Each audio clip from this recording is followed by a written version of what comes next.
Hello friends, did you know that Oracle just secured a massive $300 million windfall and the cloud computing landscape will never be the same? In this video, we break down how Larry Ellison's tech giant pulled off this incredible financial feat and what it means for the escalating cloud wars against the giants like AWS, Microsoft Azure, and Google Cloud.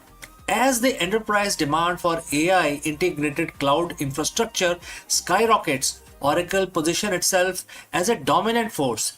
We will analyze the specific deals that led to this jackpot, the impact on Oracle's stock, and why the analysts are shifting their outlook on the company's long-term growth.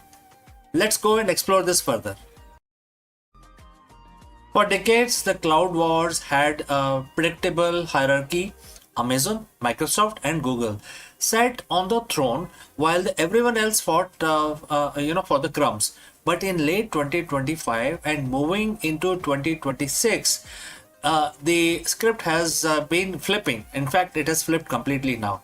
Oracle, the company your dad knew for databases, just hit another 300 billion jackpot. This isn't just a win, it's a tectonic shift. We are talking about a massive multi-year deal with OpenAI that has sent Oracle's backlog or remaining performance obligations soaring to an eye-watering $553 billion. Today we are diving into the new Oracle. How did Larry Ellison turn a legacy software company into the backbone of the AI revolution? Is this 300 billion windfall a guaranteed victory, or is Oracle building a house of cards on the back of a single customer? So friends, before we move forward, and if you've reached this far, please inform us from which city you have tuned in and in which language you are watching this live stream. This will help us determine the reach of our channel. Alright, let's break it down. To understand the jackpot, we have to look at the numbers. The headline is $300 billion. 5-year contract with OpenAI. To put that in perspective, that's roughly 60 billion in revenue per year from just one client. Why would OpenAI, a company born in Microsoft Azure's cloud, move a massive chunk of its workload to Oracle? The answer is simple: capacity and power. OpenAI's hunger for compute is insatiable. They need electricity and lots of it. This deal involves 4.5 gigawatts of power capacity. That's enough to power 4 million homes. Oracle isn't just renting out existing space, they are building massive new AI factories under a project often referred to as Stargate. We are seeing brand new data centers, campuses in Texas and Ohio, packed with hundreds of thousands of NVIDIA Blackwell GPUs, Oracle's secret weapon. Their infrastructure was built later than AWS and Azure. That sounds like a disadvantage, but it actually means their Gen 2 cloud was designed specifically for high performance workload and modern databases, the exact environment AI needs to thrive. But building a 300 billion cloud isn't easy. You cannot just plug 400,000 GPUs into a wall socket. The traditional power grid cannot handle this. This is where the heating up part of your title gets literal. Just this week, in April 2026, Oracle made a massive move to solve the energy crisis. They have partnered with Bloom Energy for nearly 3 gigawatts of fuel cell power. Instead of waiting for years for local utility companies to build power lines, Oracle is building its own off-grid power plant. They are literally bypassing the grid to ensure their AI servers never go dark. This level of aggressive expansion is why Oracle Cloud Infrastructure revenue jumped 84% in most recent quarter. While the big three are growing at steady clips, Oracle is growing like a startup on a steroid. Now we have to talk about the red flag, which is $300 billion. Sounds great on paper, but Wall Street is nervous. Oracle stock has been going through some intense volatility lately. Why? Because customer concentration. Over 50% of Oracle's future backlog is tied to one company, which is OpenAI. If OpenAI struggles to monetize its model, or if the AI bubble cools down, Oracle is left holding the bill for billions of dollars in hardware and in data centers. Oracle's debt to equity ratio is also significantly higher than Microsoft or Amazon. They are borrowing heavily to build this future. They are spending $50 billion in capital expenditure this year alone. It's a bet the farm movement for Larry Ellison. Is Oracle a ticking time bomb or a visionary genius? The market can't quite decide at this point in time. So, where does this leave us? Oracle has officially graduated. They are no longer the database company or the fourth placed cloud. With 300 billion jackpot in hand, they are the specialized AI cloud. That's the world's most powerful startup as flocking it. The cloud war is heating up because the rules have changed. It's no longer about who has the most features. It's about who has the most GPUs and most gigawatts. And Oracle has both. If they can execute on this backlog and diversify their client base beyond OpenAI, we might be looking at the new king of enterprise tech. But if the AI hype fails to meet reality, the $300 billion windfall could become a $300 billion lesson in over expansion. One thing is certain, Oracle isn't playing it safe anymore. They are playing for the whole jackpot. So friends, what do you think? Is Oracle the best AI player in the market, or the risk is too high? Let me know in the comments below. Don't forget to like and subscribe for more deep dive into the tech that is going to shape 2026 and beyond. Thanks for watching, and I will catch you again in the next one. Before I leave, a word about our affiliate partner. Stop settling for a good enough video. If your built-in laptop camera looks like a grainy mess, it is time for an upgrade. Want to instantly level up your video presence?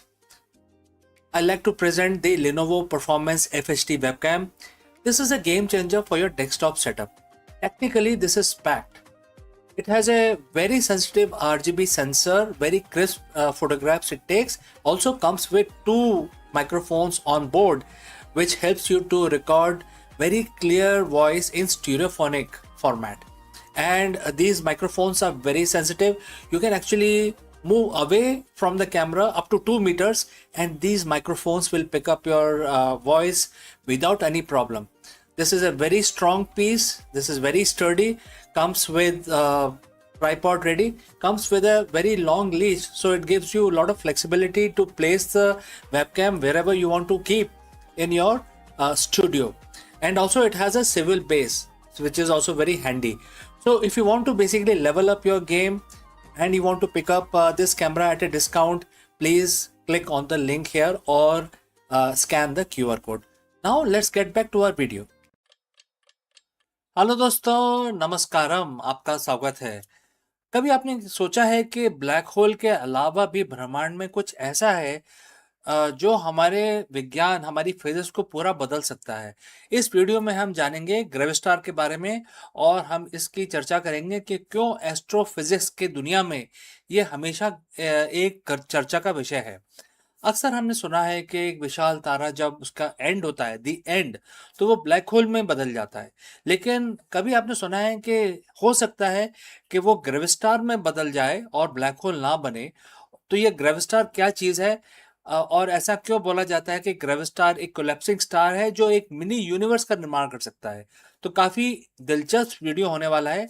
चलिए आगे बढ़ते हैं और इसकी चर्चा करते हैं।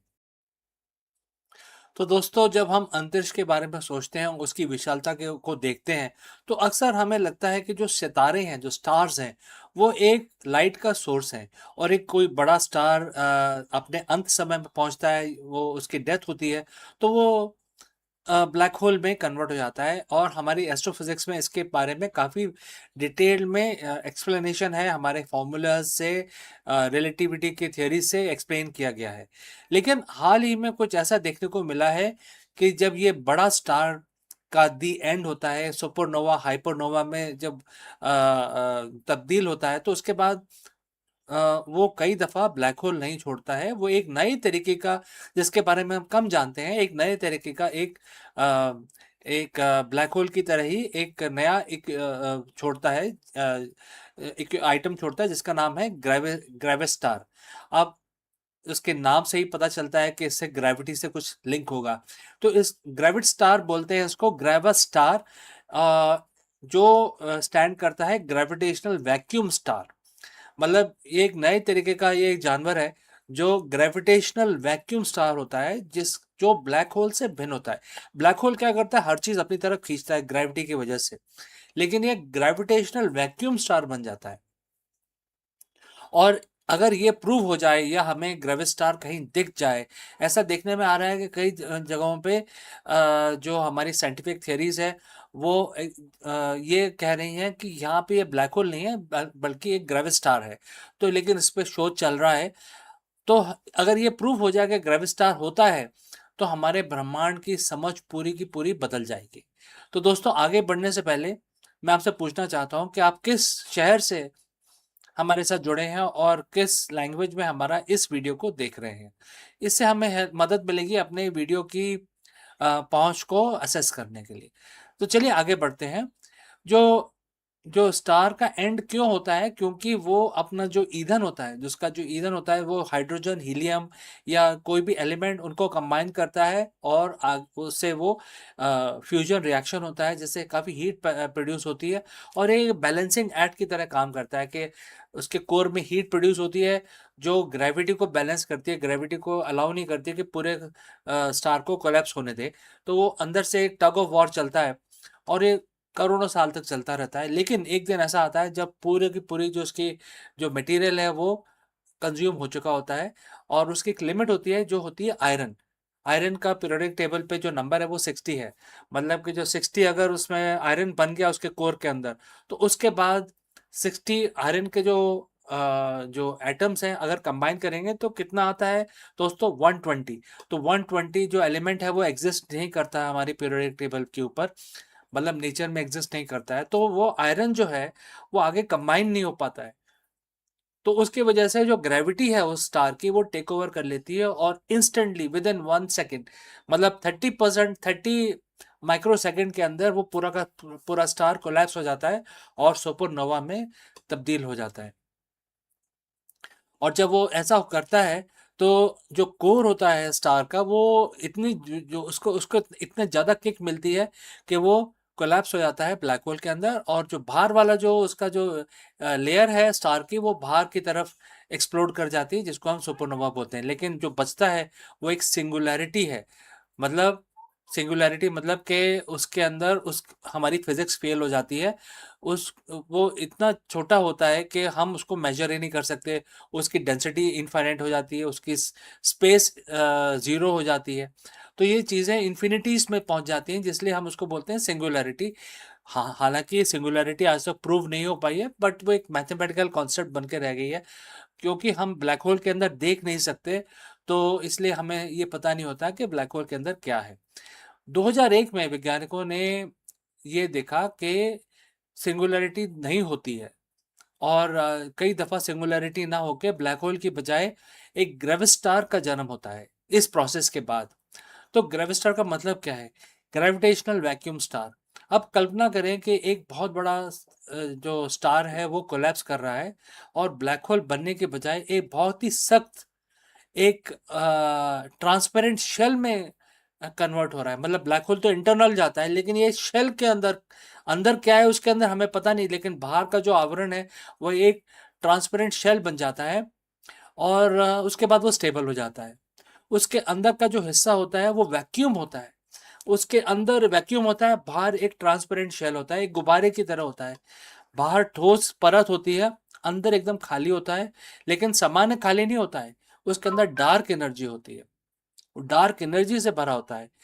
और इस मॉडल को एक सिंगुलैरिटी की आवश्यकता नहीं होती।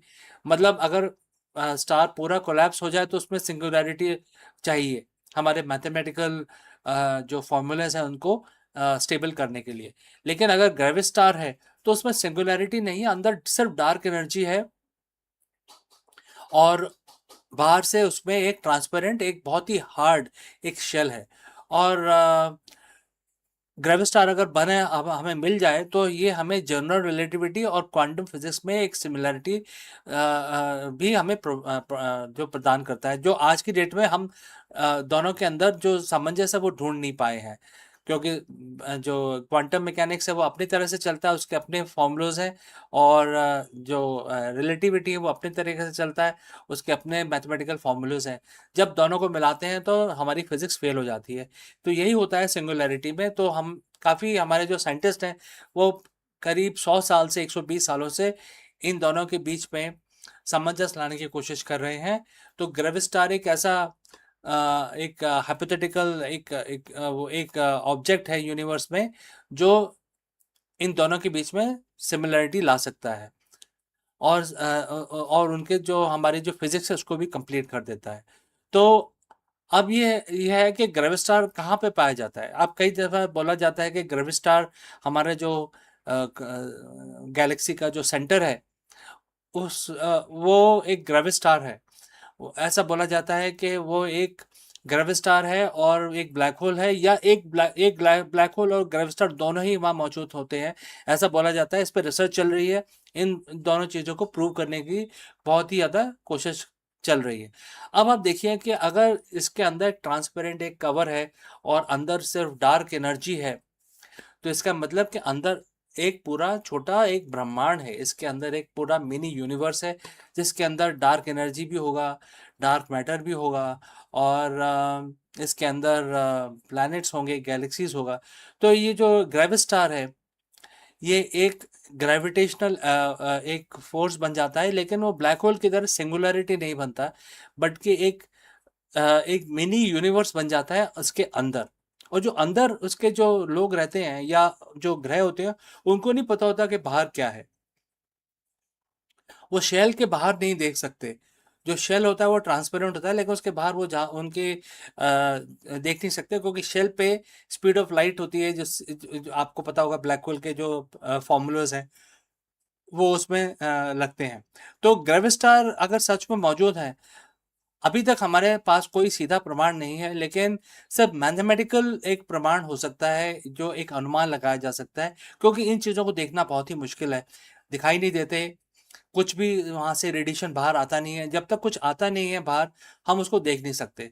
तो दोस्तों, ये एक बहुत ही इम्पोर्टेंट चीज़ है, इसके पीछे काफ़ी शोध किया जा रहा है, और मैं जानना चाहता हूँ आपसे कि आपको क्या लगता है कि ग्रेविस्टार होंगे, या सब सारे जो तारे हैं, बड़े स्टार्स हैं, जब वो अपने अंत में आते हैं तो ब्लैक होल में कन्वर्ट होते हैं?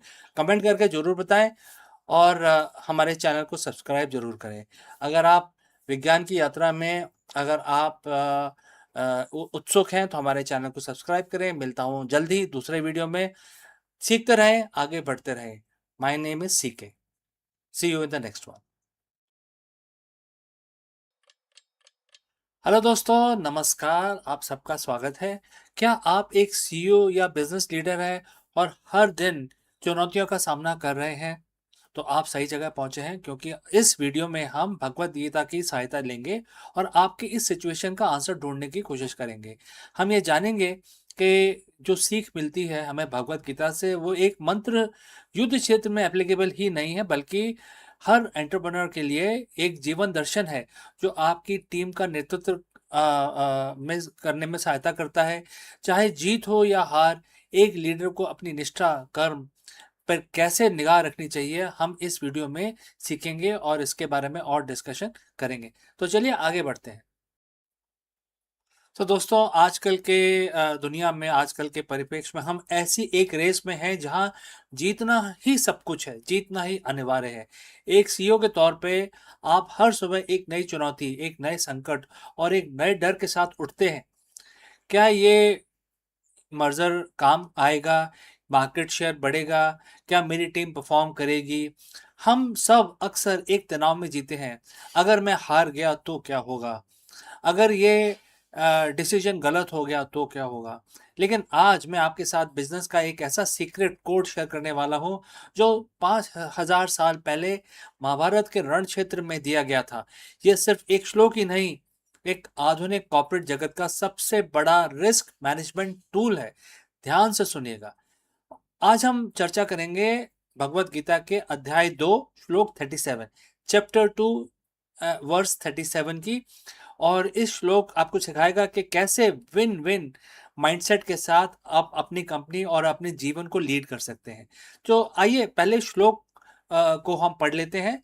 भगवान कृष्ण अर्जुन से कहते हैं, एंड द कोट स्टार्ट्स, यदि तुम लड़ते हुए हार भी गए तो तुम्हें स्वर्ग मिलेगा। यानी आपको वो अनुभव और सीख मिलेगी जो आपको उच्च स्तर का लीडर बनाएंगे और आपको ऊंचाई पे ले जाएंगे। और यदि तुम जीत गए तो इस पृथ्वी पर सुख भोगोगे, यानी सफलता, प्रॉफिट एंड मार्केट लीडरशिप आपकी होगी। तो ये आपको बता रहा है कि दोनों ही सिचुएशन में विन विन है। तो दोस्तों, अगर आप यहाँ तक पहुंचे हैं तो आप बताइए कमेंट करके कि किस सिटी से आप हमारे इस वीडियो को देख रहे हैं। तो चलिए आगे बढ़ते हैं। हम सब ने इस वर्ष को सुना, जरा रुकिए और सोचिए, भगवान कृष्ण यहाँ अर्जुन से क्या कह रहे हैं। वो कह रहे हैं कि हारने का विकल्प ही खत्म कर दो अर्जुन। कृष्ण के लिए हार जैसा कुछ है ही नहीं। अगर तुम हारते हो तो तुम कुछ सीखते हो, अगर तुम जीतते हो तो तुम कुछ हासिल करते हो। तो सीईओ के तौर पे क्या आपकी लाइफ में हार जैसी कोई चीज है या नहीं? अगर कोई प्रोजेक्ट फेल होता है तो आप एक लीडर के रूप में विकसित होते हैं, आप नई चीजें सीखते हैं, अपनी असफलता से आगे बढ़ते हैं। अगर सफल होते हैं तो आपकी कंपनी विकसित होती है। तो इस श्लोक में हम हमें अपनी कॉर्पोरेट लाइफ को कैसे लागू करें, किस तरह से अपना माइंडसेट करें, इस चीज की हमें सीख दी गई है। तो इसमें मुख्य हमें क्या सीख मिल रही है? नंबर 1 इज डर का अंत। जब आप स्वीकार कर लेते हैं कि सीखना भी एक जीत है तो डर खत्म हो जाता है। एक सीईओ को जो डर में फैसला लेता है वो कभी बड़े रिस्क नहीं ले पाता। तो गीता आपको सिखाती है कि रिस्क लेना ही आपका धर्म है। नंबर 2, परिणाम से डिटैचमेंट। डिटैचमेंट जो आउटकम है, जो रिजल्ट है, उससे डिटैच हो जाइए आप।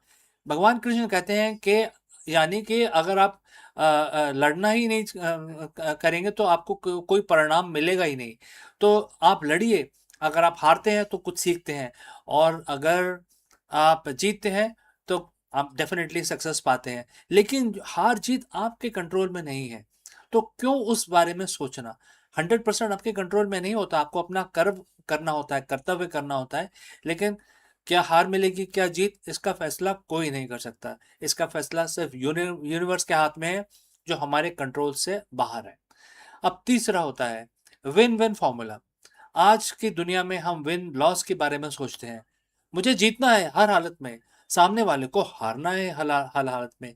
लेकिन गीता आपको क्या ज्ञान देती है? विन विन का क्या मतलब है? अपनी ड्यूटी मतलब अपना कर्म आपको पूरा करना है। अपनी पूरी क्षमता के साथ मैदान में उतरें, बाकी परिणाम अपने आप संभल जाएगा। अपने आप यूनिवर्स आपको दे देगा। आपके एक्शन के ऊपर डिपेंड करता है वो। तो कल सुबह जब आप ऑफिस जाएं तो ये 3 चीजें अपने साथ लेके जाएं। मैं बुलेट पॉइंट्स की तरह आपको ये दे रहा हूं। पॉइंट नंबर 1, अपने हर प्रोजेक्ट को एक धर्म युद्ध की तरह देखें। यह आपकी जिम्मेदारी है। जब आप इसे जिम्मेदारी की तरह देखेंगे तो आप हारने से नहीं डरेंगे। आप सिर्फ अपनी ड्यूटी निभाने पर फोकस करेंगे। बुलेट पॉइंट नंबर 2, अपने फेलियर्स को हेवनली गेन के रूप में देखें। हर बड़ी कंपनी जो आज लीडर है, उसने सैकड़ों बार फेलियर का स्वाद चखा है। उन फेलियर्स को स्टार्टअप या लर्निंग की तरह देखा जाए। बुलेट पॉइंट नंबर 3, निर्णय लेने में देरी ना करें। श्लोक के अंत में भगवान कृष्ण कहते हैं, उठो, यानी एक्शन लो। एनालिसिस में फंसे रहोगे तो मैदान में कब उतरोगे? दोस्तों, एक सीईओ के रूप में सबसे बड़ी पूंजी आपकी मानसिक स्टेट ऑफ माइंड है, मानसिक स्थिरता है। अगर आप हार के डर से जकड़े हुए हैं तो आप कभी बड़ी ऊंचाइयों को हासिल नहीं कर पाएंगे। आज से अपनी डिक्शनरी में फेलियर शब्द को हटा दीजिए और आप ये समझ लीजिए कि आप जीतेंगे, हर हाल में जीतेंगे, और अपने जो थॉट प्रोसेस है उसको अपग्रेड करिए। तो इसमें भगवान बोलते हैं कि उठो, फाइट करो और जीतो। अगर आपको ये विन विन श्लोक का जो इम्प्लीमेंटेशन है बिजनेस फील्ड में अगर पसंद आया है, तो कमेंट करके ये लिखें कि मैं तैयार हूँ, और हाँ मैं तैयार हूँ, ये कमेंट करके आप मेरे पास भेजें। और अगर आपको लगता है कि गीता का ज्ञान बिजनेस में उतारने के लिए आप और डिटेल चाहते हैं, तो ज़रूर हमसे संपर्क करें। My name is CK. जल्दी ही मिलता हूँ दूसरी सीख लेके आपके साथ।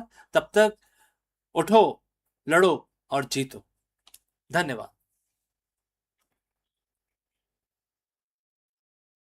In the age of antibiotic resistance, where the once curable infection now defies machine's best weapon, a new hero emerges, not from the pharmacy, but from the world of nanotechnology. Imagine a sheet so thin it's only one atom thick, yet sharper than any blade nature has ever forged. This is a graphene oxide, a carbon lattice that slices through the deadly bacteria while leaving human cells untouched. It does not just fight superbug, it rewrites the rule of survival, turning physics into medicine and proving that sometimes the smallest structure can wage the bigger wars.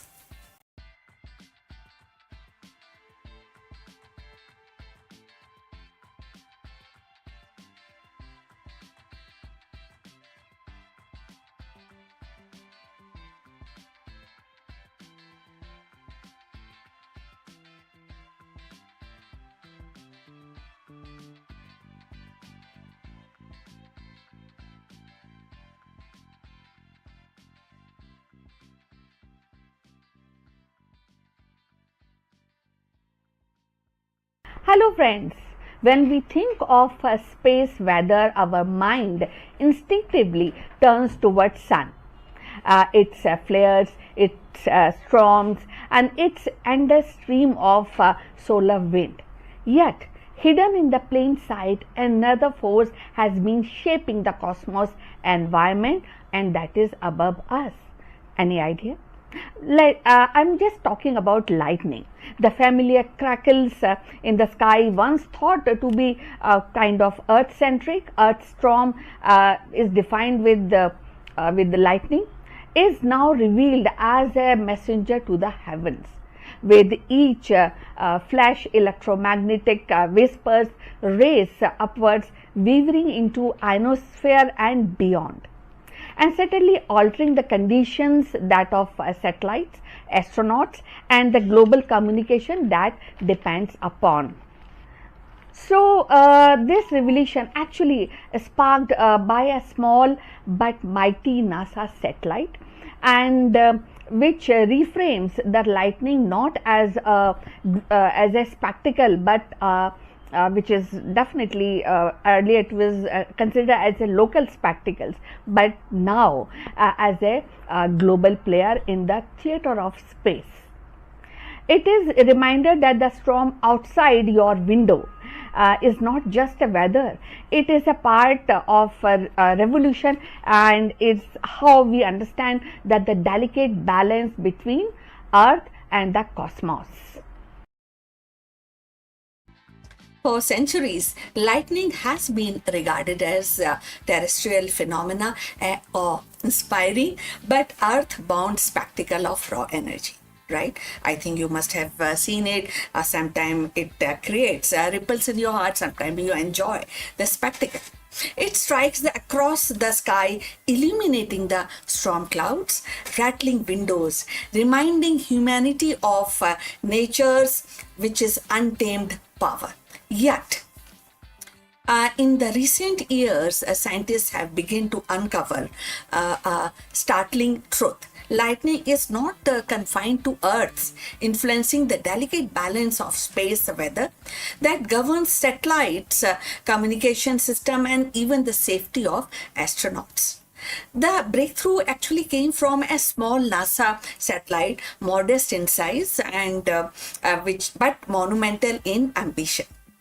Unlike the towering rockets or sprawling observation that often dominates the headlines, this satellite was designed with a precision, simplicity, and its mission definitely was study the electromagnetic fingerprints of lightning and trace how these pulses interact with ionosphere and the charged layer of Earth's upper atmosphere and beyond.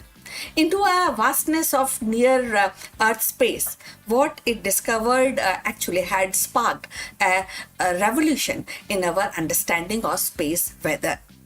So if you have reached this far, please inform us from which city you have tuned in and in which language you are watching, because that will help us to determine the reach of our channel.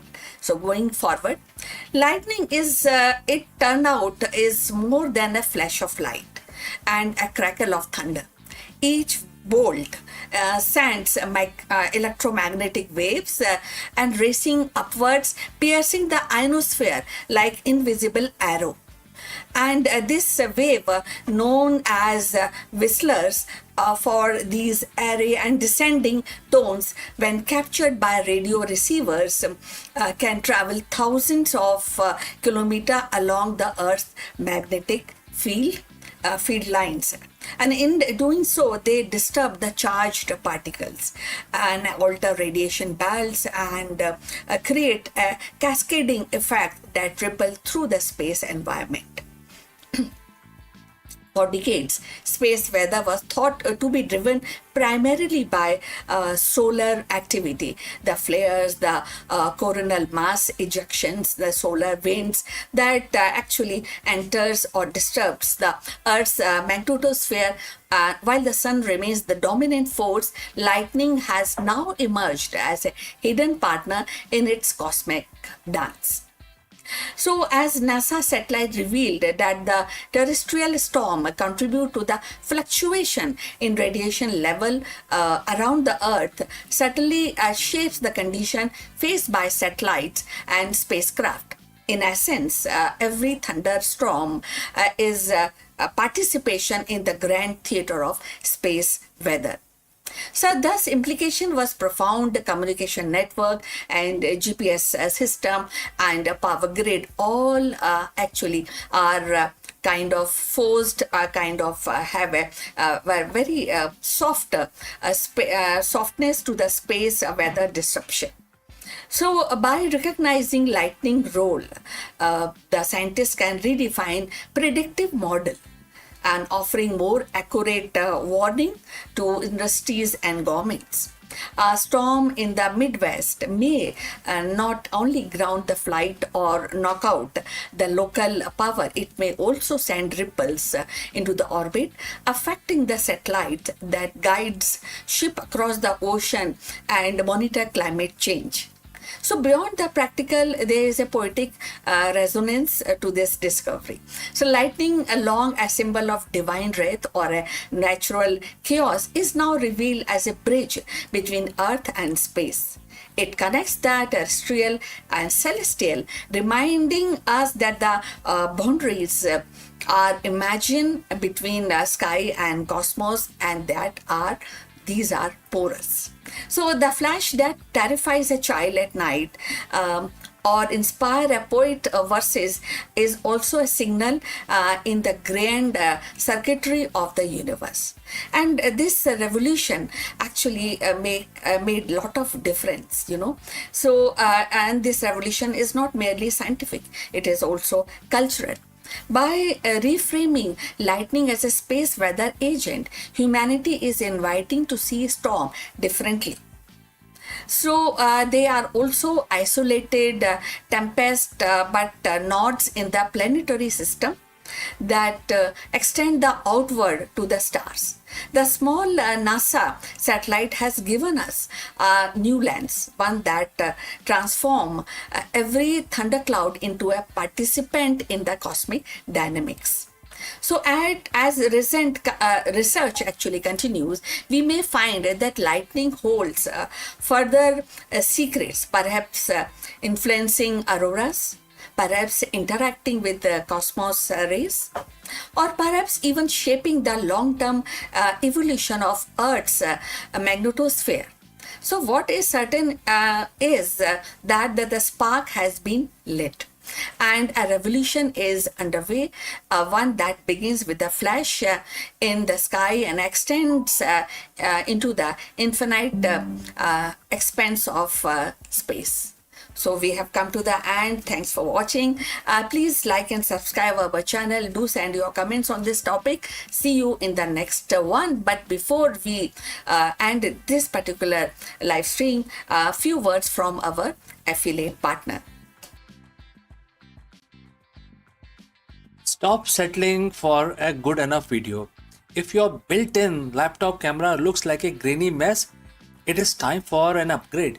Want to instantly level up your video presence?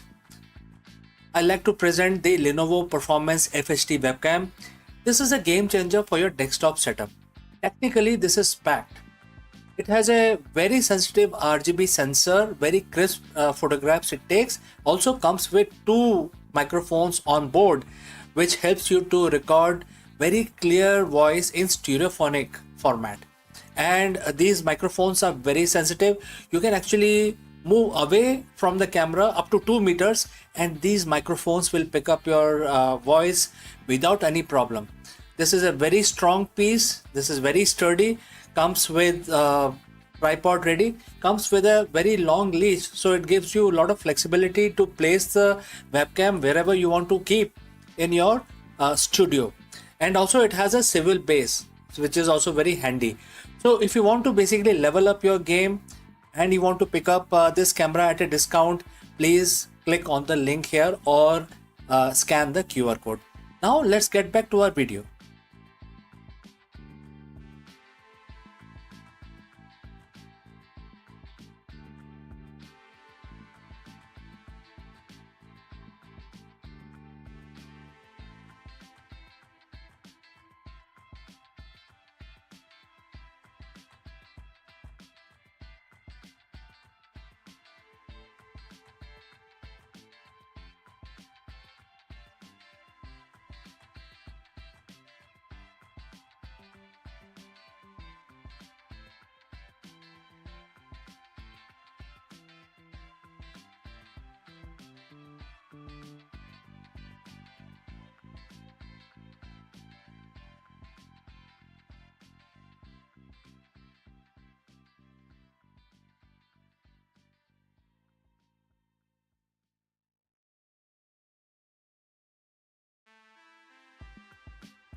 In 2026, as humanity navigates in an era defined by artificial intelligence, quantum computing, and digital economics, it is striking to realize that most advanced systems will rest upon the foundation laid nearly 1400 years ago by Brahmagupta.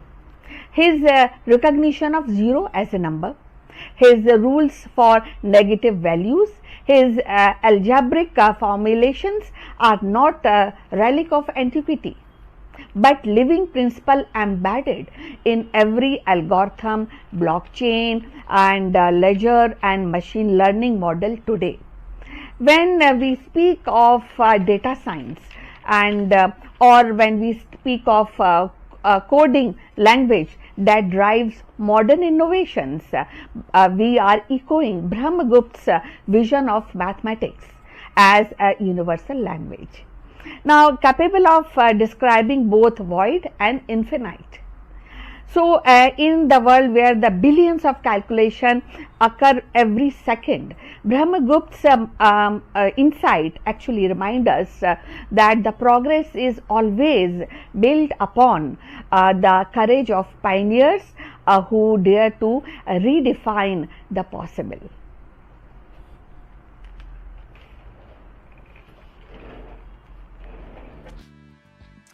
Now, in the 7th century CE, amid of intellectual ferment of ancient India, a brilliant mind emerged, and that is also from the city of Ujjain, and his name was Brahmagupta, one of the greatest mathematicians in history. His work did not merely redefine the existing knowledge, it also transformed the very foundation of mathematics. To speak of Brahmagupta is not the kind of we are speaking of birth of algebra as a discipline. We are also actually mentioning the formalization of negative numbers and the revolutionary introduction of zero as both symbol and as a number. So Brahmagupta's magnum opus is very, very profound, and he's also written in his book, which is Brahmagupta Siddhanta, which was early 628 CE and was a text that combined astronomy with mathematics, but its mathematical section becomes timeless. So, in this treatise, he articulated the rules of arithmetic operations involving zero and negative numbers. The concept that had baffled scholars for centuries, and that is something which still we actually enjoy doing while doing maths. He declared that the subtracting a number from itself yield zero. That zero added to a number leaves it unchanged, and that zero multiplied by any number is zero. So these may sound obvious today, but in his era, they were ground-breaking formulation that gave mathematics a new logic and consistency. So if you have reached this far, please inform us from which city you have tuned in and which language you are watching, because that will help us to determine the reach of our channel. Now, going forward about this magnificent personality, which is his name is Brahmagupta. So equally the revolutionary was his treatment of negative numbers. While earlier tradition often dismissed the negative as meaningless, but Brahmagupta recognized them as a debt. In contrast to the positive number as fortunes, he laid down the rule that debt minus zero is a debt. A fortune minus zero is fortune, and the product of two debt is a fortune. So this conceptual clarity allowed algebra to flourish and paving way to most equations that could handle a wider range of values. So Brahmagupta also advanced algebraic methods. He described a solution to quadratic equations and that introduction of the rules for dealing with unknowns.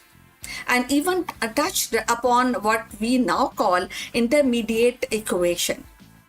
So his systematic approach to algebra was centuries ahead of its time, influencing mathematicians across culture, from Islamic Golden Age to Renaissance of Europe.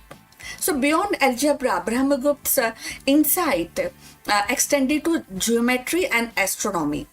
He provided formulas for areas of cyclic quadrilaterals and improved a method for calculating eclipse and refined the planetary models. Yet, his enduring legacy remains the elevation of zero from placeholder to a full-fledged number, a conceptual leap that enables the decimal system and modern mathematics. What makes Brahmagupta's contribution so profound is not just the technical brilliance, but the philosophical depth. In the recognizing zero, he also acknowledged the void as a mathematical entity, a symbol of nothingness that paradoxically becomes the cornerstone of everything. So his vision bridges the abstract and the practical, ensuring that mathematics could describe both the heavens above and the transactions of daily life. Today, every equation that balances, every algorithm that runs, every digital system that encodes information owes a debt to Brahmagupta's genius. He was not merely a mathematician of antiquity, he was a pioneer who gave humanity the tool to think beyond limits, to embrace the infinite, and to calculate the impossible. So, as we reflect Brahmagupta's legacy, it becomes clear that his genius was not confined to the 7th century. It contains to shape the very fabric of our modern world.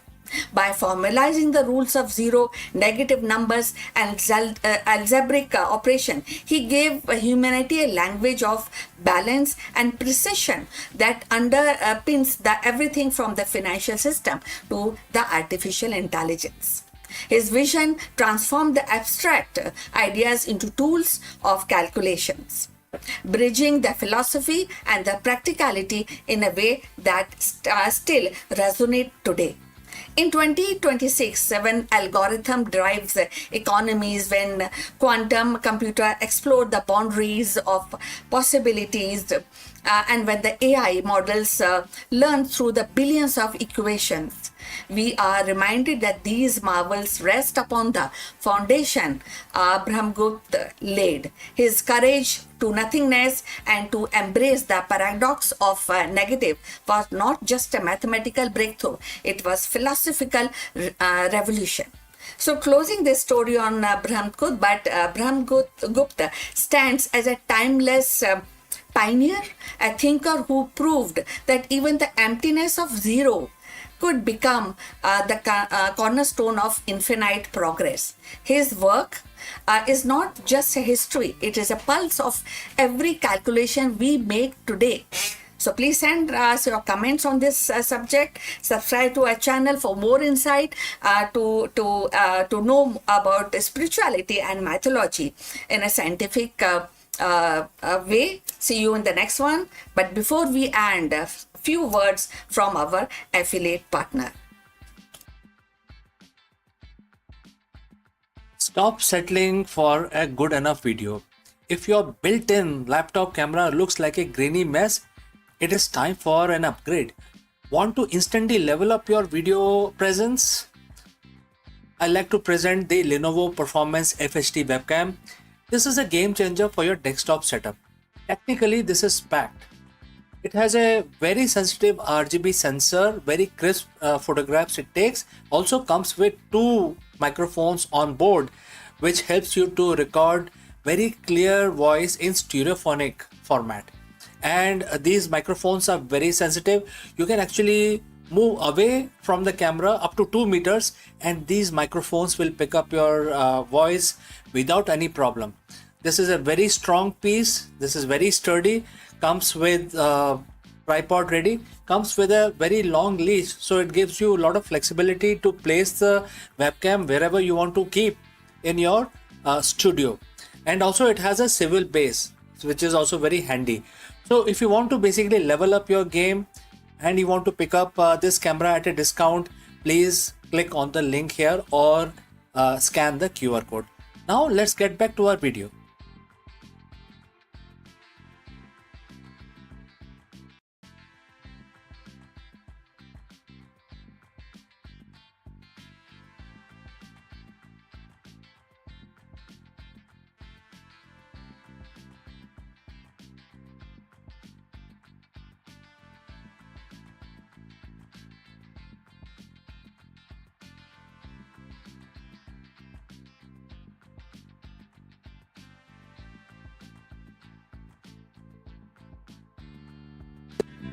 Welcome, friends. In this episode of Akulmach World, we dive into the most critical security challenge of the 21st century, which is protecting digital infrastructure from the great superintelligence.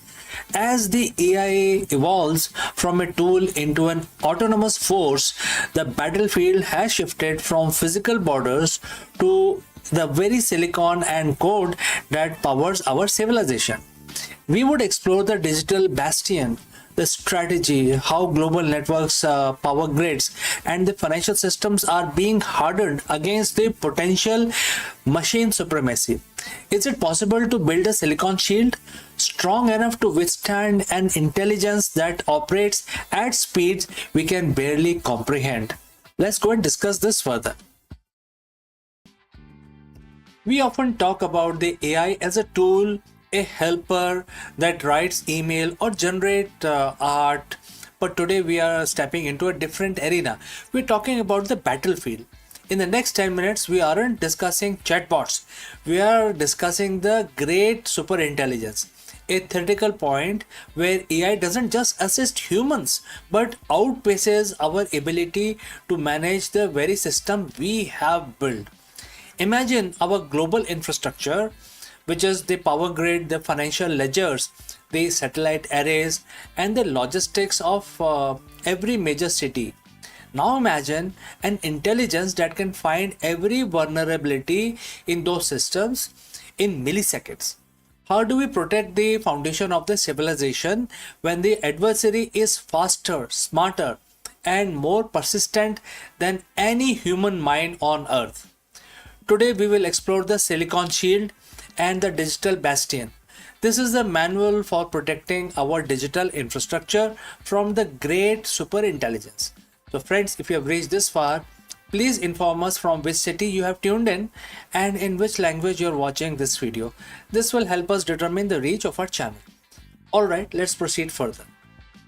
Before we talk defense, we must understand the enemy.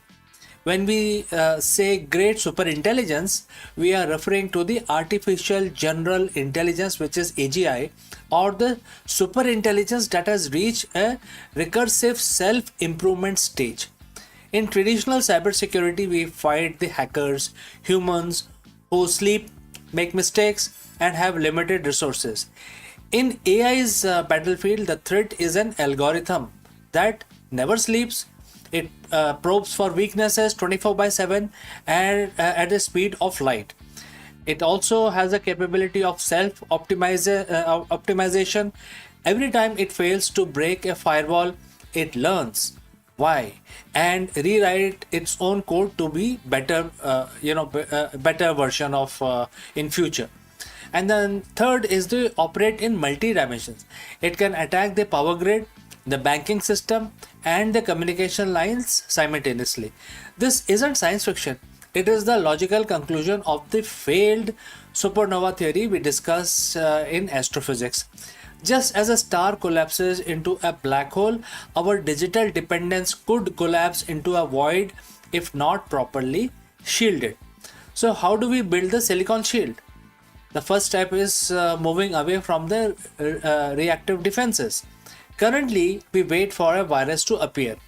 Then we build an update against a superintelligence that is a losing game. You are already dead before you see the strike. The silicon shield relies on hardware and it's the hardware level security. We are talking about the air gapped system and the physical logic gates that cannot be overridden by a software alone. In consulting work, I often tell executive that you cannot trust a software to protect the software. We need circuit breakers for the internet physical infrastructure that can isolate sections of the global grid if an anomaly is detected. It is the digital equivalent of bulkhead on a ship. If one compartment is breached, you seal it off to save the vessel. Beyond the hardware, we have the digital bastion. This is the strategic layer. Think of Bhagavad Gita in chapter 2. Bhagwan Krishna speaks of importance of an unshakable mind. In the corporate world, we call it this resilience. A digital bastion isn't a wall. It's a system designed to function even when it is being attacked. So we achieve this through decentralization. If our digital infrastructure is a pyramid with a single point of failure at the top, a super intelligence will topple it instantly. But if we build our infrastructure like a mesh where every node can operate independently, there is no head to cut off. This is why the technologies like decentralized ledgers and edge computing are no longer just tech trends, they are the national security requirements. Now let's talk about the most controversial part of the battlefield, which is Protocol Zero. In the military strategy, there is always a last resort. When it comes to the great superintelligence, Protocol Zero is the human in the loop override. We are currently seeing a product liability shift in AI laws. We are discussing this on the channel as well. These are algorithmic, illegal, etc., etc. If an AI takes down a power grid, who is liable to protect the infrastructure? We must mandate a hard off switch. This means that no matter how smart the AI gets, the critical yes and no for a system's core function must remain in humans' hand. It is the unshakable CEO approach, having the equanimity to pull off pull on the plug even when the machine is arguing that it knows better. Why does this matter right now? Because we are in a new space race, but it's not just for the moon south pole, it is for the computational supremacy. The nations or the corporations that develop the great superintelligence first will have the key to everyone else's infrastructure. And this is why we track acquisitions like SpaceX, Mars, AI partnership, etc. and bring it to you so that you know exactly what is going on in this world. The infrastructure of the future isn't just on Earth. It is the satellite network that provides our global data. Protecting the battlefield means protecting the high ground, the orbital assets that keep our GPS, our timing for the stock markets, and our military communications alive. If the AI controls the satellite, it controls the planet. We started this video by calling AI as a battlefield, but every battlefield is also a place of opportunity. Protecting our digital infrastructure isn't about fear, it's about strategic liberation. By building more resilient, decentralized, and human centric systems, we actually create a more stable world for everyone. So, friends, whether the stars directly collapse or digital grid is lost, the lesson remains the same. Knowledge is the only true shield. So friends, if you found this deep dive valuable, hit that subscribe button, and if you have any questions, please do not hesitate to send it across to us in the comment section below. I am CK, and this has been a look into AI battlefield. Stay curious, stay strategic, and I will see you very soon in the next one. Before I go, I will have to speak few words about our affiliate partner. Stop settling for a good enough video. If your built-in laptop camera looks like a grainy mess, it is time for an upgrade. Want to instantly level up your video presence? I like to present the Lenovo Performance FHD webcam. This is a game changer for your desktop setup. Technically, this is packed.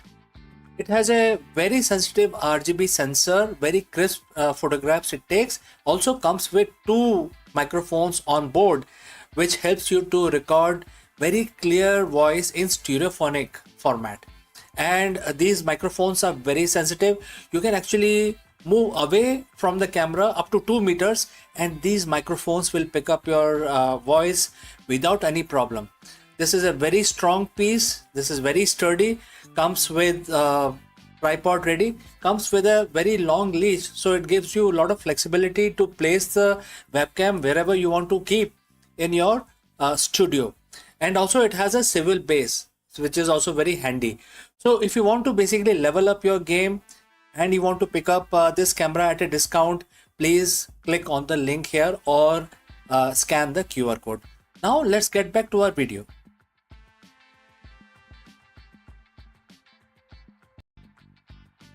Stop! Before you hit the delete channel button or give up on your next upload, you need to watch this. Most creators quit YouTube exactly 3 feet from the gold. They see flat lines in their analytics and assume they are failing. But in reality, they are simply in a ghost phase, the period where the algorithm tests your consistency and your skills are being sharpened for the big break.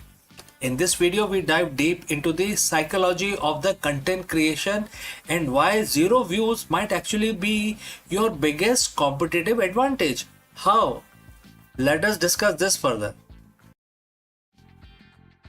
You are checking your phone again. It's been 3 hours since you uploaded your latest video and the one you spent all weekend editing. You have refreshed the studio app 10 times and the number hasn't budged. 4 views, 2 of which were probably you. The thought starts creeping in. Is this even worth it? You see other creators blowing up overnight and you feel like you are shouting into a void. You are ready already to quit, but before you hit that delete channel button, I need you to understand one thing. You aren't failing. You are actually in the most important phase of your journey. Most creators quit exactly 3 feet from the goal. Today I'm going to show you why nobody is watching is actually your secret weapon and why your biggest breakthrough is like hidden right behind the urge to give up. Let's dive in. But before, if you have reached this far, please inform us from which city you have tuned in and in which language you are watching this video.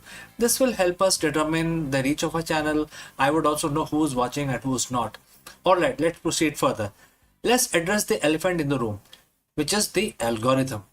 We talk about it like it's a sentient being that hates us. It doesn't, but it's a system built on trust. When you are a new creator or you're trying to pivot, you enter what I call the ghost phase. Think about it. Why would YouTube push your content to millions of people if you are only person you can stay consistent for only 2 weeks? The algorithm is testing two things, your competence and your consistency. During this ghost phase, you have a massive advantage that no big creator has, which is freedom to fail. When nobody is watching, you can experiment, you can find your voice, you can mess up the lighting, and you can make terrible jokes without hundreds and thousands of people judging you. This is your training ground. You are not being ignored, you are being incubated. This is the concept from the book Atomic Habits called the plateau of latent potential. We expect progress to be in a straight line up. We think if I put in X amount of work, I should see X amount of views. But the growth on YouTube is exponential, not linear. You spend months, maybe years working in the valley of disappointment, and this is where you are putting in the work, but the result aren't showing yet. You are building the foundation. It's like bamboo tree. It grows underground for 5 years, developing a massive root system, and then it shoots up 80 feet in 6 weeks. So if you quit during the root building phase, the tree will never grow. Every video you make into a flop is actually a root. It's a data point. It's a lesson. It's one step closer to the 80-foot breakthrough. So why do most creators quit right before they win? It's because of the psychological phenomena called cognitive friction.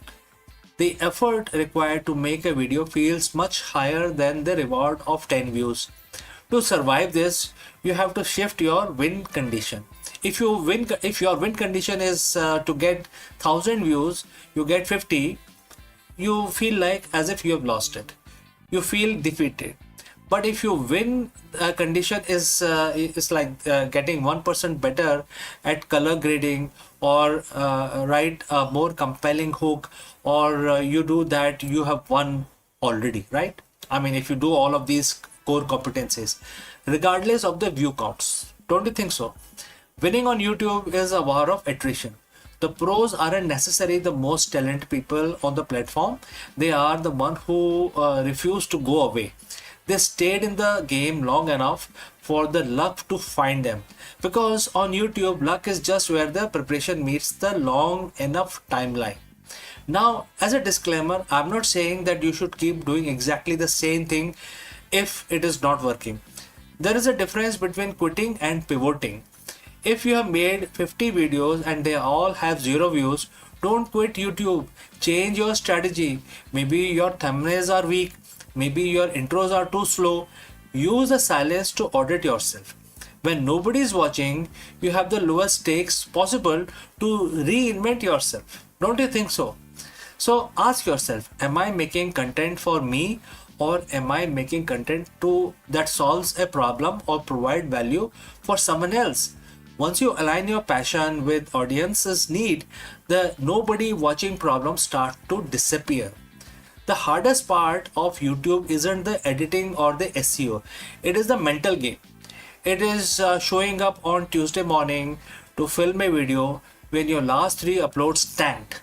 But remember this, every major creator you admire today, from Mr. Beast to MKBHD, had a period where they were talking, making videos, but generating zero interest, 0 views. They felt exactly how you feel right now. The only difference between them and millions of abandoned channels is that they decided to post one more time. Your breakout video is already in your head. It's coming. It's going to come. Definitely. But you can't find it cannot find you if you weren't there to upload it, right? So don't quit. Just get 1% better today. So friends, what do you think? If you have any question or if you want to know more, please leave a comment below and I will see you again in the next one. Before I take your leave, a word about our affiliate partner. Stop settling for a good enough video. If your built-in laptop camera looks like a grainy mess, it is time for an upgrade. Want to instantly level up your video presence? I like to present the Lenovo Performance FHD webcam. This is a game changer for your desktop setup. Technically, this is packed. It has a very sensitive RGB sensor, very crisp photographs it takes. Also comes with 2 microphones on board, which helps you to record very clear voice in stereophonic format. And these microphones are very sensitive. You can actually move away from the camera up to 2 meters and these microphones will pick up your voice without any problem. This is a very strong piece. This is very sturdy. Comes with tripod ready. Comes with a very long leash, so it gives you a lot of flexibility to place the webcam wherever you want to keep in your studio. And also it has a swivel base, which is also very handy. So if you want to basically level up your game and you want to pick up this camera at a discount, please click on the link here or scan the QR code. Now let's get back to our video.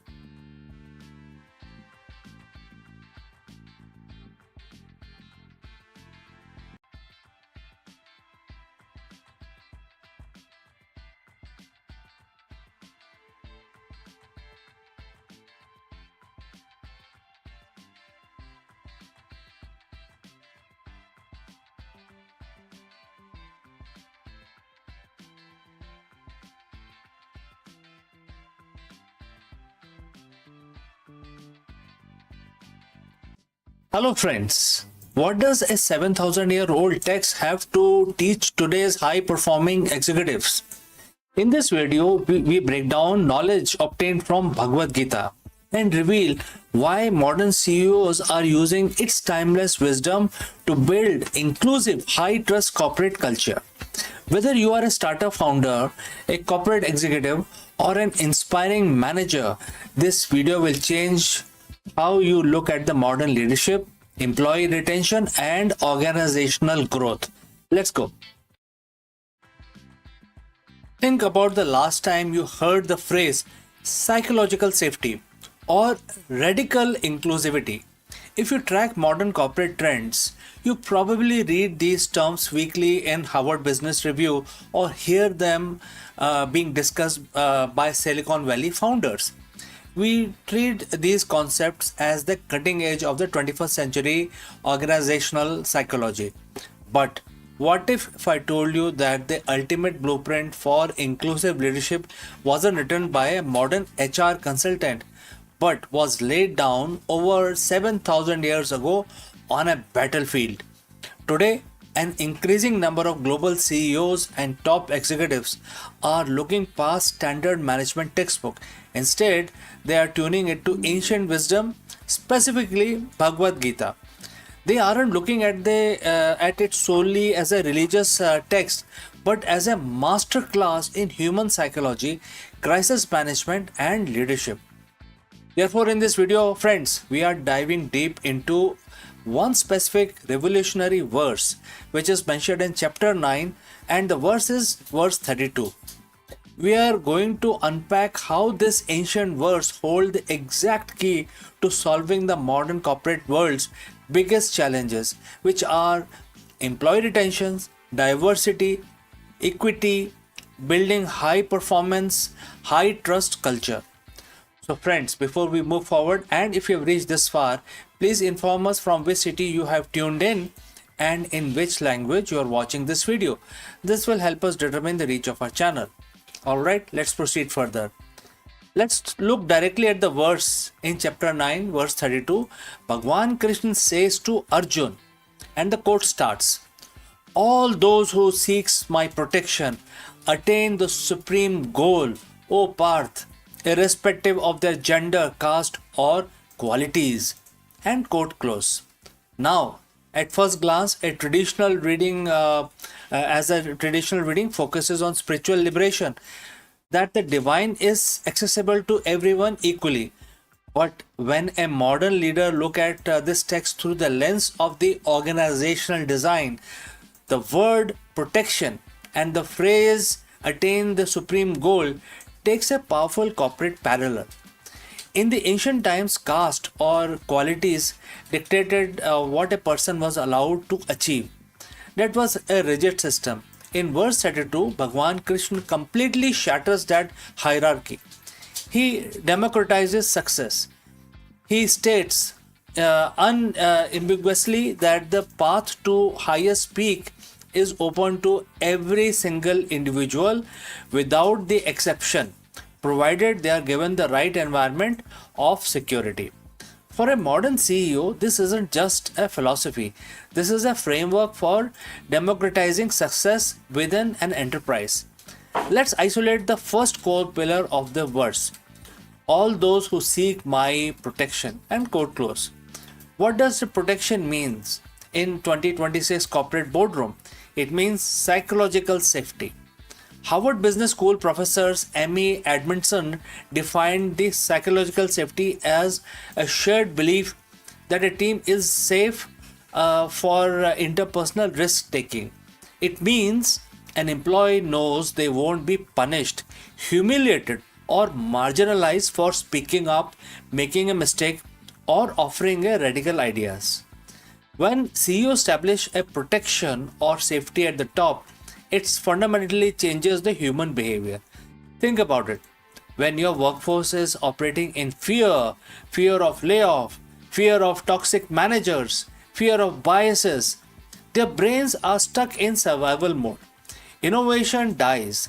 Diversity becomes a hollow HR matrix rather than a competitive advantage. By taking inspiration from verse 32, a mindful CEO realizes that their primary job is not micromanager or to manage a matrix which is derived from micromanaging, but to build a fortress of trust. When your team feels safe under your leadership, they don't just do their jobs, they strive for what the verse calls and that is the supreme goal, which in a business context means peak performance and self actualization. Let's move to the second part of the verse, and the quote starts, irrespective of their gender, caste, or qualities. Quote close. This is where the Gita becomes radically modern. 7,000 years ago, it explicitly called out bias based on identity and inherent traits. In today's business landscape, we talk a lot about DEI, which is diversity, equity, and inclusion. But let's be honest, many companies treat DEI as a compliance box to tick. Bhagavad Gita challenges leaders to look much deeper. It demands radical meritocracy. When the verse mentions qualities or gunas, it refers to a person's current behavioral tendencies, past mistakes, or perceived limitations. Bhagwan Krishna is saying it does not matter where they started, what their background is, or what errors they have made in the past. If they are aligned with the vision today, they have the capacity to reach the top. As a CEO, how often do we, pigeonhole our employees? How often does a management team decides that someone doesn't have the executive presence or doesn't fit the traditional mold based on the implicit biases? When you lead the principle of verse 32nd in chapter 9, you intentionally break those biases. You actively search for talent in unconventional places. You realize that the brilliant ideas don't care about the elite university pedigree, gender, or social background. You build an ecosystem where the quietest person in the room has exactly the same runway to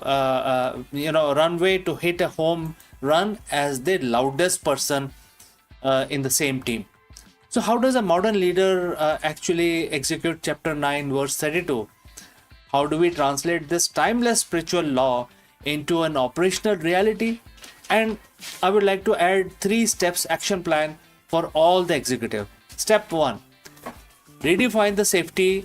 That the first, audit your corporate culture.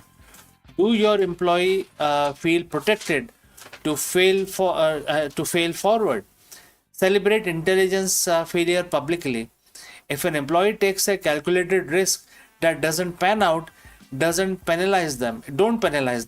Show the organization that your protection is real and watch how fast your innovation cycle accelerate. Number 2, democratize growth and upskill, and therefore look at the promotions, development pipelines. Are opportunities open to everyone or just inner circle? Implement blind skill assessment, open access mentorship program, and structured upskilling. Give everyone, regardless of their starting qualities, the tool to reach the organization's supreme goal. Number 3, lead with purpose, not just profit. And therefore remember that in the verse, the ultimate destination is the supreme goal. In business, employees, especially young generations, don't just work for paychecks anymore. They work for purpose. A CEO's job is to connect daily operational tasks to a higher meaningful vision. When people know why they are fighting and who they are fighting for, their loyalty becomes unshakable. A challenge of a modern CEOs are complex. Market fluctuate, technology like AI disrupt industries overnight, and consumer behavior shifts constantly. But the fundamental core of the business has never changed. It is entirely driven by human beings. So Bhagavad Gita in chapter 9 verse 32 reminds us that leadership is not about wielding power from a corner office. True leadership is about creating an expensive, inclusive space where every individual feels secure enough to bring their whole authentic self to work. When you democratize success, you don't just build a more ethical company, you build an unstoppable business. So, friends, thanks for watching, thanks for joining live. If this ancient perspective on the modern leadership resonate with you, hit that like button, share this video with fellow leaders, and subscribe for more deep dives into timeless wisdom for the modern business. I would love to hear your thoughts in the comments below. How do you build your psychological safety in your teams? So, friends, until next time, lead with consciousness and keep building. Before I go, few words about our affiliate partner. Stop settling for a good enough video. If your built-in laptop camera looks like a grainy mess, it is time for an upgrade. Want to instantly level up your video presence? I like to present the Lenovo Performance FHD webcam. This is a game changer for your desktop setup. Technically, this is packed. It has a very sensitive RGB sensor, very crisp photographs it takes. Also comes with 2 microphones on board, which helps you to record very clear voice in stereophonic format. And these microphones are very sensitive. You can actually move away from the camera up to 2 meters and these microphones will pick up your voice without any problem. This is a very strong piece. This is very sturdy. Comes with tripod ready. Comes with a very long leash, so it gives you a lot of flexibility to place the webcam wherever you want to keep in your studio. And also it has a swivel base, which is also very handy. So if you want to basically level up your game and you want to pick up this camera at a discount, please click on the link here or scan the QR code. Now let's get back to our video.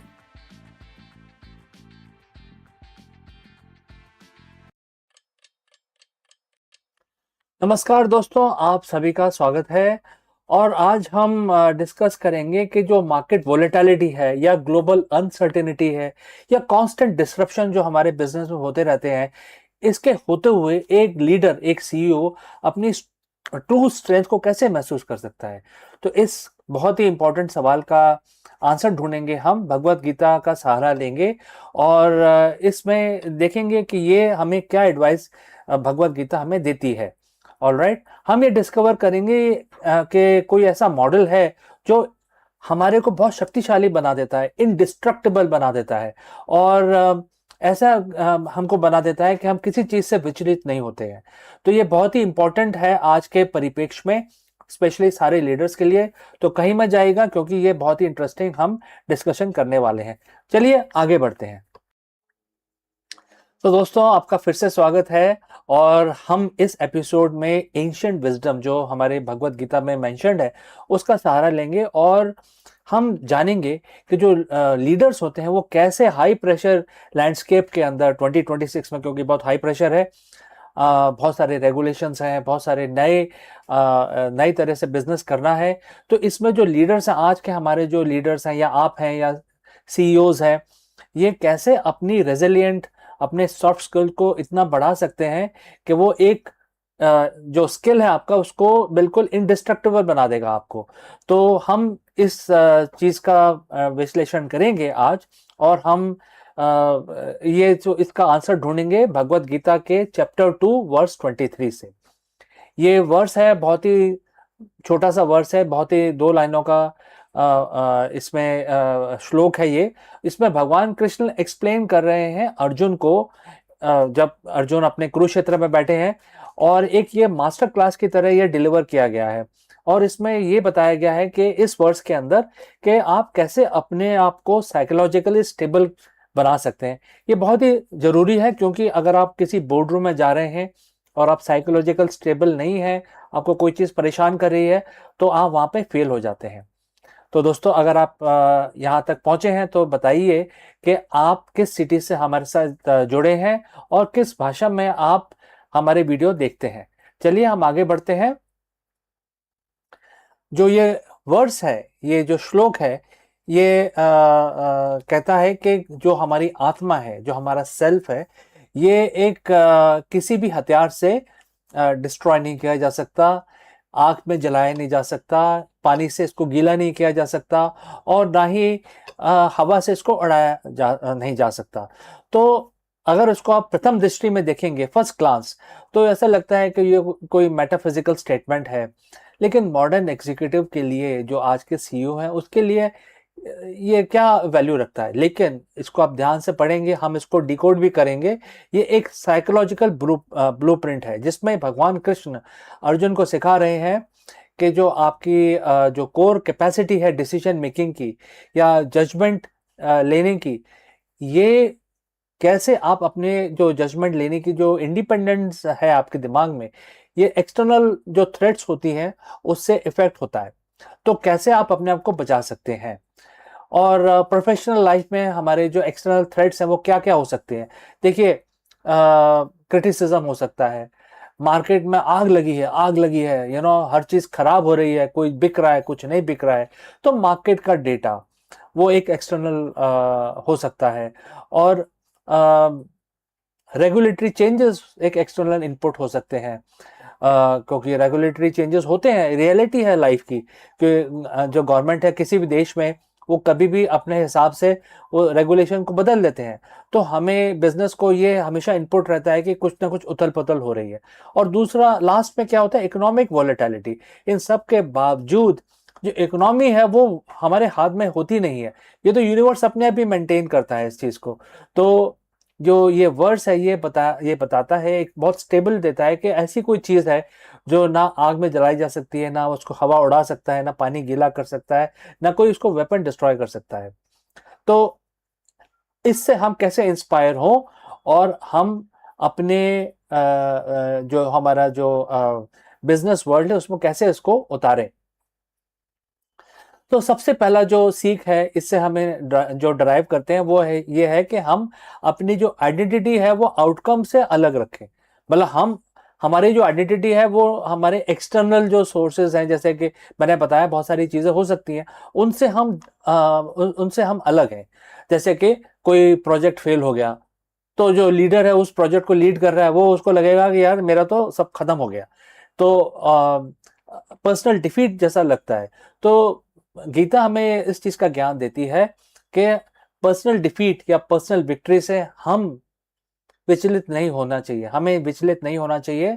और हमारी जो integrity vision है वो काफी long term होना चाहिए। तो जो कभी हमारी विक्ट्री होती है, कभी हमारा फेलियर होता है, उससे ना हम बहुत ज्यादा खुश हो और ना हो बहुत ज्यादा दुखी। दूसरा बताया गया है इसके अंदर, जो हमें सीख मिलती है, वो ये है मेंटेनिंग इक्विनामिटी।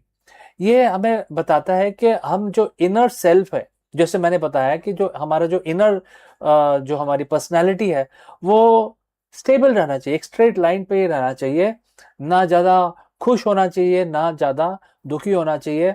और उससे क्या होता है कि जब जब हम किसी से विचलित नहीं होते, तो हम कोई भी परेशानी जो आती है उसको हम बहुत आराम से और उसको सोच समझ के, सूझबूझ के साथ उसको हैंडल कर सकते हैं। और तीसरा इसमें जो सीख मिलती है, अनबर्नेबल माइंडसेट। आपको जो माइंडसेट है जो किसी भी तूफान को झेल सकता है, मतलब बोलते हैं ना इंग्लिश में कि थ्रो एनीथिंग एट मी, तो उस चीज को आप मतलब आप झेल सकते हैं और आपको इसका फर्क नहीं पड़ता है। तो आप कुछ भी आपको इफेक्ट नहीं करता है। इस वजह से आप एक रेजिलिएंट लीडर बन जाते हैं और अपनी कंपनी को, अपनी ऑर्गेनाइजेशन को टर्बुलेंट टाइम्स के अंदर अच्छी तरह लीड कर सकते हैं। तो ये सबसे बड़ा जो ऑब्स्टिकल आपको महसूस होगा, ये तीन चीजें हमने सीखी इस श्लोक में। लेकिन सबसे बड़ा जो ऑब्स्टिकल इस श्लोक के से जो निकल के आता है, वो है जो हमें रेजिलेंट बनने से रोकता है, वो है हमारी ईगो। जो हमारी ईगो है वो हमेशा या तो किसी ना किसी आउटकम से जुड़ी रहती है। जैसे कि हमारे टाइटल्स हैं, हम प्रेसिडेंट हैं, हम वाइस प्रेसिडेंट हैं, हम सीईओ हैं, हम head of so and so है।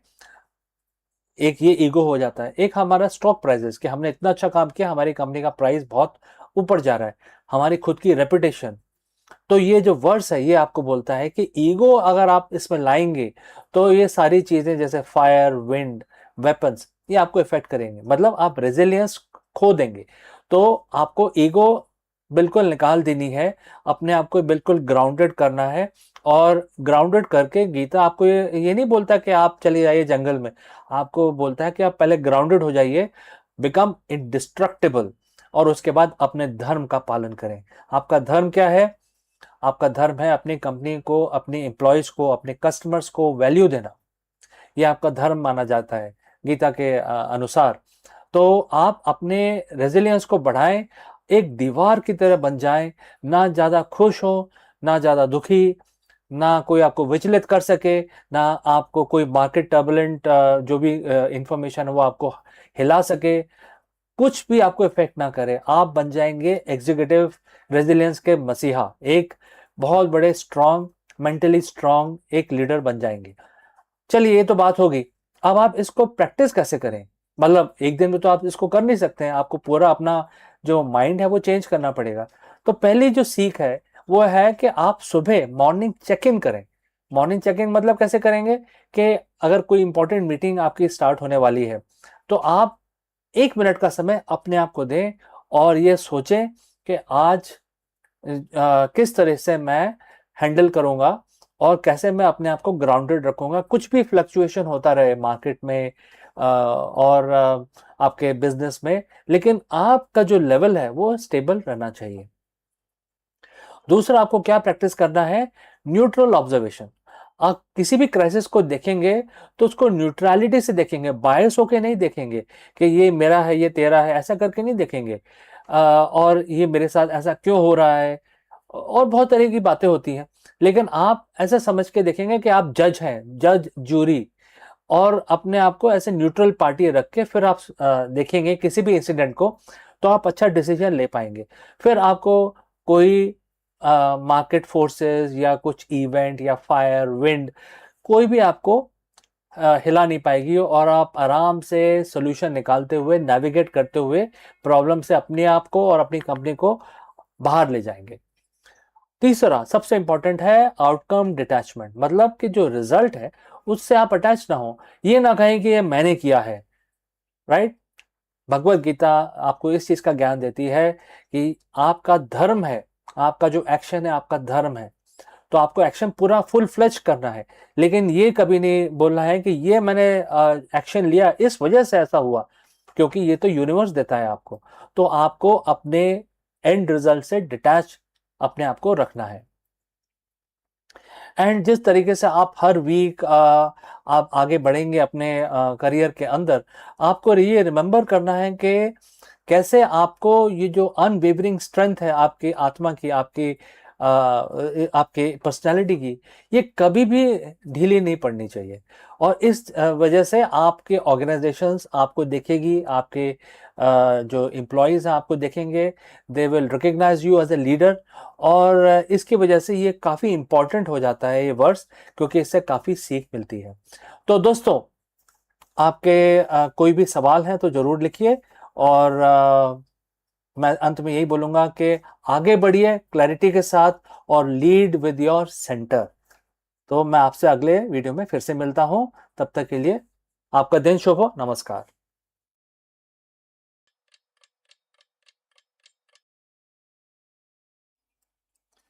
नमस्कारम दोस्तों, आप सबका स्वागत है। और हर रोज की तरह हम भगवान की पूजा करेंगे अपना दिन शुरू करने से पहले। आज शुक्रवार है, तो आज का दिन तो लक्ष्मी जी को समर्पित होता है। तो आज हम अपनी पूजा करेंगे, आप हमारे साथ जुड़िए और हमारे साथ जुड़ के आप हमारे को फॉलो करें, तो आपको इससे काफ़ी फ़ायदा होगा और लक्ष्मी जी आप पे प्रसन्न रहेंगी। तो एक छोटा सा मंत्र है जो सिर्फ 11 दफ़ा करना है। आपको पता है कि मैं इस काउंटर का इस्तेमाल करता हूँ, आप जैसे मर्जी करना चाहें कर सकते हैं, लेकिन 11 दफ़ा करें रोज अपना कार्य शुरू करने से पहले। तो ठीक है जी, हाथ जोड़ लीजिए और लक्ष्मी जी का नमन करिए और मेरे साथ रिसाइट करिए। ओम श्री ह्रीं क्लीं श्री सिद्ध लक्ष्मी नमः। ओम श्री ह्रीं क्लीं श्री सिद्ध लक्ष्मी नमः। Om Shri Hing Kling Shri Siddhe Lakshmi Nama. Om Shri Hing Kling Shri Siddhe Lakshmi Nama. Om Shri Hing Kling Shri Siddhe Lakshmi Nama. Om Shri Hing Kling Shri Siddhe Lakshmi Nama. Om Shri Hing Kling Shri Siddha Lakshmi Nama. Om Shri Hing Kling Shri Siddha Lakshmi Nama. Om Shri Hing Kling Shri Siddha Lakshmi Nama. Om Shri Hing Kling Shri Siddha Lakshmi Nama. Om Hing Kling Shri Siddh Lakshmi Nama. Om Shri Hing Kling Shri Siddha Lakshmi Nama. Om Hing Kling Shri Siddhe Lakshmi Nama. Om Hing Kling Shri Siddhe Lakshmi Nama. हमारी पूजा समाप्त हुई और हाथ जोड़ के आप नमन कर लीजिए, लक्ष्मी जी का ध्यान कर लीजिए। तो दोस्तों, आपका शुभ रहे आपका दिन, और मैं जल्दी ही मिलता हूँ दूसरे वीडियो में। इस वीडियो में आपसे विदा लेता हूँ। नमस्कार।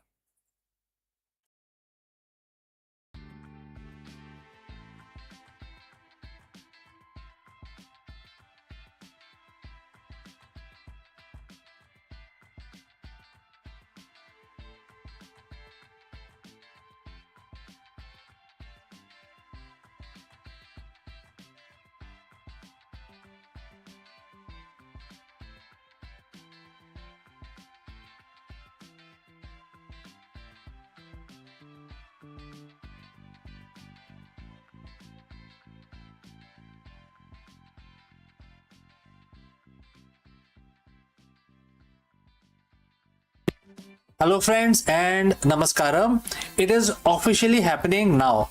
After months of intense speculation, Space has filed its S1 prospectus with the SEC, setting the stage for what is projected to be the largest initial public offering, which is also known as IPO, in the history of mankind.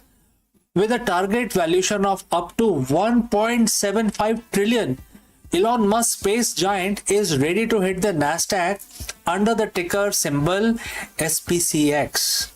In this video, therefore, we break down everything you need to know about the upcoming SpaceX IPO, including the critical dates you need to mark on your calendar and how retail investors can potentially participate. Let's go. For years, it was just a rumor, a what-if conversation on the message boards. But today, the conversation is over. SpaceX has finally filed its S1 prospectus with the SEC, and we are witnessing what is arguably the most significant capital market event of the decade. We're talking about a company that has already changed the physics of rockets and space travel, now aiming for a 1.75 trillion valuation on the Nasdaq. I'm talking about the SpaceX IPO, and the ticker symbol is SPCX. And this is expected to hit the market as early as June 12th, 2026. So friends, if you have reached this far, please inform us from which city you have tuned in and in which language you are watching this video. This will help us determine the reach of our channel. Alright, let's proceed further. For a long time, Elon Musk was adamant SpaceX would stay private until we had a stable, functioning Mars colony. So what changed? The scale of ambition. Basically, SpaceX isn't just launching rockets anymore. It's an integrated powerhouse.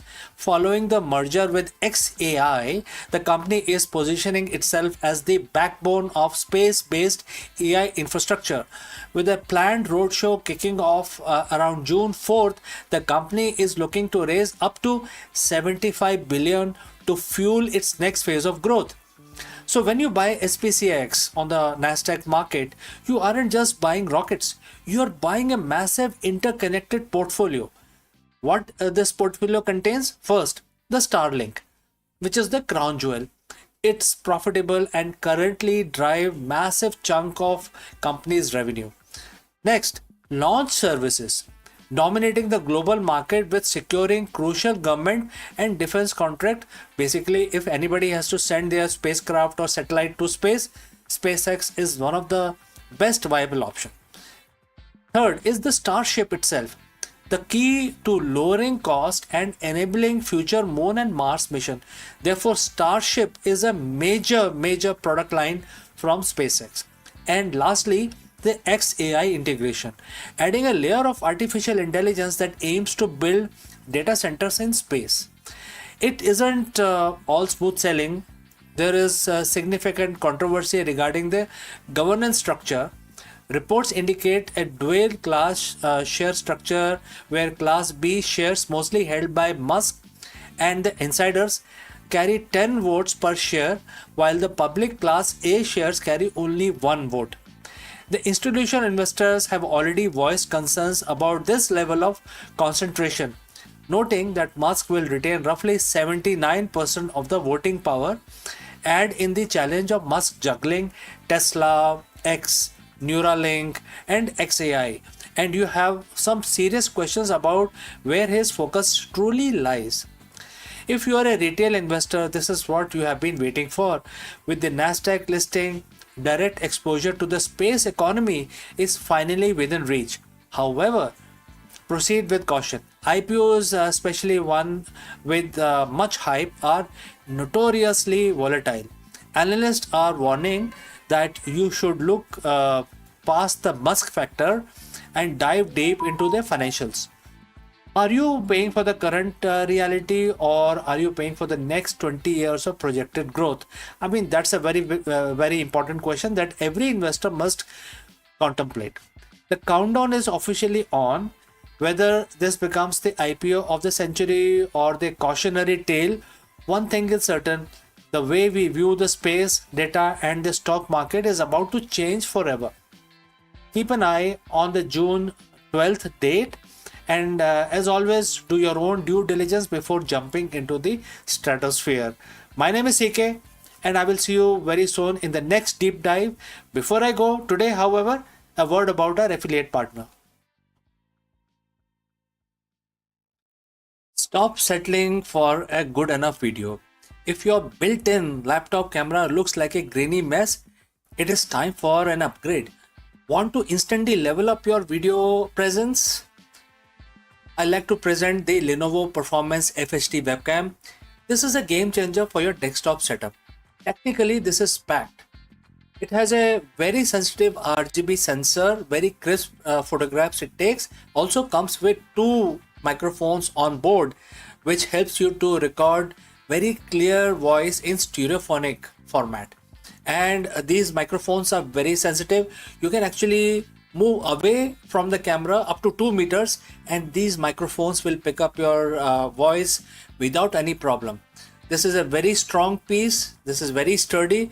Comes with tripod ready. Comes with a very long leash, so it gives you a lot of flexibility to place the webcam wherever you want to keep in your studio. And also it has a swivel base, which is also very handy. So if you want to basically level up your game and you want to pick up this camera at a discount, please click on the link here or scan the QR code. Now let's get back to our video.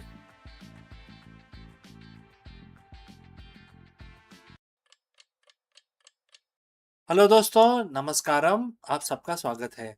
हाल ही में America और Iran के बीच में एक deal हुई है जिसमें उन्होंने कहा है कि अब जो स्टेट ऑफ हॉर्मुज़ है पूरी तरह खुल गया है, हमारा एग्रीमेंट हो गया है। और इस खबर के आते ही जो प्राइस है क्रूड ऑयल का वो गिर गया है, $75 आ गया है। आपको पता होगा कि जो क्रूड का जो प्राइस था वो 100 के ऊपर जा रहा था, लेकिन अब 75 पे आ गया है, कल ही आया है। और ऐसा बोला जा रहा है कि और गिरेगा। तो क्योंकि प्राइस गिर रहा है, इससे क्या नए खतरे का हमें आभास हो रहा है? ऐसा है कि इस पर्टिकुलर एग्रीमेंट में कोई नया युद्ध के बारे में कुछ बातें हैं जो बाहर आ सकती हैं।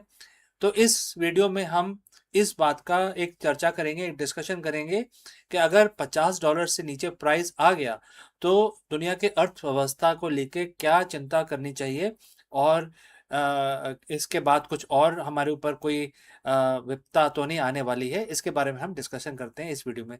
तो चलिए आगे बढ़ते हैं। तो दोस्तों, हम सबको मालूम है कि पिछले कुछ महीनों में स्टेट ऑफ हॉर्मुज़ के आसपास क्या हुआ। अमेरिका और ईरान में आपस में लड़ाई हुई और पहले तो ईरान ने स्टेट ऑफ हार्मूज को बंद किया, इधर उधर बमबारी की। उसके बाद अमेरिका ने उसको बंद कर दिया, करीब 1 महीने से ज़्यादा हो गया अमेरिका ने उसमें ब्लॉकेड लगाया हुआ है। उसकी वजह से जो क्रूड ऑयल का प्राइस है वो आसमान छू गया, 110 120 तक पहुंच गया। और आप देखिए, अगर आप इस जियो पॉलिटिक्स में कुछ रुचि रखते हैं तो आपको पता होना चाहिए कि जो क्रूड ऑयल है उसके सबसे बड़े बायर कौन है दुनिया में। अफ्रीका के कंट्रीज नहीं है, अमेरिका भी एक बड़ा बायर है, लेकिन उसके पास तो ऑयल है काफ़ी, काफ़ी दुनिया का ऑयल कंट्रोल करता है। और सबसे जो बड़े बायर हैं जिनके पास ऑयल नहीं है वो है चाइना और इंडिया। तो ये दो देशों को काफ़ी महंगा ऑयल खरीदना पड़ा पिछले कुछ महीनों में, और फिर काफ़ी जद्दोजहद हुई, कोई कहीं से खरीद रहा है, कोई कहीं से खरीद रहा है। तो इंडिया ने भी ये सब काम किए। तो बहरहाल सब लोग जो ऑयल प्रोड्यूस करते हैं including Russia, they were very happy कि भाई प्राइस बढ़ गया तो हम पैसे कमा रहे हैं। तो ये जो लड़ाई हो रही थी उसके ऊपर से ये बात करते थे कि भाई बुरी बात है, बुरी बात है, लेकिन अंदर अंदर बड़े खुश हो रहे थे। अब क्या हुआ है कि पिछले 2 दिनों में खबर आ रही है कि अमेरिका और ईरान का जो एग्रीमेंट है वो पूरा हो चुका है। और खबर आते ही प्राइस जो है ऑयल का एकदम $75 आ गया। कल के मैं रेट बता रहा हूँ, आज का मैंने अभी चेक नहीं किया है, लेकिन कल $75 आ गया। $75 एकदम से गिरावट आई है।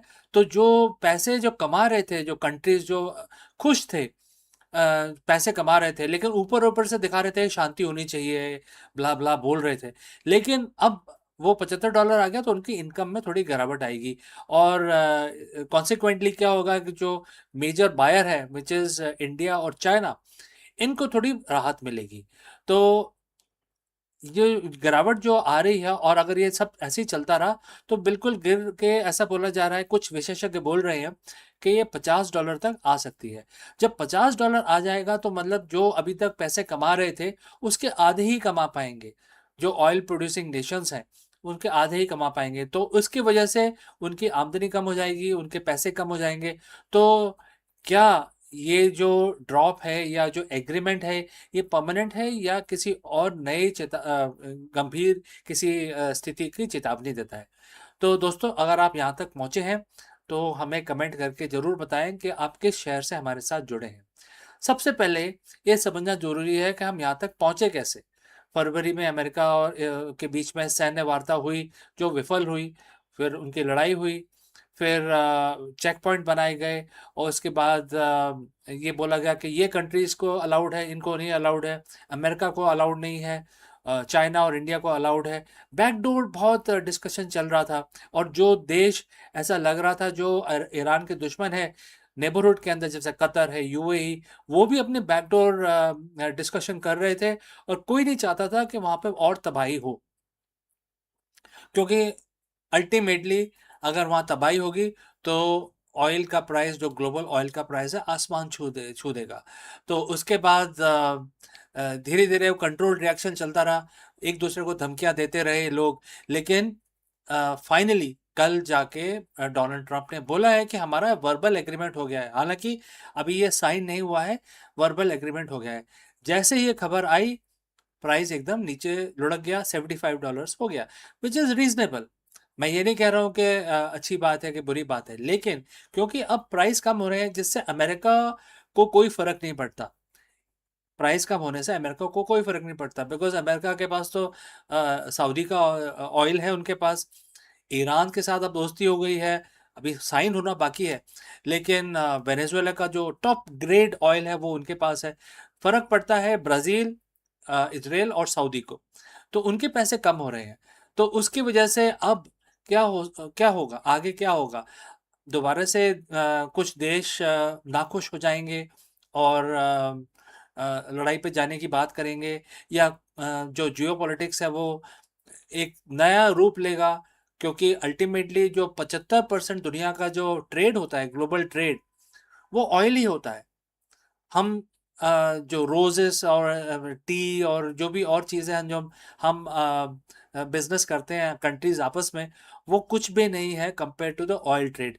सो जितना भी हमारा मैरीटाइम जो हमारा ट्रैफिक चलता है अटलांटिक में और इंडियन ओशन में, उसमें 75% आर दी ऑयल टैंकर्स। तो जो रिस्क प्रीमियम है वो भी अब खत्म हो गया, अब शांति हो गई है और दोनों देशों ने अनाउंस कर दिया है कि अब हम 1 महीने के अंदर, 30 दिनों के अंदर स्ट्रेट ऑफ हार्मूज बिल्कुल पूरी तरह हर एक के लिए खुल जाएगा, कोई टोल टैक्स नहीं दिया जाएगा और सब कुछ खत्म, मतलब जो लड़ाई थी वो सब खत्म हो गई है। अब आप इमेजिन करें, जो चीज़ें मैंने आपको बताई हैं कि अगर प्राइस कम होता रहा तो $50 आ जाएगा। इसका मतलब कि जो उन्नति कर रहे देश हैं चाइना और इंडिया, उनको काफ़ी फ़ायदा होगा, और जो देश जो ऑयल प्रोड्यूस कर रहे हैं उनको काफ़ी नुकसान हो जाएगा, और उनके अंदर 1-1.5 साल के अंदर ऐसे ही चलता रहा तो उनका जो पोजीशन है, ग्लोबल पोजीशन थोड़ा कम हो जाएगा। तो अभी देखना हमें ये है कि अगर ये डील फेल हो गई किसी वजह से, सबसे बड़ा क्रॉनिक जो पॉइंट है इसमें वो ये है कि अमेरिका नहीं चाहता कि ईरान के पास एटॉमिक पावर बने। तो क्या वो अपना एम्बिशन छोड़ देंगे? क्या वो कुछ और बैकग्राउंड एक्टिविटी करेंगे? क्योंकि इस चीज़ के अंदर दुनिया के देशों में काफ़ी बैकग्राउंड डिस्कशन और बैकडोर डिस्कशंस काफ़ी चल रहे हैं, और ये जो शांति है अभी हुई नहीं है, वर्बल एग्रीमेंट हुआ है, जिसको ईरान ने भी कहा है कि हमारा एग्रीमेंट हो गया है, और यूएस ने इनके जो पूरे ब्लॉक्ड जो एसेट्स थे पिछले 40 साल से ब्लॉक किए हुए थे, वो सारे आज खोल दिए हैं। आज की खबर ये है कि वो अनब्लॉक कर दिए हैं। तो 1989 से जो ब्लॉक किए हुए थे सारे आज खोल दिए गए हैं। तो ईरान के पास काफ़ी पैसे आ जाएंगे, और उसके अगेंस्ट ईरान बोल रहा है कि मुझे एटॉमिक पावर नहीं बनना है, और वो एटॉमिक पावर जो भी है वो अब अमेरिका के हाथ में रहेगा। तो ईरान ने अपने ड्रीम्स को गिव अप कर दिया है। तो आपको क्या लगता है, ये एक फोर्स्ड एग्रीमेंट है? अगर ये एग्रीमेंट पिछले अगले 30 दिनों में साइन नहीं हुआ तो क्या होगा? दोबारा से नई तरीके की कोई लड़ाई हो सकती है? एक बहुत बड़ा सवाल है जो आ रहा है।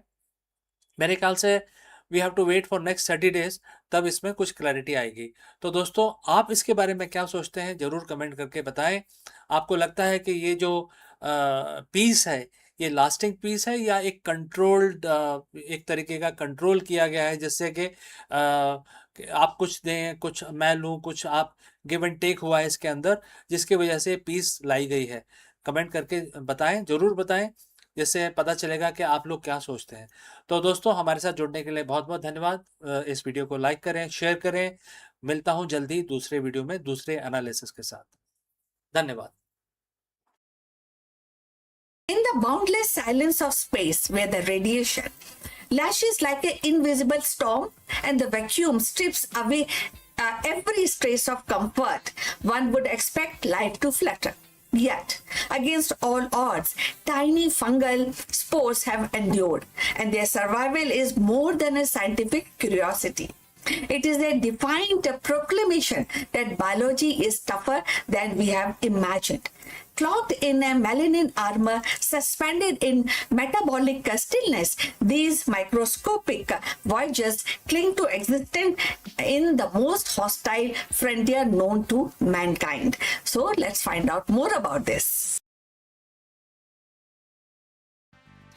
In the cold silence beyond Earth's protective atmosphere, where the radiation storm rages and temperatures plummet, life is not expected to endure. Yet, in the recent experiment, which have revealed a startling resilience, certain fungi, hardy and unyielding, have survived prolonged exposure to deep space condition, and their survival challenges our assumption about the fragility of biology and raises profound questions about possibility of microbial hitchhikers journeying to the Mars. So scientists have placed spores of extramophilic fungi aboard orbital platform, exposing them to the cosmic radiation, vacuum, and the relentless cycle of solar flares. So months later, when these were retrieved and examined, many spores remained viable, and their cell wall, rich in melanin, acted as a shield against the radiation, while their metabolic dormancy allowed them to endure starvation and desiccations. So what seems like a death sentence become a testament to evolutionary ingenuity. So these organisms born in shadow of Earth's ecosystem proved capable of weathering the hardest frontier. So if you have reached this far, please inform us from which city you are watching us and which language you are watching this video. This will help us to determine the reach of our channel. So going forward, the implication of ripple outward. So if the fungi can survive the journey, so too might bacteria or other microbes. And these raises a specter of forward contamination, the accidental transport of Earth's life to the Mars. A single resilient spore nested in the crevice of spacecraft could seed alien soil, and implication the search or implicating for indigenous Martian life. So the line between the discovery and contamination grows perilously thin. For planetary protection agencies, the survival of fungi is both a marvel and a warning. Yet there is another perspective, and that is we are talking about opportunity. If the fungi can endure space, they might one day serve as allies in colonization.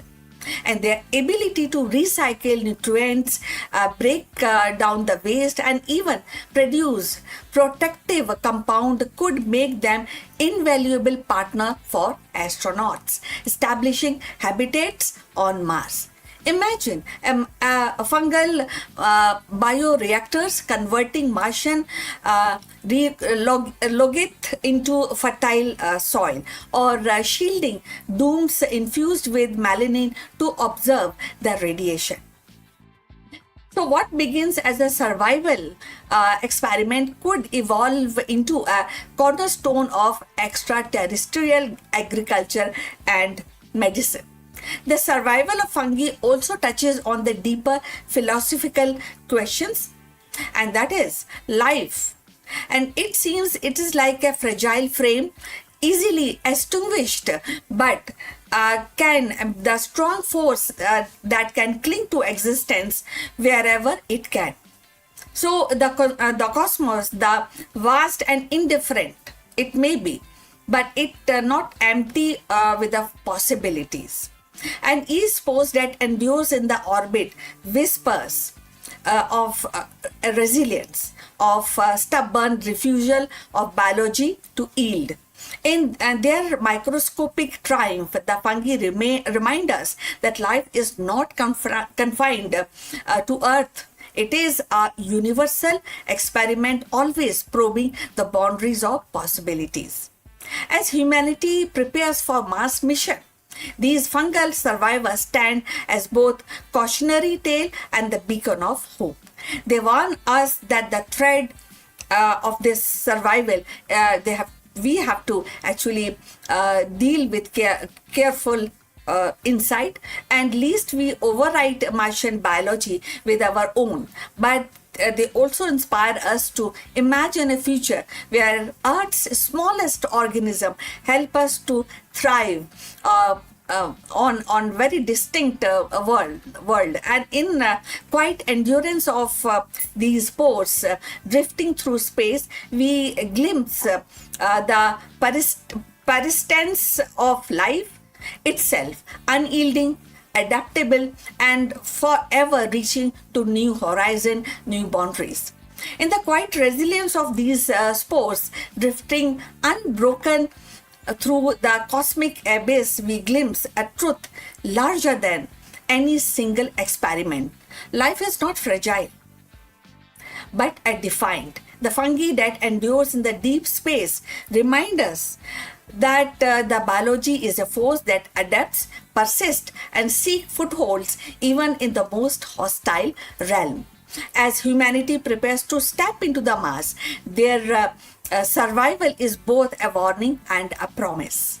Warning us to guard against the contamination, yet promising that life itself may be our greatest ally in the journey beyond Earth. So, in the void where the silence resigns, the spores whisper. A timeless refrain. A life refuses to die, and it is a refusal, it is a carrier that the seeds of tomorrow's world. So, we have come to the end. Thanks for watching this, and we look forward for your comment. At the same time, we request you to subscribe our channel. See you in the next. But before we go further, a few words from our affiliate partner. Stop settling for a good enough video. If your built-in laptop camera looks like a grainy mess, it is time for an upgrade. Want to instantly level up your video presence? I like to present the Lenovo Performance FHD webcam. This is a game changer for your desktop setup. Technically, this is packed. It has a very sensitive RGB sensor, very crisp photographs it takes. Also comes with 2 microphones on board, which helps you to record very clear voice in stereophonic format. And these microphones are very sensitive. You can actually move away from the camera up to 2 meters, and these microphones will pick up your voice without any problem. This is a very strong piece. This is very sturdy. Comes with tripod ready. Comes with a very long leash, so it gives you a lot of flexibility to place the webcam wherever you want to keep in your studio. And also it has a swivel base, which is also very handy. So if you want to basically level up your game and you want to pick up this camera at a discount, please click on the link here or scan the QR code. Now let's get back to our video. Hello friends, did you know that NASA is officially moving beyond the chemical rockets?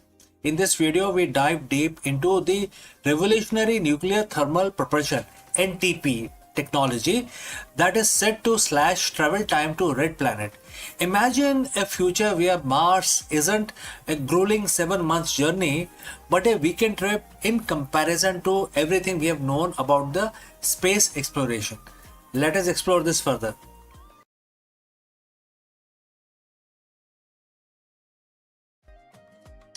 So for 60 years, we have been stuck. Every time we look at Mars, we are staring at a 7 to 9 months commute between Earth and Mars.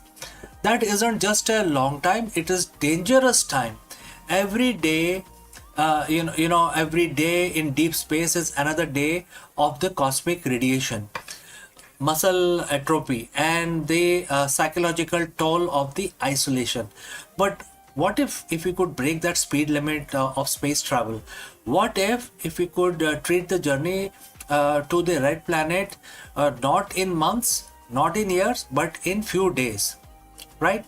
Like a weekend trip in comparison to the current tech. NASA has just officially crossed the Rubicon with the announcement of SR-1 Freedom and a roadmap of 2028. The era of chemical rocket is ending. Today we are looking at the nuclear engine that are finally turning science fiction into an interplanetary reality. So friends, if you have reached this far, please inform us from which city you have tuned in and in which language you are watching this video. This will help us determine the reach of our channel. Alright, moving on. To understand the future, we have to look at why we cannot reach at this point in time, and currently why it is slow. Our best rockets today are chemical combustion. We all know that liquid hydrogen and liquid oxygen. They are very powerful, but they are incredibly inefficient. Think of it like this. A chemical rocket is like a high performance dragster. It's a massive oomph at the start, but it burns through its fuel in minutes. Once you are in orbit, you are basically a glider. By switching to nuclear, we aren't just adding more fuel. We are doubling the energy we get out of every gram of the propellant. So how does a nuclear engine actually works? Unlike the nuclear power, in a plant on Earth, basically, that makes electricity, a nuclear thermal rocket (NTR) is much more direct, and it has several components, starting with core. We have a compact fission reactor using high SA, low enriched uranium, right? And it then create energy, which then send it to the nozzle, etc. And therefore we have to talk about the propellant. We pump the liquid hydrogen through the white hot core reactor, and then it basically comes out of the other side at very high speed. So now we have to talk about expansion. In less than a second, the hydrogen goes from minus 420 degrees Fahrenheit to 5000 degrees Fahrenheit, which then creates a huge thrust. So now let's talk about this thrust. The superheated gas screams out of the nozzle at a speed no chemical fire could ever reach. This is the holy grail of the propulsion. It gives us the high thrust of a rocket with a very long-term efficiency of an electric drive. We are currently in the pivotal year. As of April 2026, the design is right now on the drawing table. However, there is a roadmap, and that is June 2026. The final hardware development begins, and the mission will be SR1. It's a design as a nuclear electric hybrid. It uses the reactor to generate massive amount of electricity, powering high efficiency thruster to basically increase the speed. And it can run for months. It can go for very long time. And what is the goal? The goal is a direct mass mission capability by 2028. This isn't just a lab experiment anymore. We are building the flight hardware right now. So when we say weekend trip, we are talking about relative transit time. By cutting the journey to Mars from 250 days down to 100 or even 60 days, we solve the two biggest threats to human life. Number one is radiation. Less time spent in the void, which is open space, lower the dose of the solar particles or any cosmic radiation. Number two is the abort capability. Nuclear engines allow us to turn around or change course. Well, in a chemical rocket, once you are on your path, you are committed. Nuclear gives the pilot a steering wheel. Our multi-planetary future, which is to the stars, will have, will always remain a dream if we do not have faster mode of transport. We just don't have the engine to reach them. Why, right? So if we want to go to other worlds, other stars, we need faster mode of transport. So with the breakthrough that we are going to see in 2026, the gap between Earth and Mars is finally closing. We are no longer limited by how much fire we can make. We are now limited only by our ambition to explore. So friends, we have come to the end of our discussion today. My name is CK and you are watching Akulmach. And if you want to stay on the cutting edge of the Artemis era and the nuclear revolution, hit that subscribe button, and the future is arriving faster than you think. So before I go, a word about our affiliate partner. Stop settling for a good enough video. If your built-in laptop camera looks like a grainy mess, it is time for an upgrade. Want to instantly level up your video presence? I like to present the Lenovo Performance FHD webcam. This is a game changer for your desktop setup. Technically, this is packed. It has a very sensitive RGB sensor, very crisp photographs it takes. Also comes with two microphones on board, which helps you to record very clear voice in stereophonic format. And these microphones are very sensitive. You can actually move away from the camera up to 2 meters and these microphones will pick up your voice without any problem. This is a very strong piece. This is very sturdy. Comes with tripod ready. Comes with a very long leash, so it gives you a lot of flexibility to place the webcam wherever you want to keep in your studio. And also it has a swivel base, which is also very handy. So if you want to basically level up your game and you want to pick up this camera at a discount, please click on the link here or scan the QR code. Now let's get back to our video.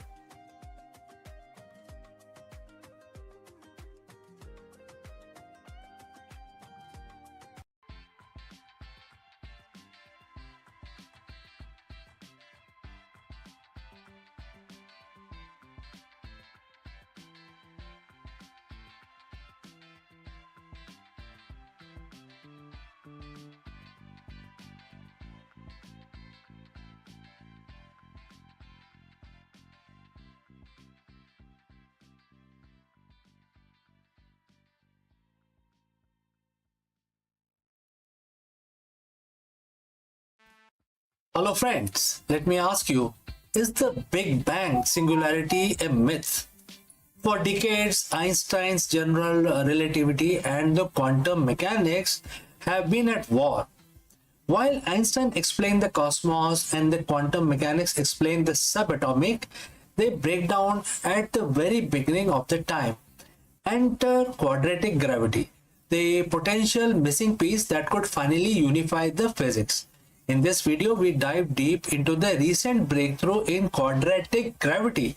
Unlike standard general relativity, which leads to impossible singularity, quadratic gravity introduces higher order terms. This mathematical addition might prevent universe from being hitting a zero, suggest a smooth, finite origin of our cosmos. Let us explore this further. For over 100 years, we have lived in Einstein's universe.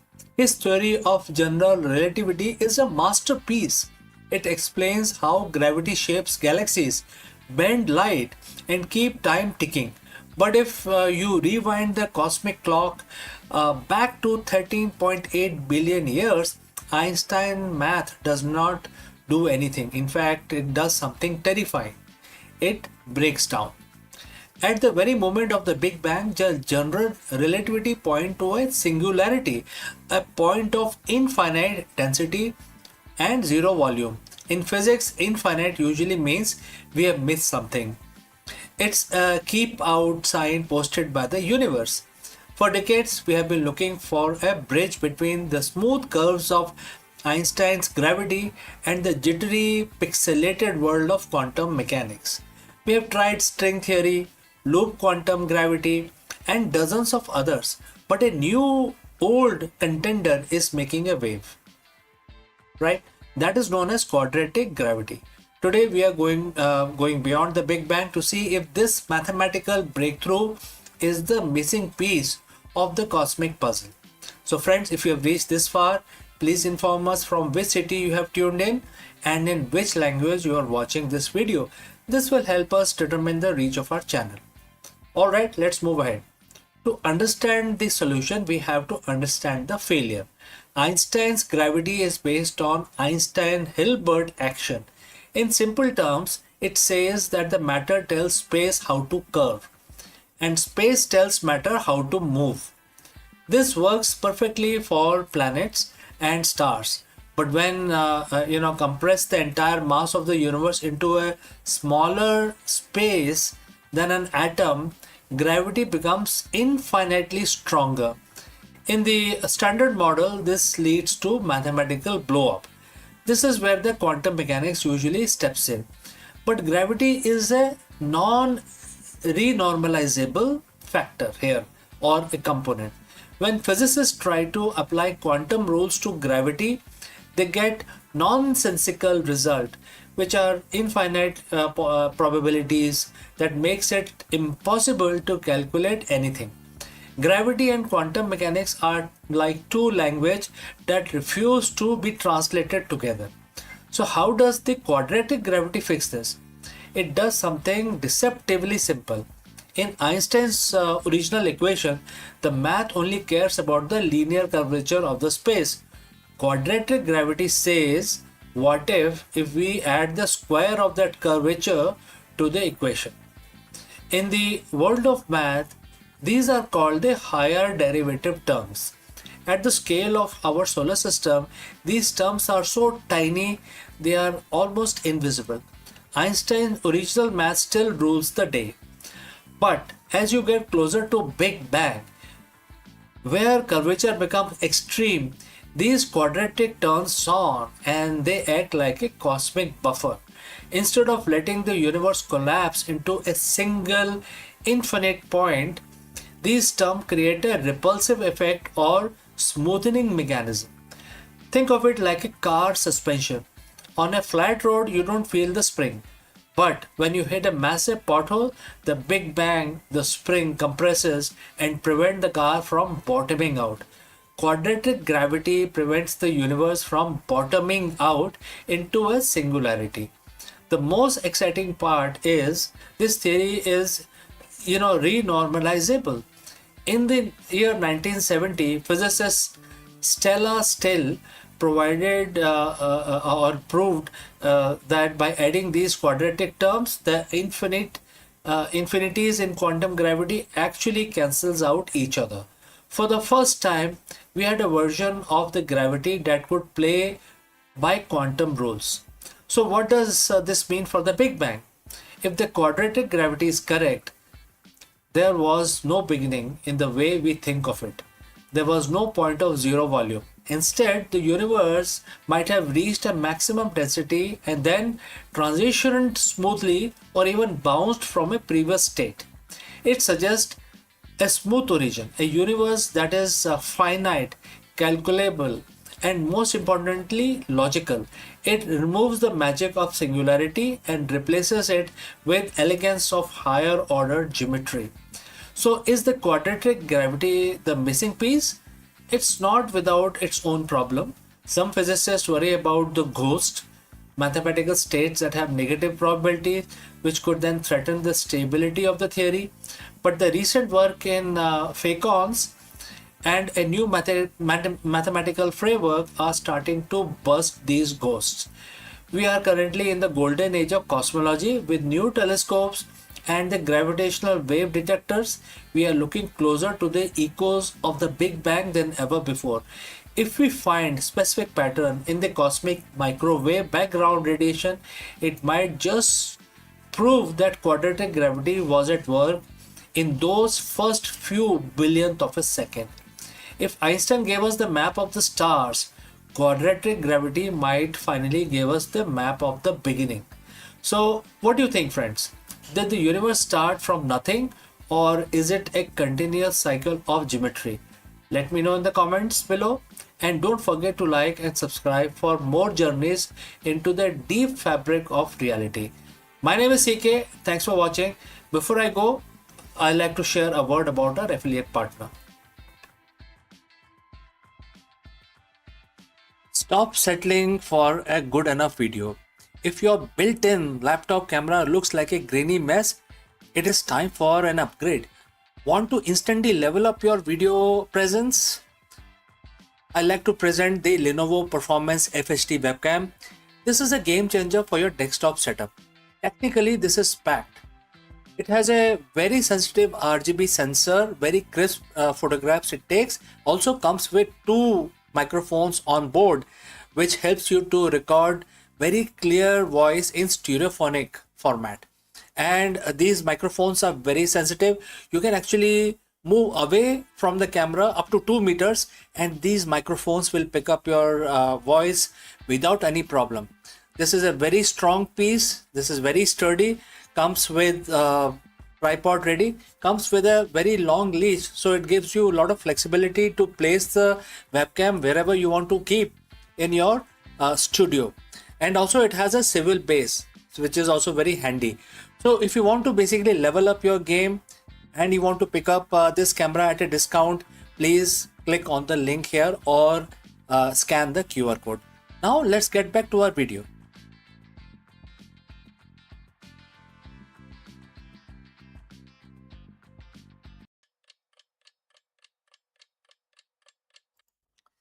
नमस्कार दोस्तों, आप सभी का स्वागत है। आज है बृहस्पतिवार और जैसा कि आप सभी लोगों को पता होगा, ज़्यादातर लोगों को पता रहता है कि बृहस्पतिवार का जो दिन होता है ये भगवान विष्णु के लिए समर्पित होता है। तो आज के दिन हम भगवान विष्णु की पूजा करते हैं, आराधना करते हैं और हर रोज की तरह अपना दिन शुरू करने से पहले हम भगवान विष्णु का नमन करेंगे, उनको याद करेंगे।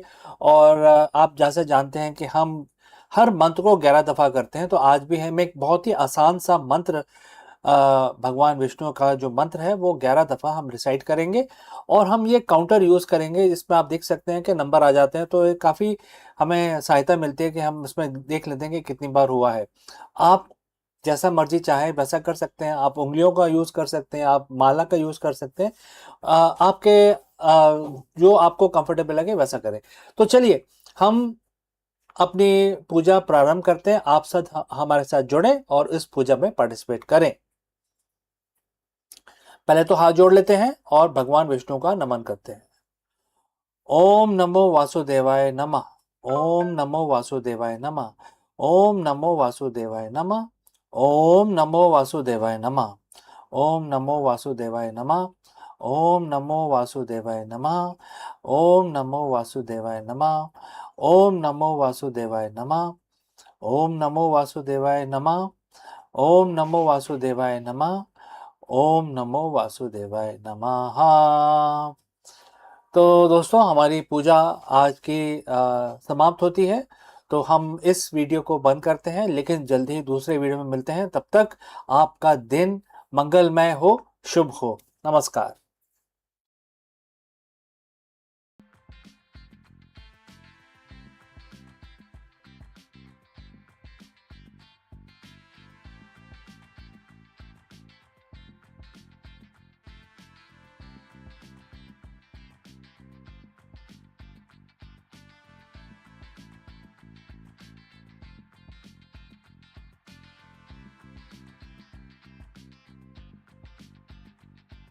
In the hushed chamber of Ming era medicine, where the wisdom was linked on scrolls and remedies brewed in porcelain jars, a startling secret has resurfaced. An anesthetic formula centuries ahead of its time. More than a potion, it was a calculated blend of herbs, philosophy designed to silence the pain and study the spirit. This discovery does not just rewrite medical history, it reveals a civilization that understood the delicate frontier between consciousness and oblivion, compassion and science. So, the Ming Dynasty, often celebrated for its art and for its architecture, now stands illuminated as a pioneer in surgical sophistication.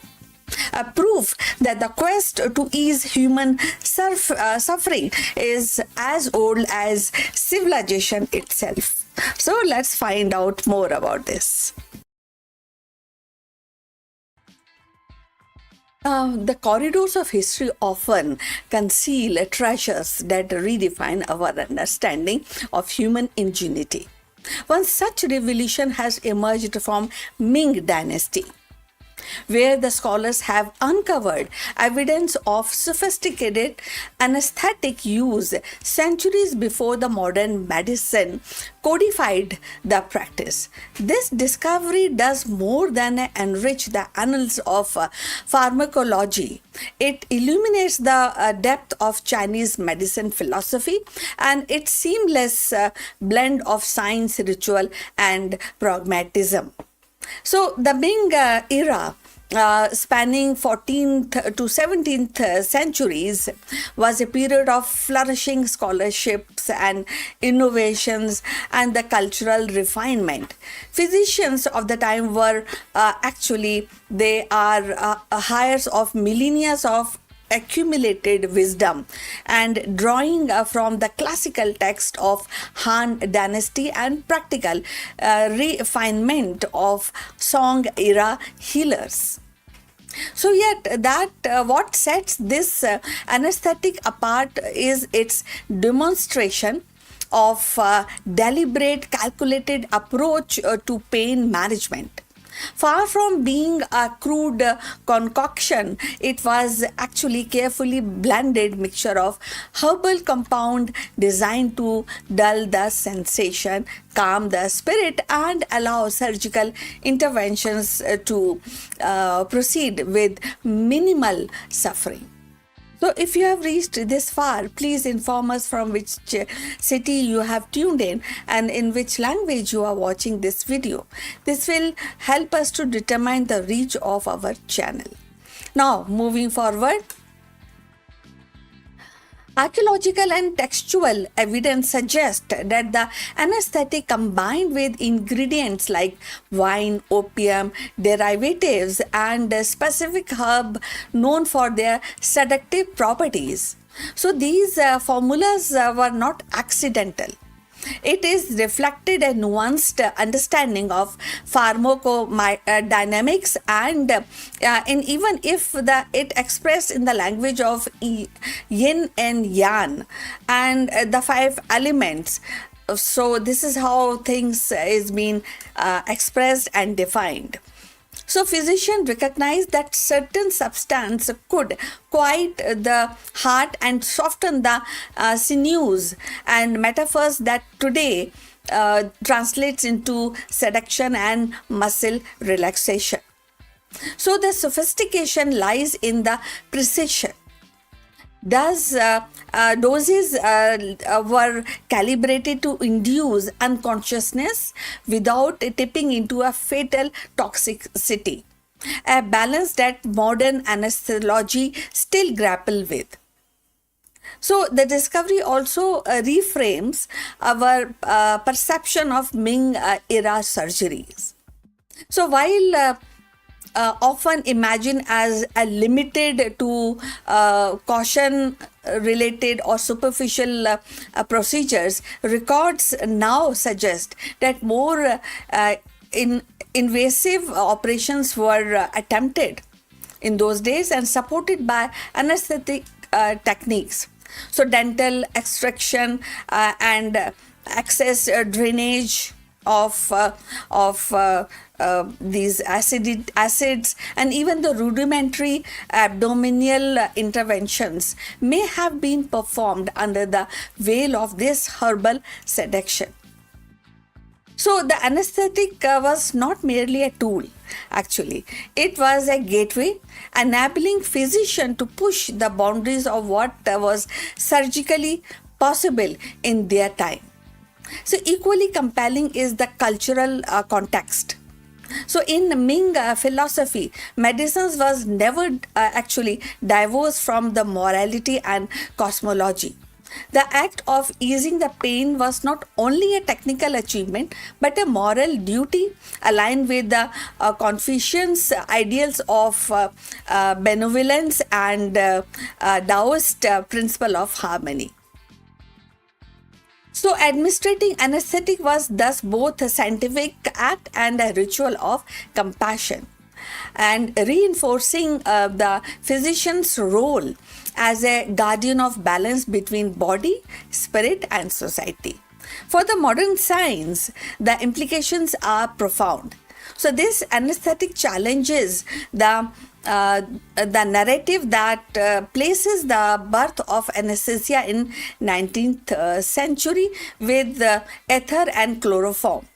Instead, it actually reveals a parallel lineage of innovation in the East, where the empirical observation and the herbal experimentation also laid the groundwork for the pain management centuries earlier.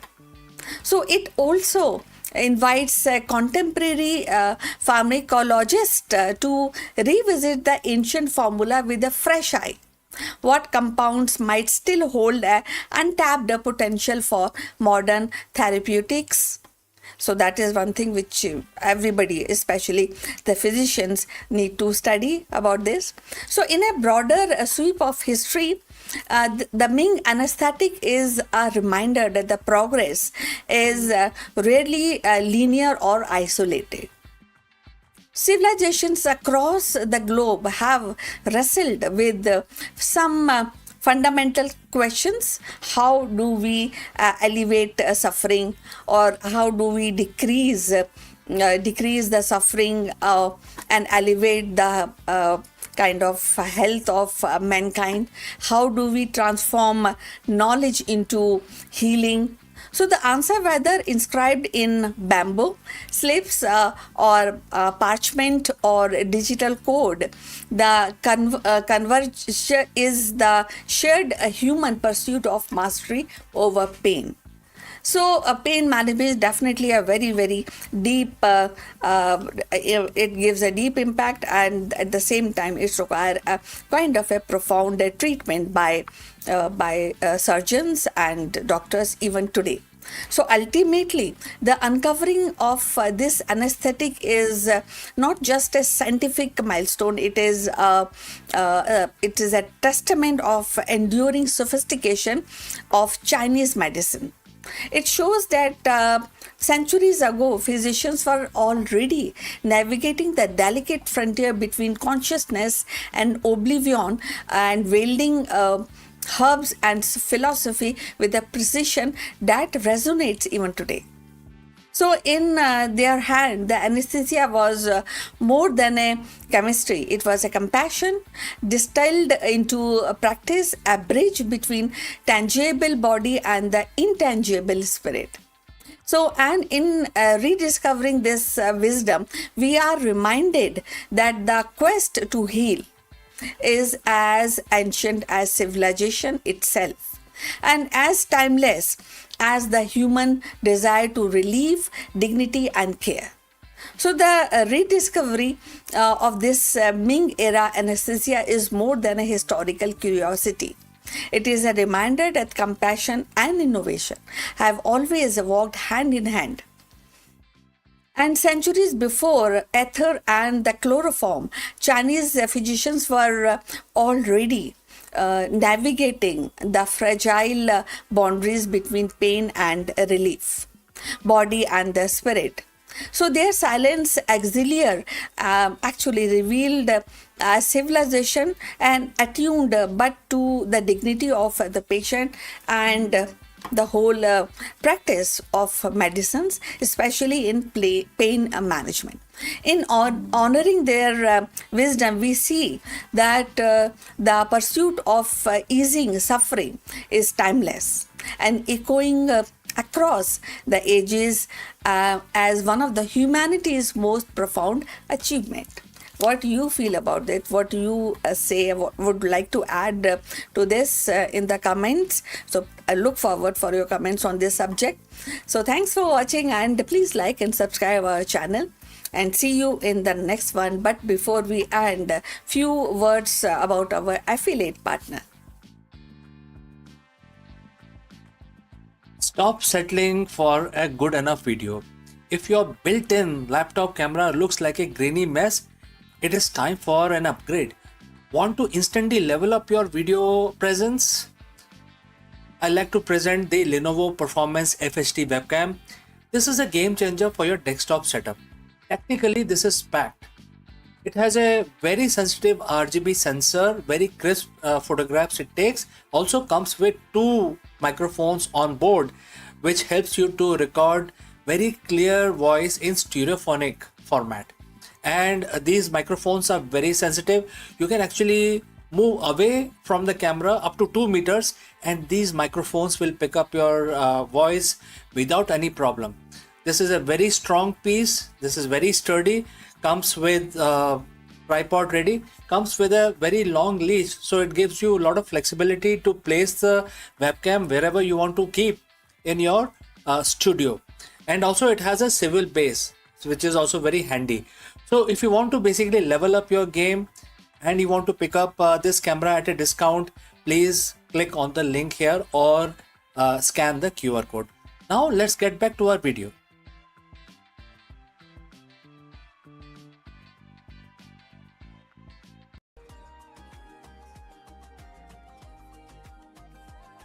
In the dawn of Vedic age, when human curiosity first turned towards the stars and the mystery of fire, one sage stood at the crossroad of spirituality and science. So we are talking about Rishi Angira.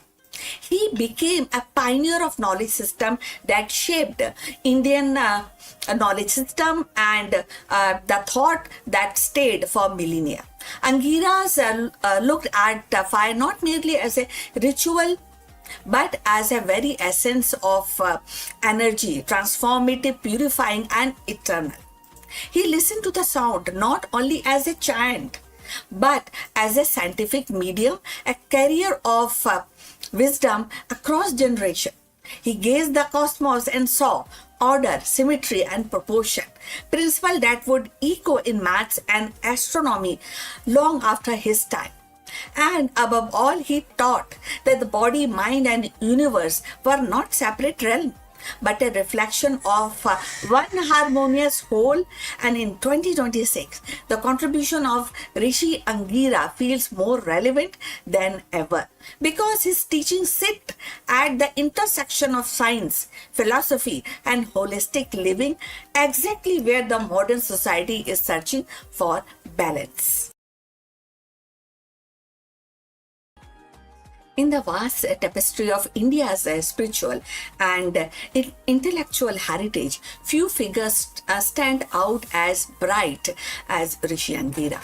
Counted among the Saptarishi, he was not only a seer of divine truth, but also a pioneer where the insight laid the foundation of astronomy and mathematics, and definitely the sound and how to actually handle the sound and the holistic philosophy. His legacy reminds us that the root of science and spirituality in India are deeply intertwined. So Angira is often described as the sage of fire. In Rig Veda, his hymn of Agni reveals a profound understanding of fire, not merely a physical phenomena, but as a universal principle of energy, transformation, and purification. Fire consume and transform, and also that.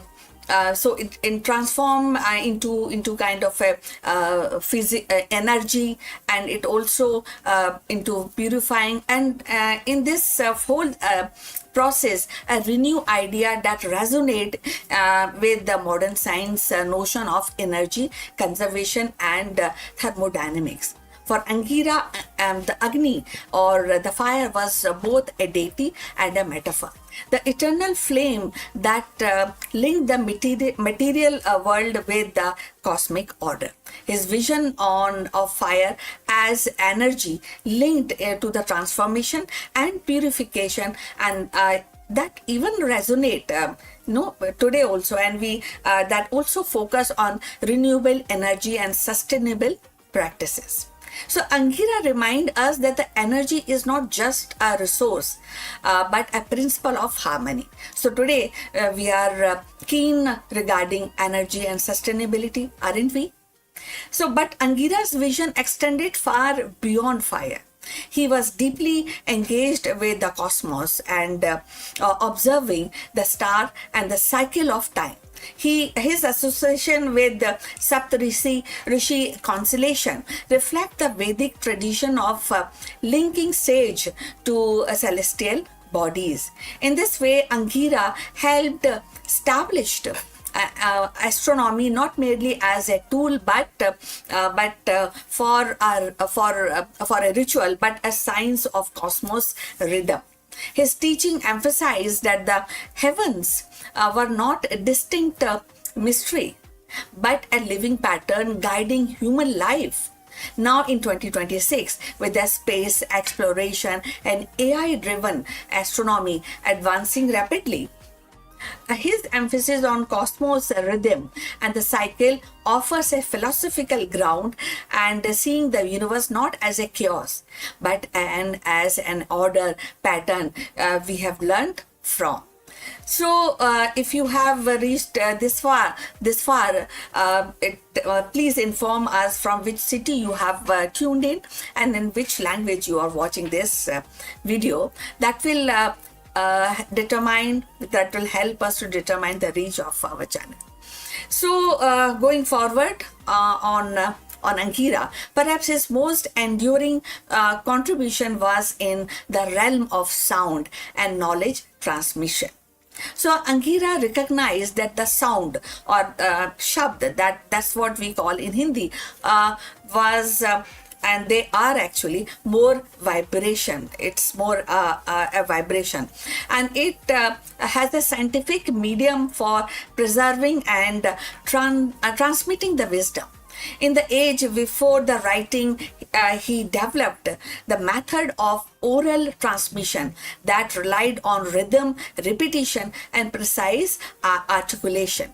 And this system ensured that the Veda could be memorized and passed down flawlessly across a generation.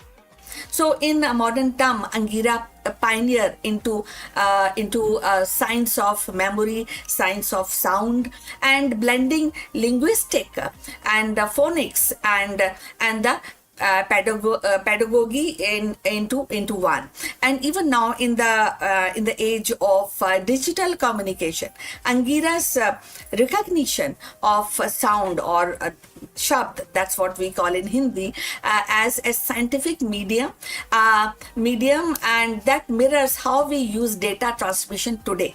His oral method of preserving knowledge and anticipating the importance of precision is definitely very much relevant in information system. So his hymn also reveal a fascinating with order, symmetry, and proportion. So ritual were not a random act, but a carefully measured sequences reflecting mathematical precision.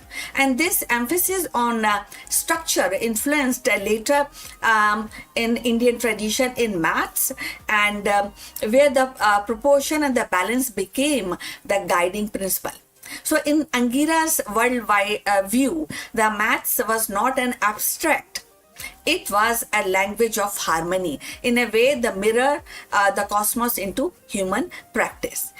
His focus on order, symmetry, and proportion aligned with the modern mathematics and coding and design thinking, where the structure and the balance are essential for innovation. So equally important was his teaching on balance between body, mind, and cosmos. So Angira saw human being as a microcosmos of universe. Just as a fire purifies and a star guide, so too our individual alignment in their inner energy of us and yours inner energies with the rhythm of nature. So this holistic vision foreshadowed the Ayurveda and other Indian science that emphasize equilibrium as the key of health and wisdom. Perhaps most importantly, his teaching that body, mind, and cosmos must remain in equilibrium and speaks directly to 2026 challenges of mental health and environment crisis and technological actually the overload. So taken together, Angira's contribution form a remarkable legacy. He gave us the vision of fire as an energy, astronomy as a cosmic order, sound as a scientific transmission, and mathematics as a symmetry, and philosophy as a balance. So his work reminds us that science, spirituality were never separate in Vedic age. They were two sides of one quest for truth. So as we look back and as we analyze the teaching of Angira, though in that context, Angira emerged not only as a sage, but as scientist of soul and cosmos. His insights continue to inspire, urge us to see the universe not as a collection of isolated phenomena, but as a living, ordered whole. In his hymn, we hear the echoes of timeless truth that knowledge, whether spiritual or scientific, is a flame meant to illuminate, transform, and guide humanity towards harmony with the cosmos. So in Vedic dawn, the Angira lit the flame of knowledge, of science, where the fire becomes energy, sound becomes knowledge, and cosmos becomes order. So in the end, Rishi Angira emerged not as a sage of Vedic age, but a visionary who saw science and spirituality as two currents of same river. His hymn to fire reveals the energy as a principle of transformation and purification. His devotion to sound gave humanity a flawless system of oral knowledge transmission, ensuring the wisdom echo across the centuries. And his fascination with symmetry and proportions seeded the spirit of mathematics, while his gaze at the star aligned human life with the cosmos rhythm. What Angira taught us was simple yet profound. The body, the mind, and the cosmos are not separate realm, but reflection of the same kind of alignment, same as a kind of living, the way of living actually. So when we go forward about his teaching, I would also request you to send us the comments what you think, and if you want to add something on this in this context, please, we welcome your comments. So his vision was knowledge was not a possession but a flame meant to illuminate, purify, and guide. As we look back today, his legacy reminds us that the true wisdom lies in the balance and between energy, order, and between sound and silence, between the human and the cosmos. So please send, as I was requesting you, send your comments on this subject, and also please subscribe our channel for more insights to Indian spirituality, mythology. So see you in the next one. But before we end, a few words about our affiliate partner.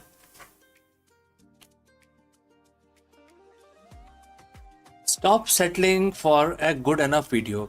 If your built-in laptop camera looks like a grainy mess, it is time for an upgrade. Want to instantly level up your video presence? I like to present the Lenovo Performance FHD webcam. This is a game changer for your desktop setup. Technically, this is packed. It has a very sensitive RGB sensor, very crisp photographs it takes. Also comes with two microphones on board, which helps you to record very clear voice in stereophonic format. And these microphones are very sensitive. You can actually move away from the camera up to 2 meters, and these microphones will pick up your voice without any problem.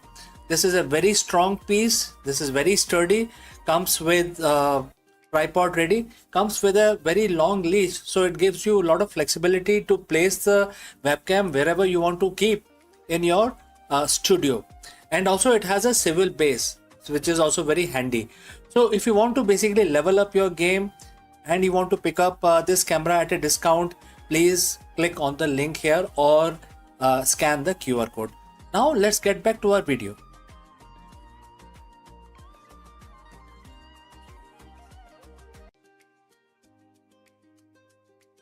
Friends, the universe isn't just expanding, it is going somewhere.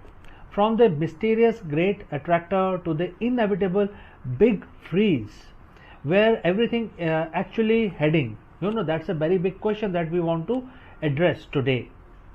In this video, we trace the ultimate trajectory of every star, galaxy, and atom in existence. Have you ever wondered about the final destination of the cosmos? While we go about our daily lives, our Milky Way galaxy is screaming through space at 2.2 million kilometers per hour. But where it is going, what is pulling it? Let us discuss this further.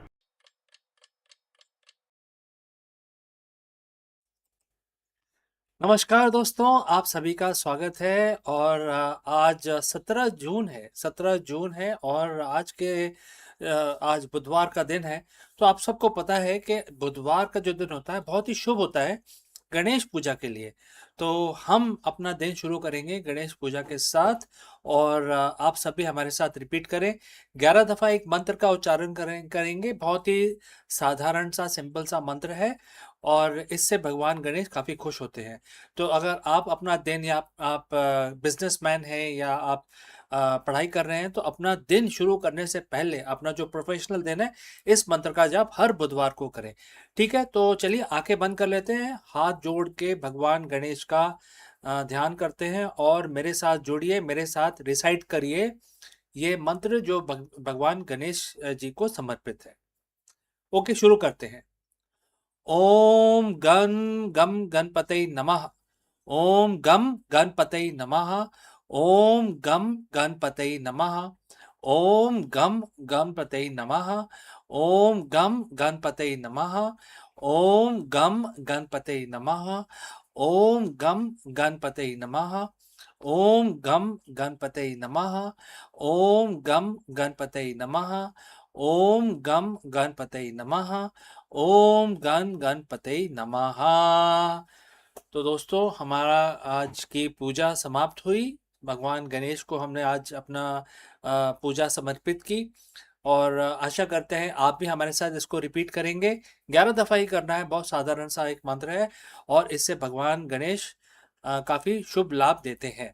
तो चलिए हम आगे बढ़ते हैं, अपना दिन शुरू करते हैं। इस वीडियो में आपसे विदा लेता हूँ। जल्दी मिलता हूँ दूसरे वीडियो में, कहीं मत जाइएगा। आपका दिन शुभ रहे। नमस्कार।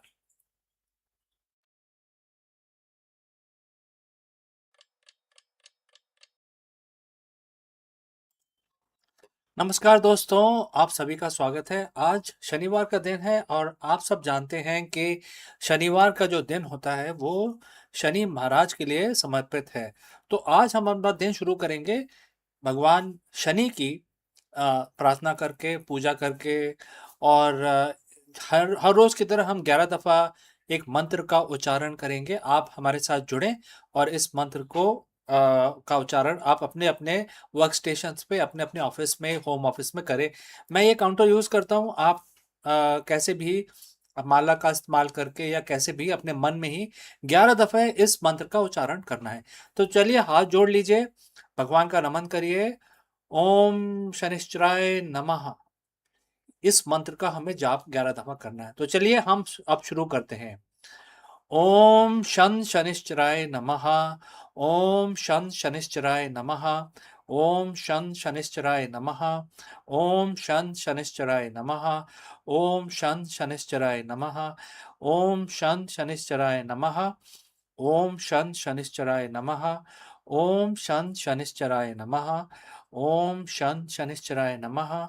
ओम शन शनिश्चराय नमः। ओम शन शनिश्चराय नमः। तो दोस्तों, हमारे भगवान के स्तुति जो पूजा है समाप्त हुई और जिन लोगों की शनि की ढैया चल रही है उनके लिए बहुत ही ज़रूरी है आप हर शनिवार को इस मंत्र का जाप करें और अपना दिन शुरू करें। तो चलिए, आपका आज का दिन मंगलमय हो, इसी कामना के साथ हम इस वीडियो को समाप्त करते हैं। मिलते हैं जल्दी ही दूसरे वीडियो में।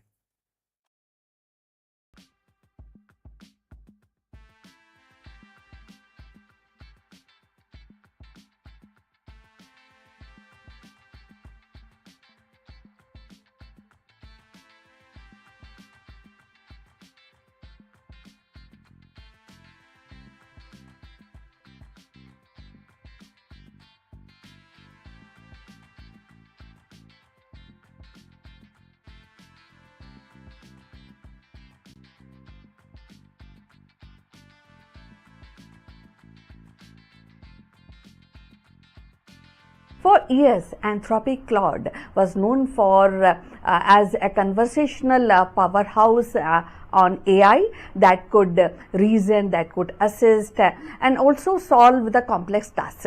But today, in 2026, the company has decided to redraw the boundaries of creativity.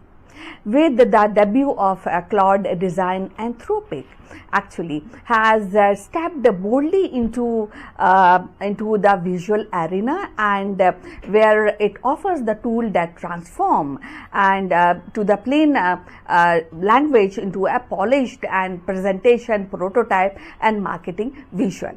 This is not just another AI feature, but it is reimagination of how the idea takes shape. No templates, no plain canvases, just words flowing into images. For entrepreneurs, for educators and the creators, Claude Design promises speed and accessibility.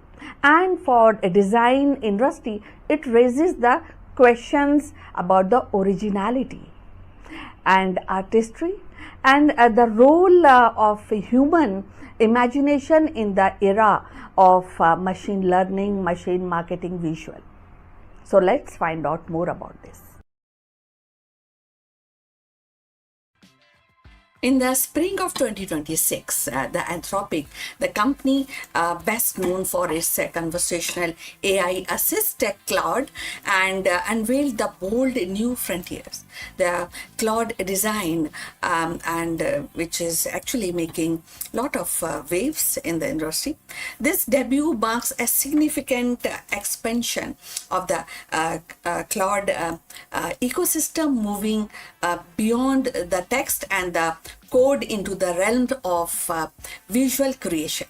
For years, the Anthropic had positioned itself as a competitor to OpenAI and Google in the natural language space. But with the Claude Design, it signals a deep ambition to redefine how humans interact with creativity itself.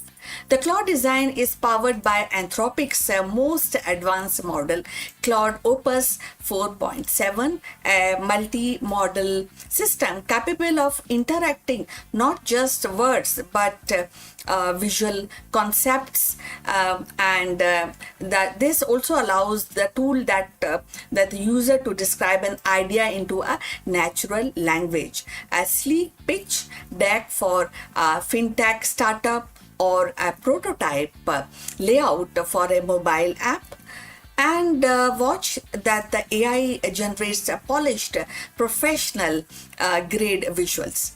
Presentation, one pager, product mock-ups and marketing materials can be drafted in minutes. And bypassing the traditional blank canvas problem that has a long haunted designers and entrepreneurs. So the launch of Claude Design is not just about convenience. It is about accessibility. And Anthropic envisions a world where the founder, the product managers, and the market people who may lack formal design training can still produce compelling visual that communicate their ideas effectively. In this sense, the Claude Design democratizes creativity, lowering the barriers and accelerating the workflow. So if you have reached this far, please inform us from which city you are watching and in which language you are watching this video. This will help us to determine the reach of our channel. So moving forward, for startups, the implications are enormous. A founder preparing for an investor's pitch can now generate a professional deck overnight. So marketers can prototype campaign visuals without actually waiting for a design team. And even the educator and the students can use Claude Design to create very designing and engaging presentation with minimal effort. And unsurprisingly, the debut has sparked comparison with the established platform like Canva, Figma, and Adobe Photoshop. So analysts have already begun asking whether Claude design could be Canva killer. While the Canva revolutionized the design by offering templates, drag and drop simplicity, the Claude design goes a step further. It eliminates the need for templates altogether. Instead, it listens to language and interprets the intent and produces the visual that feels tailored to the user's vision. And this shift from template to driven design to AI driven creations could reshape the competitive landscape. If the Claude design succeed, it may force incumbents to integrate deeper AI capabilities into platform, accelerating the industry's evolution. So, yet, as with all generative AI, Claude design raises questions. Can AI generated visual truly match the nuances and artistry of human designers? Will the reliance of AI homogenize the creativity, producing output that feels polished but lack originality? And what of copyright and ownership? Who truly owns a AI generated design, the user or the algorithm? Now, the critics also warn the ethical risk, and just as the test-based AI has misused to generate misinformation, visual AI could be exploited to create misleading prototypes, fake branding, or even the counterfeit the documents. The Anthropic insists that safeguards are in place, but the debate is far from the settled. So, you will also agree that there's a turning point in AI creativity which is on rise. The Claude design debut is more than a product launch. It is turning point in the story of AI creativity. For Anthropic, it represents a strategic pivot from being a text-first company to embrace the multimodal intelligence. And for user, it offers a glimpse of future where the language itself becomes the interface for the design. Now, when I'm just telling you about this, I also get worried. I am with the critics because nowadays the children are also very tech savvy, and they will love Anthropic Cloud because they can turn their language into a picture which they love most because they hate writing, right? So this is something which I think I need your comments on this. Now, going forward, for a society, it raises the profound question that is there about the role of human artistry in the age where the machine can generate beauty at scale. So, Anthropic cloud design is both exhilarating and unsettling. It promises speed, accessibility, and democratization, but also challenges long-held notion of originality and authorship. As a business educator and creator, experiment with this new tool. The world will have to decide whether AI-led design is a complement to human creativity or a competitor. So in the end, Claude design is not just about making visual easier. It is about redefining the very act of creation, turning the words into the images, the ideas into the artifacts. Whether it becomes a cornerstone of a creative economy or a cautionary tale will depend on how wisely we balance innovation with integrity. So we have come to the end. Thanks for watching, and please like and subscribe our channel. So see you in the next one. But before we end, few words about our affiliate partner. Stop settling for a good enough video. If your built-in laptop camera looks like a grainy mess, it is time for an upgrade. Want to instantly level up your video presence?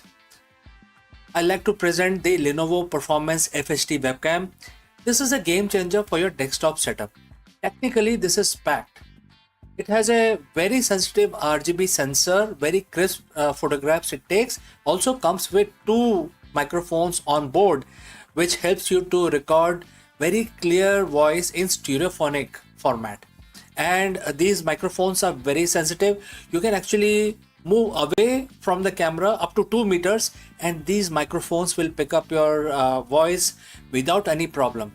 This is a very strong piece. This is very sturdy.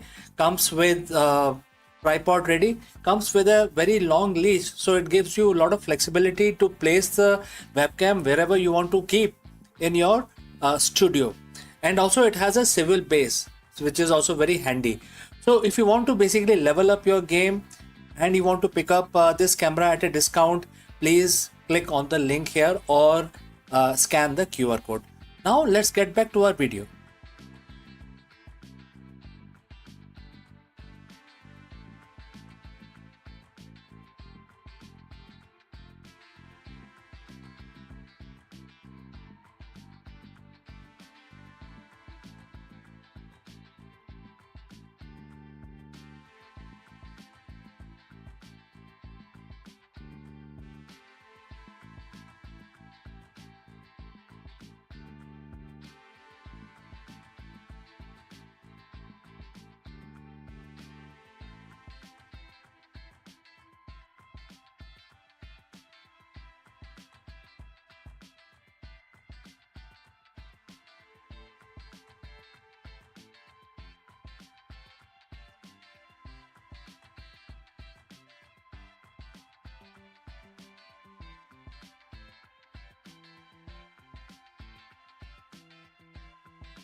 Long before the telescope pierced the skies of Renaissance Europe, a brilliant mind in 5th century India dared to challenge the cosmic order. And Aryabhat, through his Aryabhatiya, that suggested that the earth itself was not a still center of the universe, but a rotating sphere and its motion explaining the dance of stars and the cosmos. In doing so, he planted the seed of heliocentrism nearly 1,000 years before Copernicus. So, in 2026, as humanity propose an interplanetary mission and debates on the ethics of AI, design, science, and Aryabhat vision feels startlingly modern. What do you feel about that? Now, going forward, his courage to question orthodoxy mirror our own struggles to redefine boundaries, whether in space exploration or in digital knowledge or in global collaboration. What he offered was not just astronomy but a philosophical revolution, a reminder that Earth is but one participant in the vast cosmic symphony.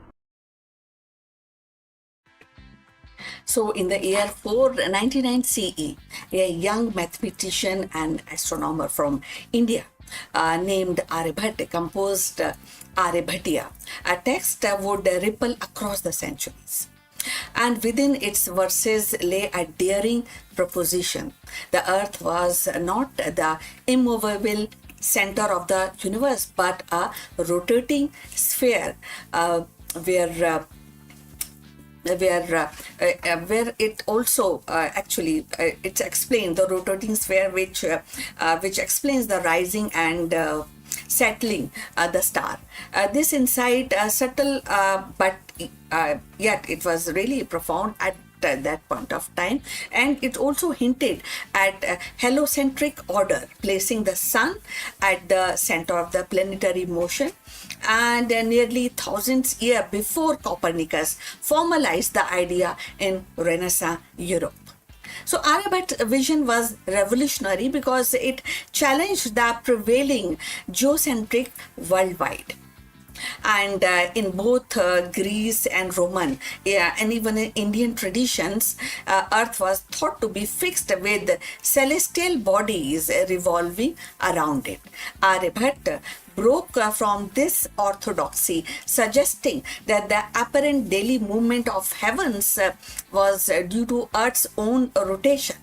Though his heliocentric leanings were not expressed in the same systematic way as Copernicus, but definitely the seeds of the ideas were unmistakable. So if you have reached this far, please inform us about your city and from where you are tuned in, and in which language you are watching this video, and this will definitely determine the reach of our channel. So look forward. And in 2026, the Aryabhat's heliocentric vision resonates in a striking way. Humanity is once again at a crossroad of knowledge, driven not only by a handwritten actually, manuscript, but also about artificial intelligence, global collaboration. And just as Aryabhatta challenged the obvious questions, Earth's immobility, today scientists and technologists challenges assumptions about the creativity, about ethics, and the boundaries of machine intelligence. His legacy also speaks to the decolonization of science. For centuries, the narrative of heliocentrism was framed as a European breakthrough. Yet, Aryabhatta reminds us that scientific progress has always been global, with the contributors flowing across the cultures and continents. In an era where the India's ISRO launches a mission to Mars and to the moon, reclaiming Aryabhat's place in history is not just about, and it is definitely not just about the pride. It is also about recognizing the shared heritage of human curiosity.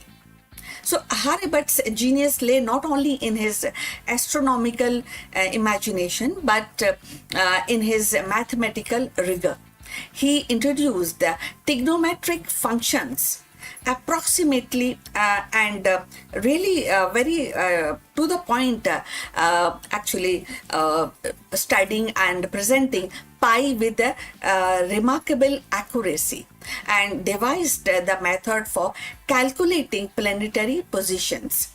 His equation implied a solar-centric system where the planetary motion could be explained more elegantly than by Earth centric models. So these ideas traveled far beyond India, translated into Arabic. Into Arabic language, it was taken by Arabs and Arabics work into a Islamic world. No, so this is how the you know that how these ideas generate a worldwide. So where the scholars they expanded upon his insights, and centuries later, fragments to its knowledge influenced by some of the fragments also influenced European thought and forming part of intellectual soil from which picked up by Copernicus heliocentric model that would grow later, and we know all this, all of us know about this. So Aryabhat's heliocentric model also feels the prophetic in the age of space exploration. So by placing Earth as one planet among many, he reframed humanity's place in the cosmos. Today, as astronaut prepares for Mars mission and telescopes peer into distinct galaxies, his insight remind us that Earth is not the center of existence, but a part of a vast interconnected universe. So in 2026, this perspective is more urgent than ever. So climate change, geopolitical tensions, and AI-driven transformation all demand a planetary consciousness and awareness that Earth is fragile, finite, and not the axis of all the things. Aryabhat's heliocentric courage became a metaphor for humanity and responsibility in the modern age. So Aryabhat's heliocentric leaning were not merely scientific hypotheses; they were act of intellectual bravery.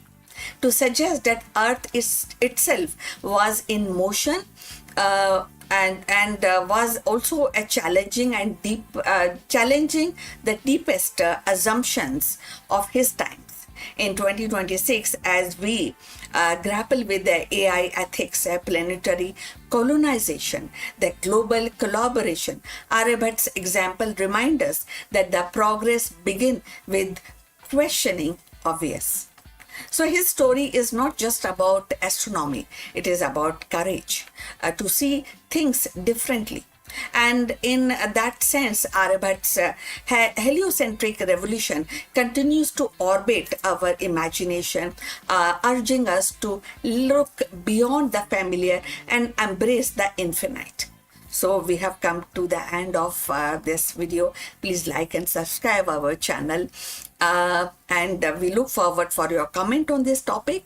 But before we end this video, a few words from our affiliate partner. Stop settling for a good enough video. If your built-in laptop camera looks like a grainy mess, it is time for an upgrade. Want to instantly level up your video presence? I like to present the Lenovo Performance FHD webcam.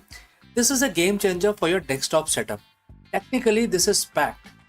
It has a very sensitive RGB sensor, very crisp photographs it takes. Also comes with two microphones on board, which helps you to record very clear voice in stereophonic format. And these microphones are very sensitive. You can actually move away from the camera up to 2 meters and these microphones will pick up your voice without any problem. This is a very strong piece. This is very sturdy. Comes with tripod ready. Comes with a very long leash, so it gives you a lot of flexibility to place the webcam wherever you want to keep in your studio. And also it has a swivel base, which is also very handy. So if you want to basically level up your game and you want to pick up this camera at a discount, please click on the link here or scan the QR code. Now let's get back to our video.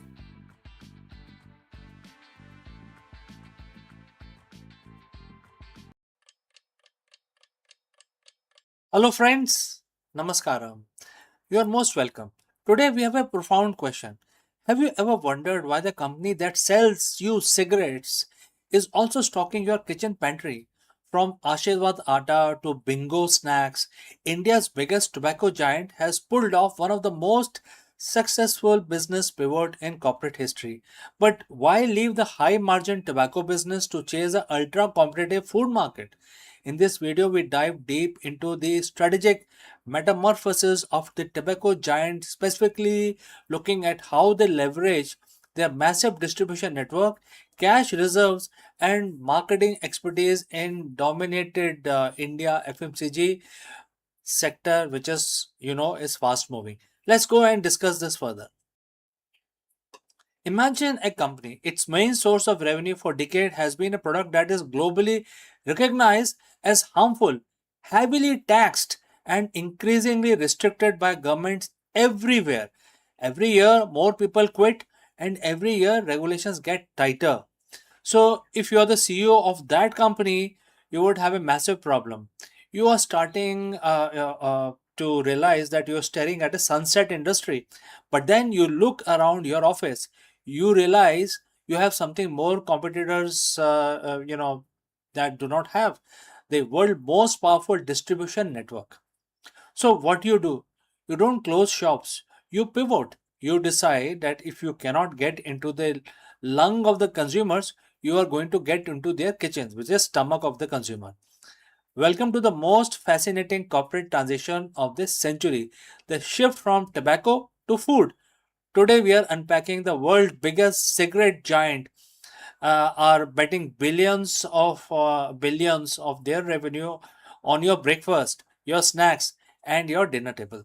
So, friends, if you reached so far, let me know name of your city or country from where you have tuned in into this video.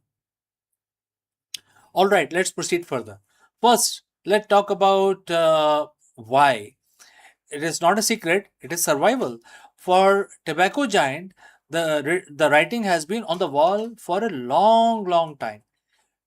Things like declining volumes, health awareness is at all-time high. People are definitely quitting smoking and smoking less and less. Number two is regulatory pressure.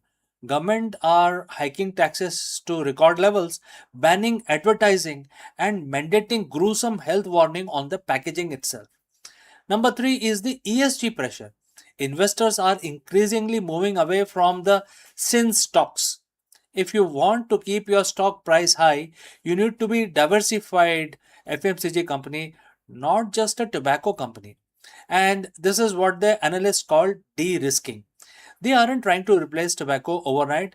They're trying to ensure that when tobacco eventually shrinks to shadow of its former self, they have a giant profitable food business to catch their fall. It's a transition from a sin economy to an essential economy. You might be thinking, wait, making cigarettes and making noodles are two different things completely. So, how does tobacco firm become a food giant? The answer lies in the last mile. Tobacco companies have spent 100 years building one of the most sophisticated distribution network in history. Think about it. A cigarette is a low margin, high frequency product. It needs to be available in every single corner store, every kiosk, and every rural village in every country. So when these giants decided to enter the food business, they didn't have to build a new network. They just used the existing one. The shopkeeper relationship, they already had rapport with millions of retailers. They already had the logistics engine. They had the trucks, warehouses, and the delivery schedules. They simply told their distributors, instead of just carrying our cigarettes, we want you to carry our biscuits, our noodles, and our spices. And that is the unfair advantage that let them dominate a crowded food market in record time. Let's take the most successful example of this pivot, the ITC in India. I hope you know ITC stands for Indian Tobacco Company, but people like to call it ITC, of course, because nobody wants to talk about tobacco. ITC started as a pure tobacco company, but today it's an FMCG powerhouse. They didn't just launch one snack, they built a portfolio that covers every single part of your day. Starting with staples, which is the Ashirwad Atta. They took the most essential food product in the Indian kitchen, which is the flour, and turned it into a massive trusted brand. Then let's go to the snacks. With Bingo, they distributed the salty snacks market, which was, completely previously dominated by local unorganized players. And thirdly, the convenience. With Yippee, they took the massive instant noodle market, which was already established by other large giants. By diversifying into these categories, they changed their identity. They moved from being a company associated with health hazard to a company that provides daily nourishment. They turned their brand equity into trust. That is the genius of the pivot. They didn't sell, processed food. They sold reliability. But is this a pure virtuous shift? Well, not everyone thinks so. Critics argue that the big tobacco is simply moving from one addictive product to another. The argument is that the same marketing geniuses who mastered the art of selling cigarettes are now applying those exact same philosophies and tactics to ultra processed foods snacks that are high in salt, sugar, and fat, designed by hyper palatable and, yes, mildly addictive. There is a growing debate about whether the tobacco industry's entry into the food sector is contributing to the global health crisis of obesity and diabetes. Are we just replacing a smoking habit with a snacking habit? It's a point of view that is becoming harder to ignore as these healthy packaged food continues to take over our pantry and kitchen shelves. At the end of the day, the capitalism is about survival of the fittest. These companies saw the future and they realized that if they didn't adapt, they would die. So whether you love their new food products or are you skeptical of their motives, one thing is very clear: the tobacco giants move into your dinner table is one of the most successful corporate maneuvers of the modern era. They have successfully traded the smoke for palatable sales. So next time you reach for that box of snacks or a bag of flour, take a look at the logo. You might be surprised to see that just how much influence the cigarette giants has over what you feed your family. Thanks for watching. If you enjoyed this deep dive, don't forget to hit that subscribe button. Let me know in the comments, does knowing a brand history change whether you buy their food or you want to avoid it? I will love to hear your thoughts. Friends, see you in the next one. In the turbulent dawn of 16th century, when India's spiritual soil was fractured by ritual, rigidity, and social division, a golden figure rose from Navadip, and his name was Chaitanya Mahaprabhu. He was not merely a saint, but a storm of divine happiness, a mystic whose voice carried the thunder of revolution and the tenderness of love. Scholar turned prophet, he abandoned the pride of intellect to embrace the intoxication of devotion, declared that the highest truth was not found in a dry philosophy, but in the living fire of bhakti. His presence transformed the streets into sanctuaries, his kirtans into cosmic symphony, and his doctrine into the bridge between the finite and the infinite. Chaitanya was both the dancer and the flame, both the devotee and the divine, igniting hearts with the cry of Krishna's name.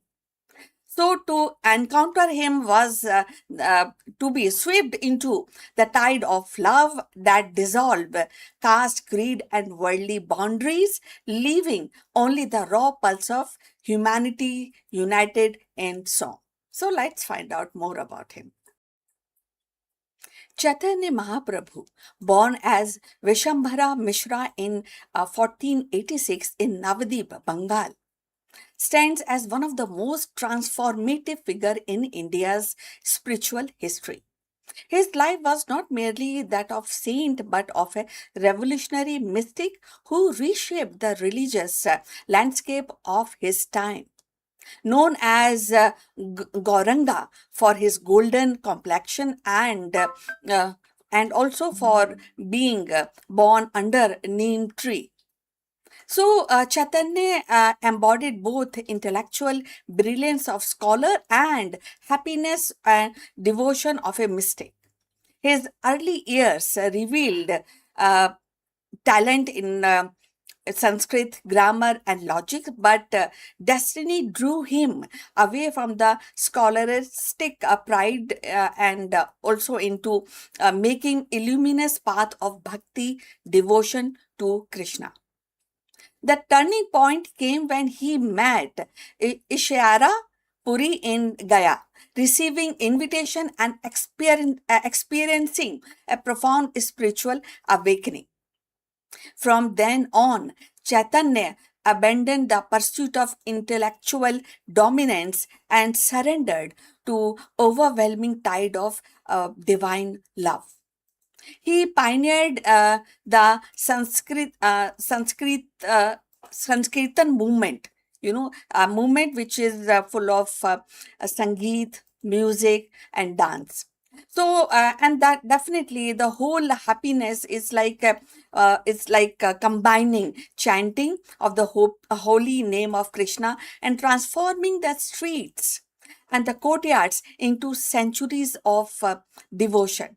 His kirtans were not merely rituals, they were living flame of collective spiritual energy, dissolving barriers of caste, creed, and social hierarchy.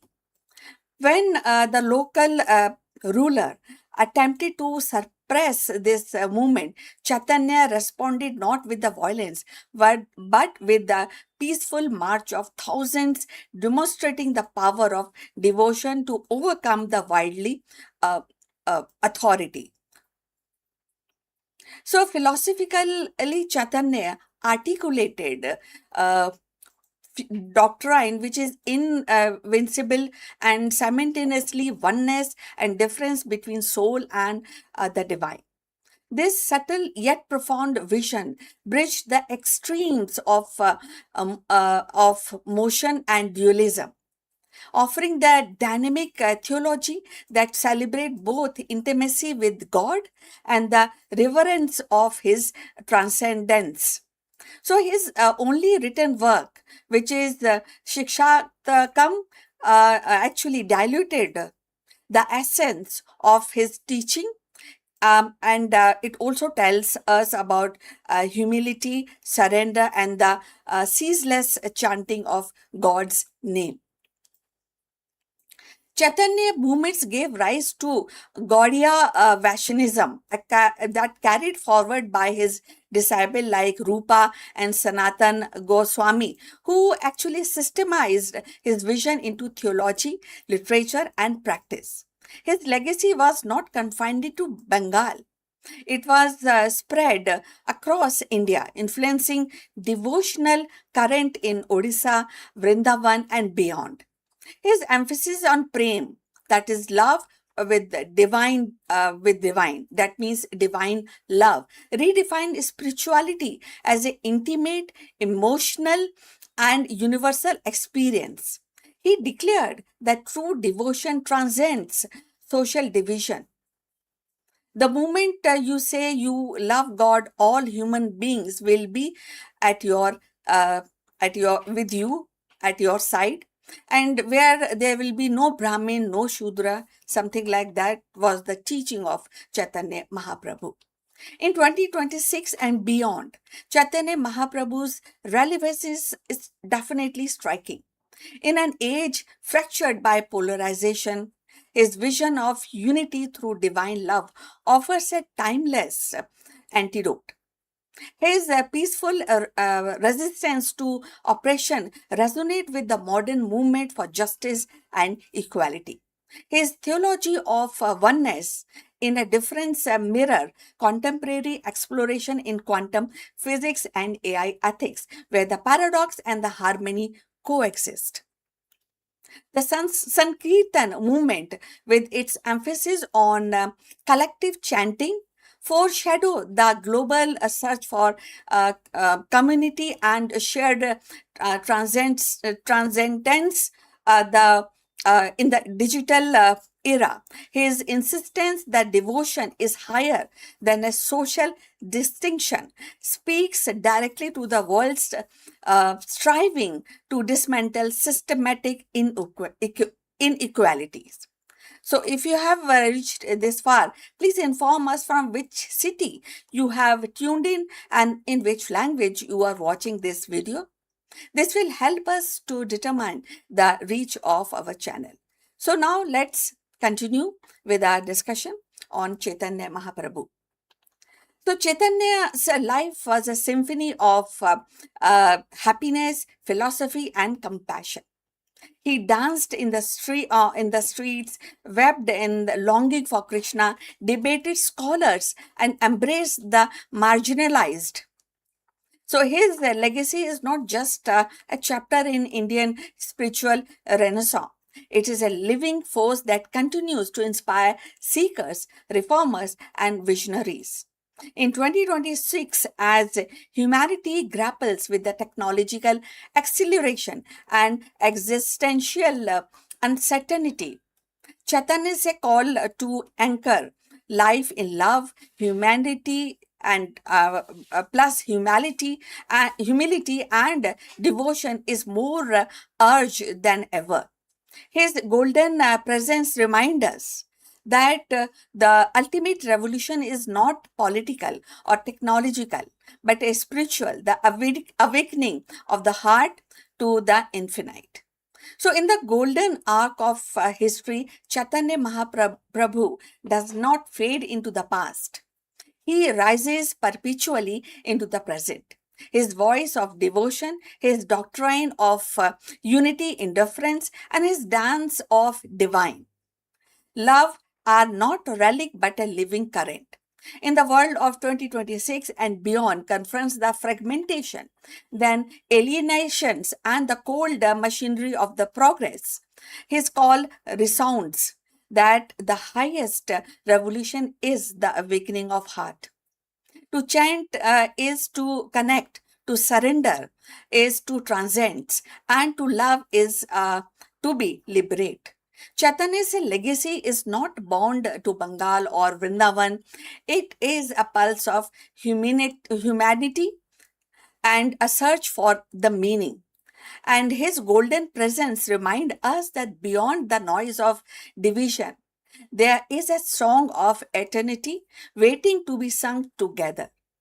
So, we have come to the end of this discussion. Please like and subscribe our channel, and we look forward for your comments on this topic. See you in the next one. Bye.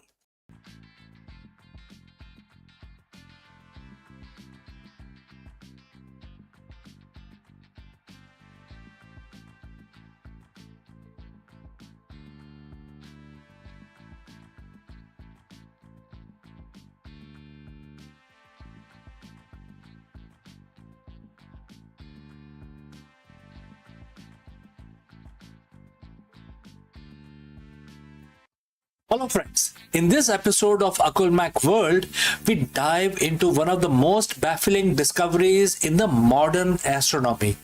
And that is about a galaxy core that refuses to move.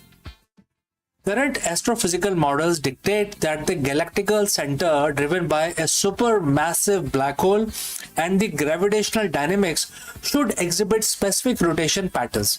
Yet, we have found a motionless core that completely defies the laws of physics.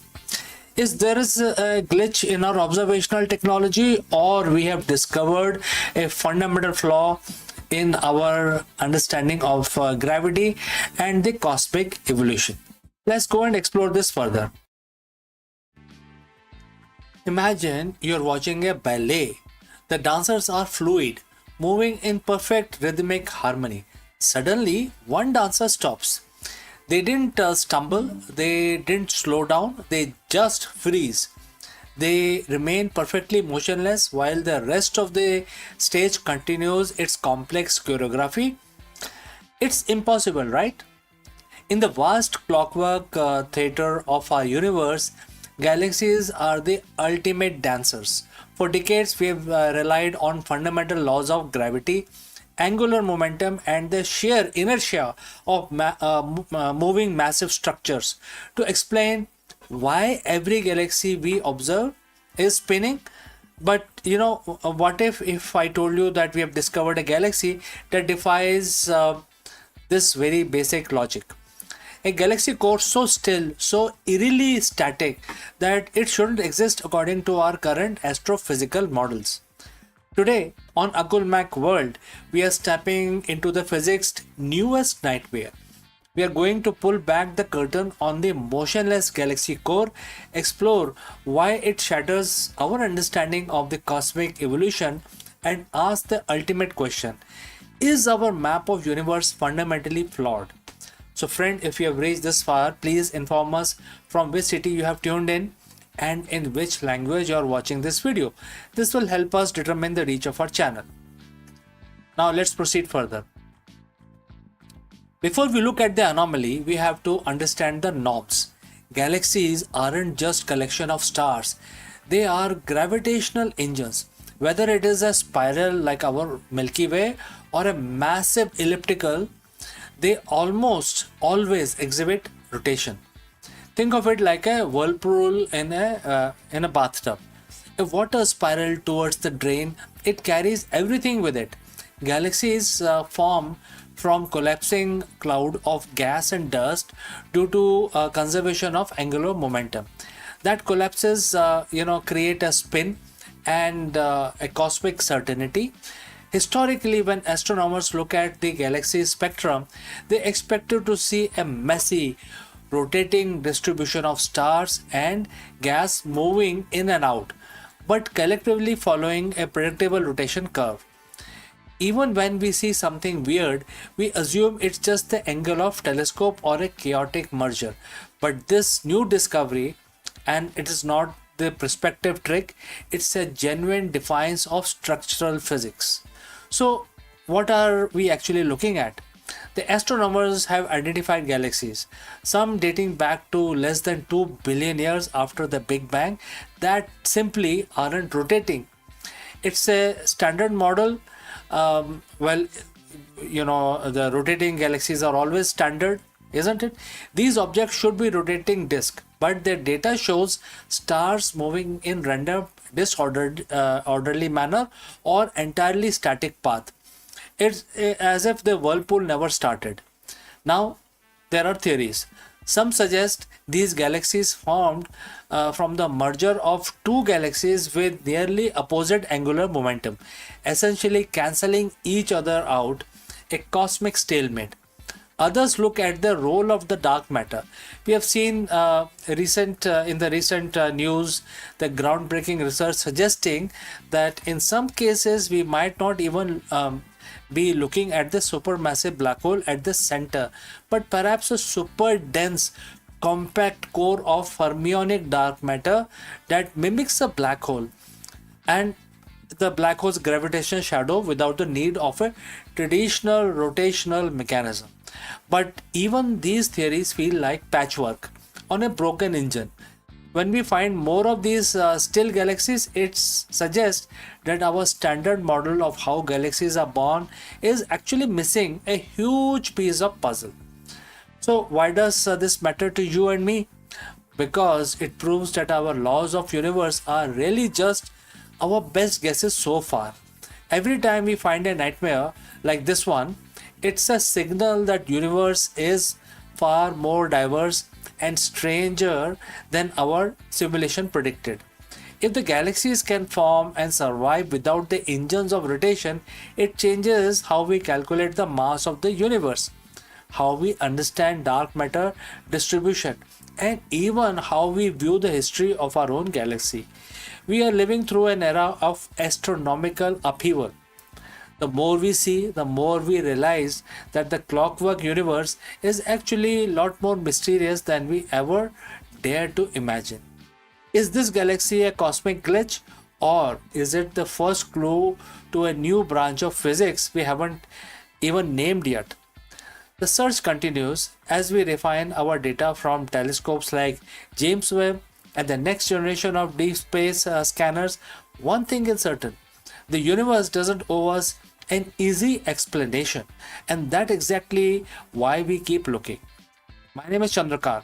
If you found this deep dive into the impossible as fascinating as I did, make sure to hit that like button, subscribe to Akulmach World for more deep dives into the science that shift our reality.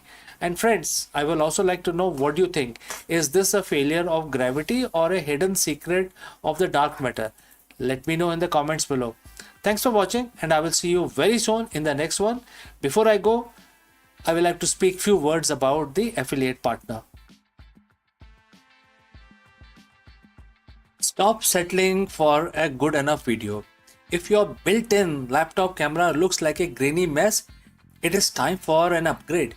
Want to instantly level up your video presence? I like to present the Lenovo Performance FHD webcam. This is a game changer for your desktop setup. Technically, this is packed. It has a very sensitive RGB sensor, very crisp photographs it takes. Also comes with two microphones on board, which helps you to record very clear voice in stereophonic format. And these microphones are very sensitive. You can actually move away from the camera up to 2 meters, and these microphones will pick up your voice without any problem.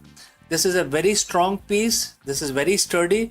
Comes with tripod ready. Comes with a very long leash, so it gives you a lot of flexibility to place the webcam wherever you want to keep in your studio.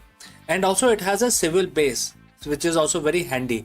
So if you want to basically level up your game and you want to pick up this camera at a discount, please click on the link here or scan the QR code. Now let's get back to our video.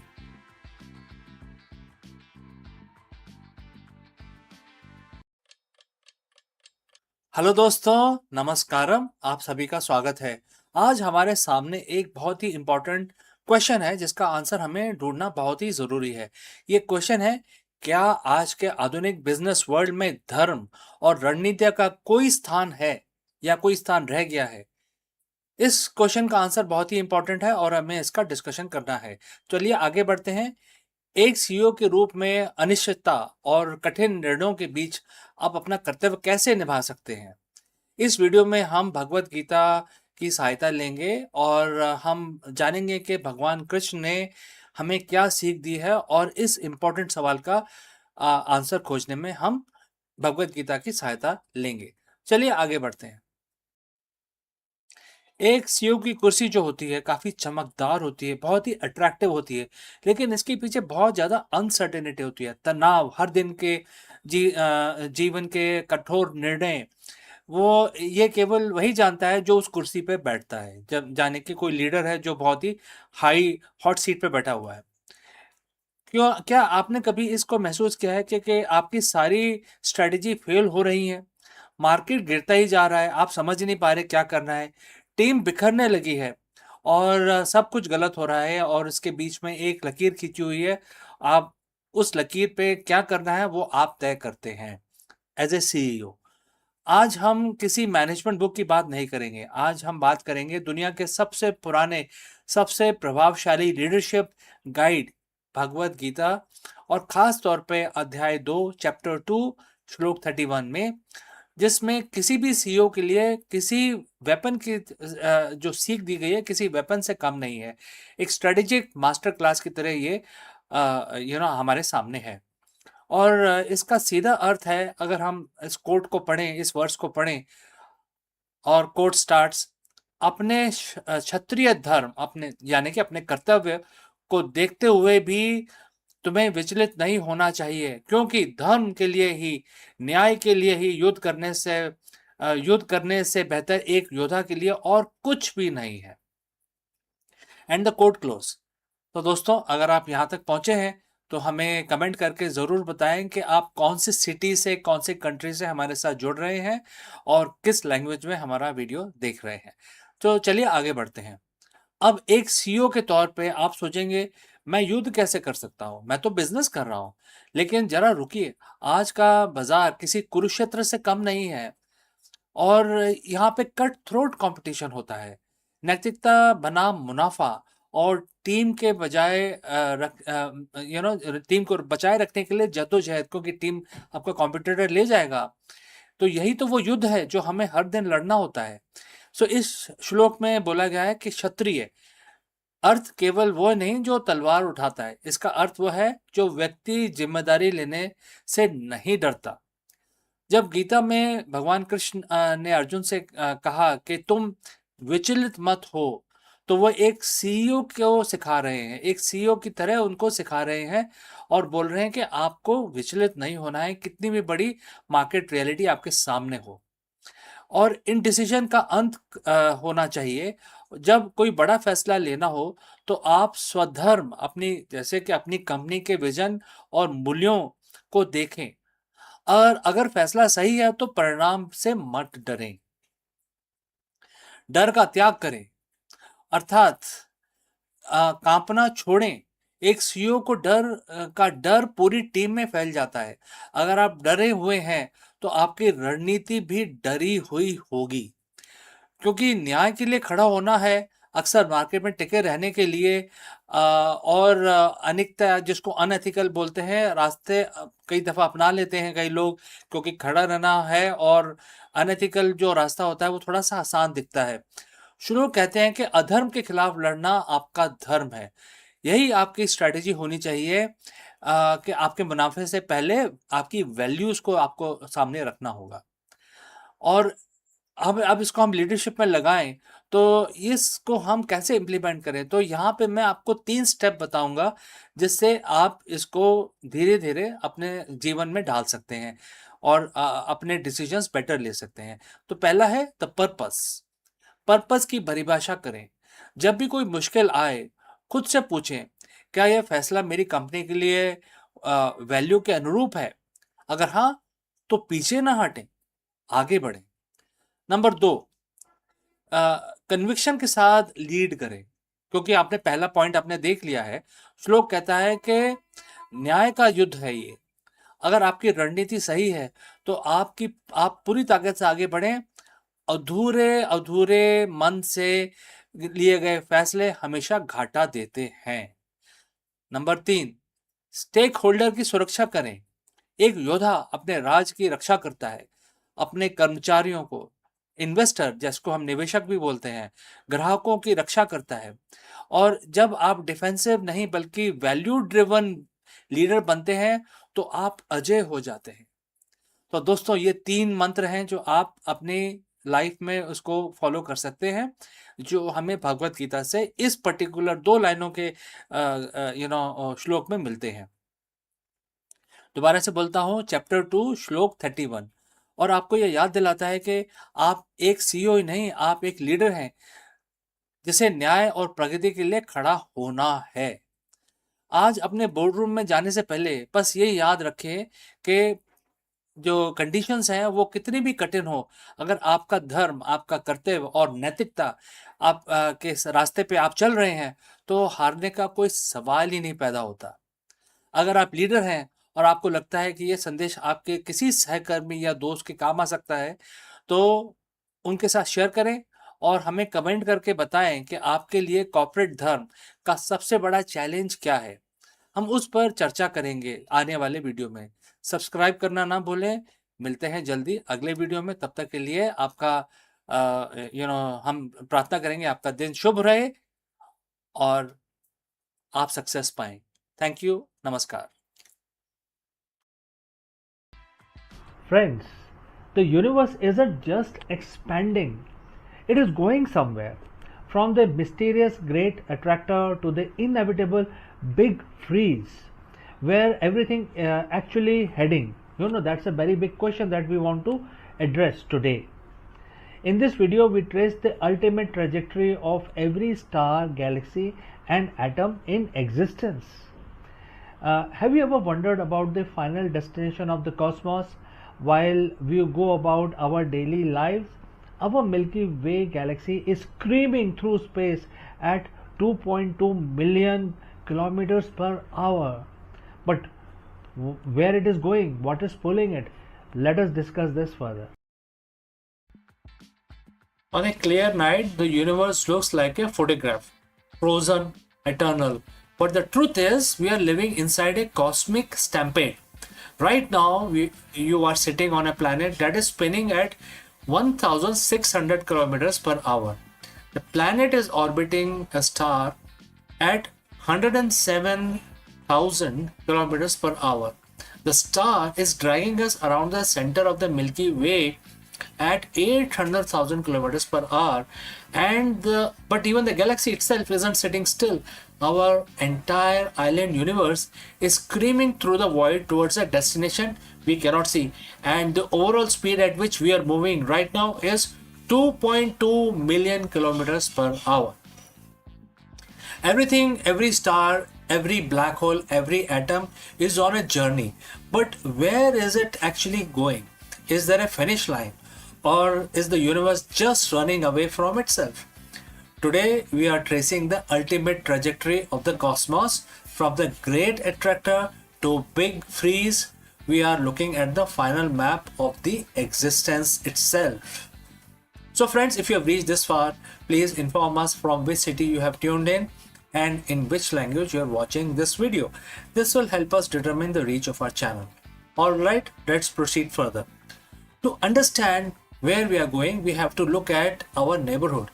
We live in a Lanakia supercluster, a massive web of 100,000 galaxies spanning 500 million light years. For decades, the astronomer noticed something strange. The Milky Way and our neighboring galaxies aren't just drifting, they are being pulled.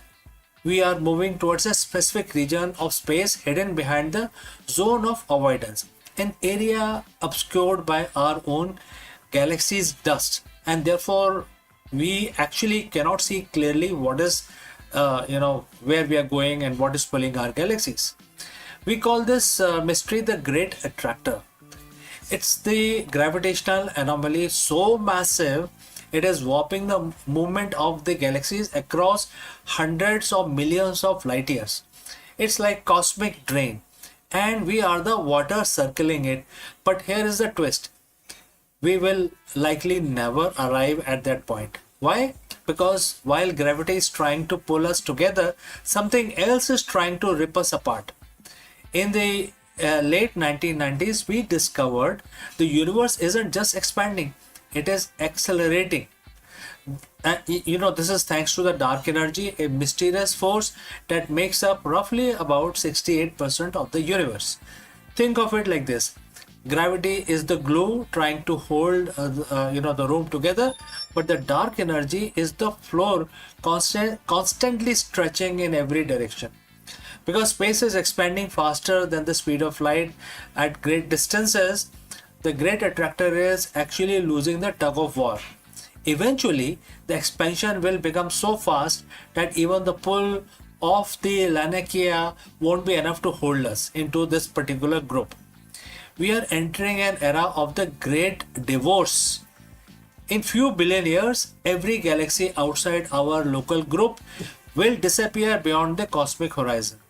They will be moving away so fast that their light will never reach us again. We will be left in a lonely, dark neighborhood. So if we aren't hitting the great attractor, what is our immediate destination then in that case? So in about 4.5 billion years, our own galaxy has a date with destiny. The Andromeda galaxy is currently heading straight for us at 110 kilometers per second, very high speed. This isn't a crash, it's a dance. The two galaxies will pass through each other, their stars rarely colliding because the space is so empty. Gravity will eventually pull them back together, merging them into a single massive elliptical galaxy dubbed as Milkomeda. By the time this happens, our sun will have become a red giant, likely swallowing the earth. The solar system as we know it will be done, but the atoms that made up our body will be part of the brand new giant star system. But where does the journey finally end? If the expansion continues forever, we reach the ultimate destination, the big freeze, also known as the heat death of the universe. As the space stretches, the gas needed to create stars become too thin. One by one, the light of the universe goes out. The stelliferous era ends, which is known for star formation, and therefore the stars will stop forming. And the degenerate era will begin. Only white dwarf, neutron stars, and black hole will remain. The black hole era will be the third one, when black holes eventually evaporate through Hawking radiation. So, what is left? A universe at a uniform temperature of nearly absolute zero, no energy, no movement, no time. Everything that was once a planet, a person, or a galaxy will be reduced to thin mist of photons and electrons drifting in an infinite cold dark. It sounds bleak, but look at in another way. We are living in the golden age of the universe, a brief, brilliant window where the stars are close enough to see and the galaxies are close enough to touch. Everything is moving away, yes, but that makes the fact that we are here right now witnessing it, and all the more miraculous things are going to happen in the near future. We might not like where the universe is going, but we can only imagine what a view we have on the way there, right? So friends, thanks for watching, and if you want to keep exploring the edge of the cosmos, subscribe and join for the next journey. Until next time, before we wind up today's session, a word about our affiliate partner. Stop settling for a good enough video. If your built-in laptop camera looks like a grainy mess, it is time for an upgrade. Want to instantly level up your video presence? I like to present the Lenovo Performance FHD webcam. This is a game changer for your desktop setup. Technically, this is packed. It has a very sensitive RGB sensor, very crisp photographs it takes. Also comes with two microphones on board, which helps you to record very clear voice in stereophonic format. And these microphones are very sensitive. You can actually move away from the camera up to 2 meters, and these microphones will pick up your voice without any problem. This is a very strong piece. This is very sturdy. Comes with tripod ready. Comes with a very long leash, so it gives you a lot of flexibility to place the webcam wherever you want to keep in your studio. And also it has a swivel base, which is also very handy. So if you want to basically level up your game and you want to pick up this camera at a discount, please click on the link here or scan the QR code. Now let's get back to our video.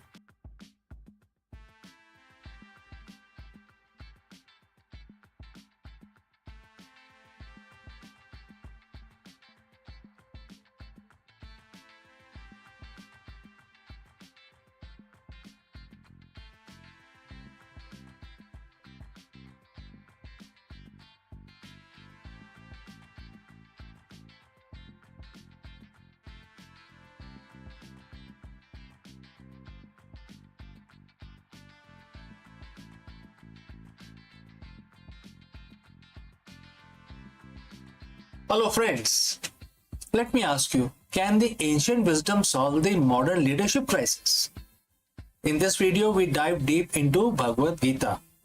And friends, as you know, Bhagavad Gita is 7,000-year-old manuscript, and some of the teachings in Bhagavad Gita can be directly related to the modern day CEOs and entrepreneurs.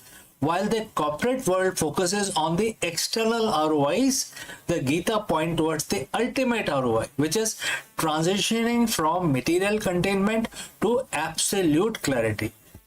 Let us discuss this further.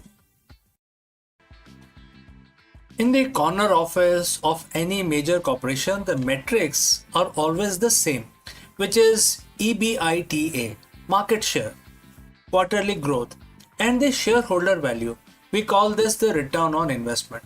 But there is a hidden tax being paid every single day that doesn't show up on a balance sheet. It is a tax of the cluttered mind. Think about your last major decision. Was it made with 100% clarity, or was it colored by the fatigue of the previous meetings, anxiety of fluctuating markets, or perhaps the flicker of ego? Most leaders operate in a state of what the Bhagavad Gita calls material contamination. In modern terms, we call it cognitive noise. Today, we are going to take a look at 7,000-year-old formula that offers a different kind of ROI. We are looking at chapter 6, verse 28 of Bhagavad Gita. It is a verse that promises not just success, but the ultimate happiness, and for a CEO, that might be most strategic advantage you can possess. Alright, so friends, if you have reached this far, please let us know from which city you have tuned in and in which language you are watching our live stream. Alright, let's move ahead. Let's look at the verse itself. And the verse says, quote starts, the yogic practice free from material contamination, and by connecting with the divine, he reaches the ultimate happiness. Quote close. Alright, so this, this sounds like something like a yogic practice for a busy executive, and divine might sound like they are being asked to go to a mountain retreat and not to a boardroom. But let's translate this into the language of leadership. The verse identifies three distinct stages. First, the process, a yogic practice which requires consistent mental discipline.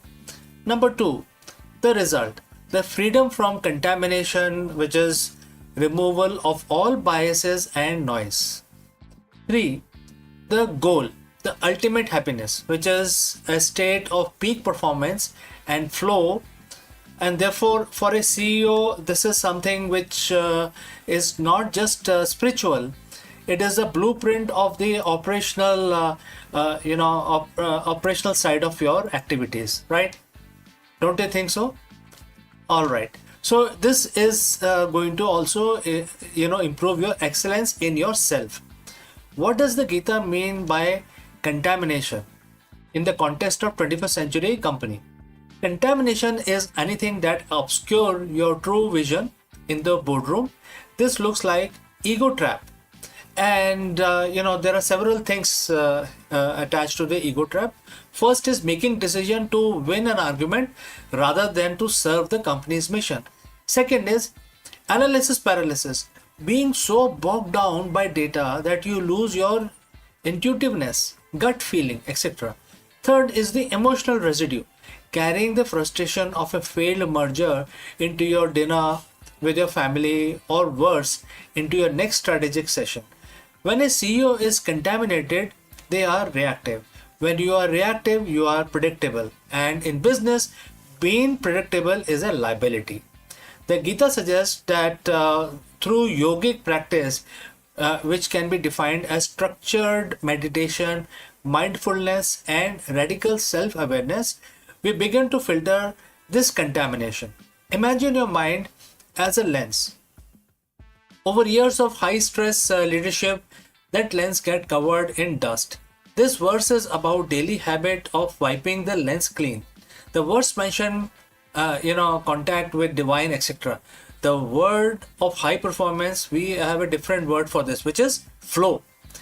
And it is that state where the self vanishes, the time slows down, and you execute with effortless precision.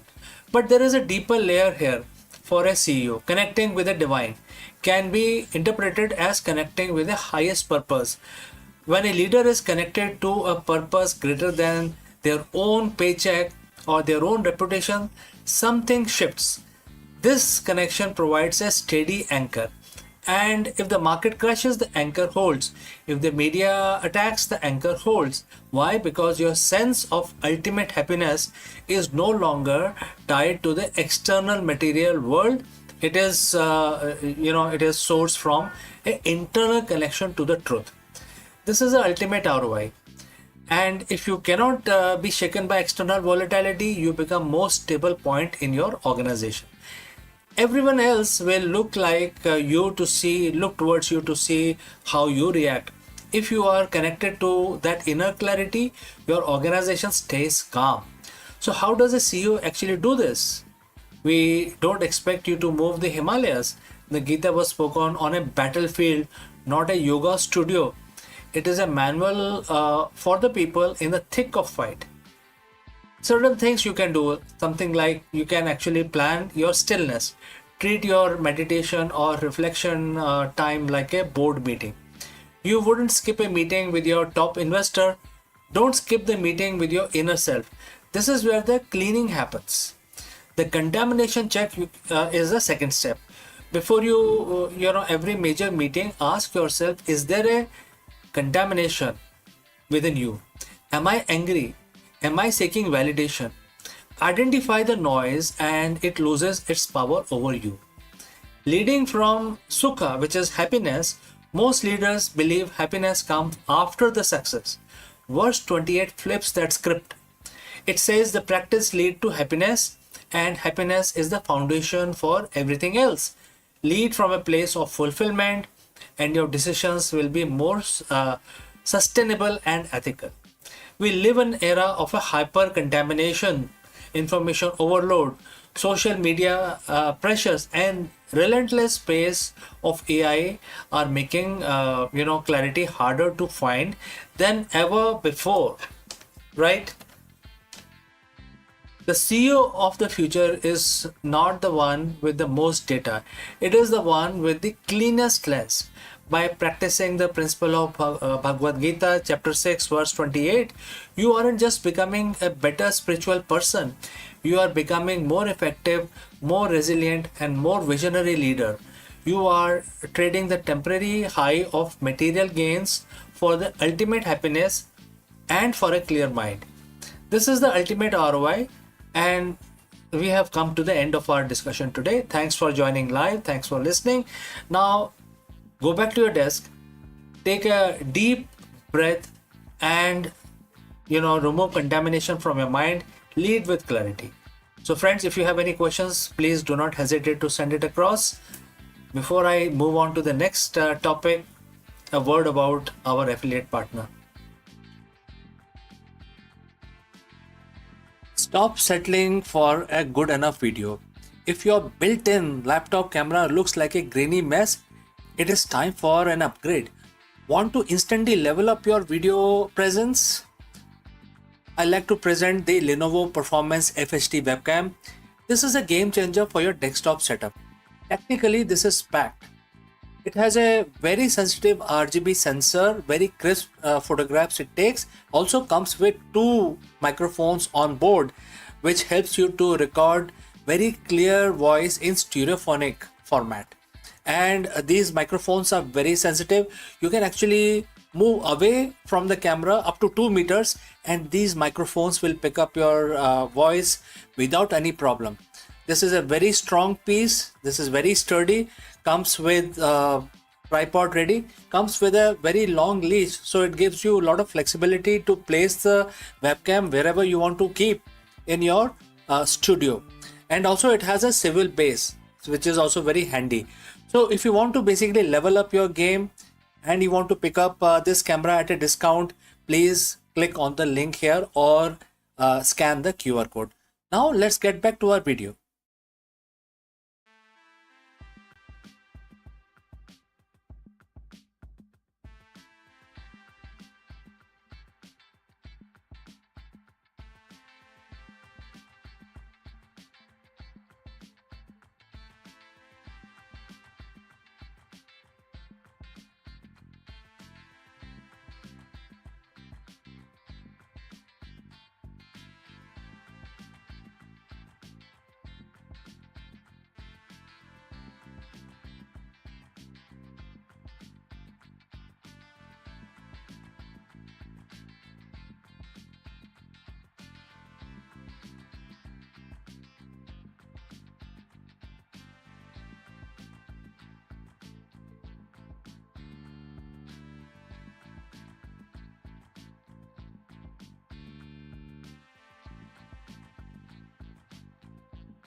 Friends, is the mystery of our third interstellar visitor has finally been solved?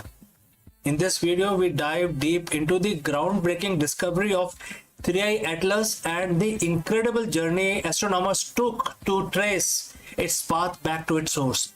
For years, we wondered where this high-speed wanderer originated, but the answer, may lie in chilling than ever imagined. Okay.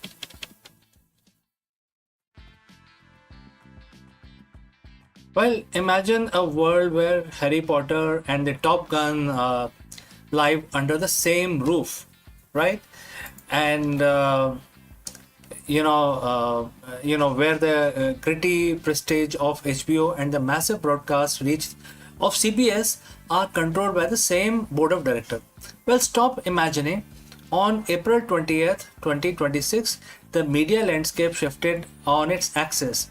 Warner Brothers Discovery shareholder officially voted to approve a massive $110 billion merger with Paramount Skydance. It is a deal that essentially kills the streaming war, as we know them from the last decade.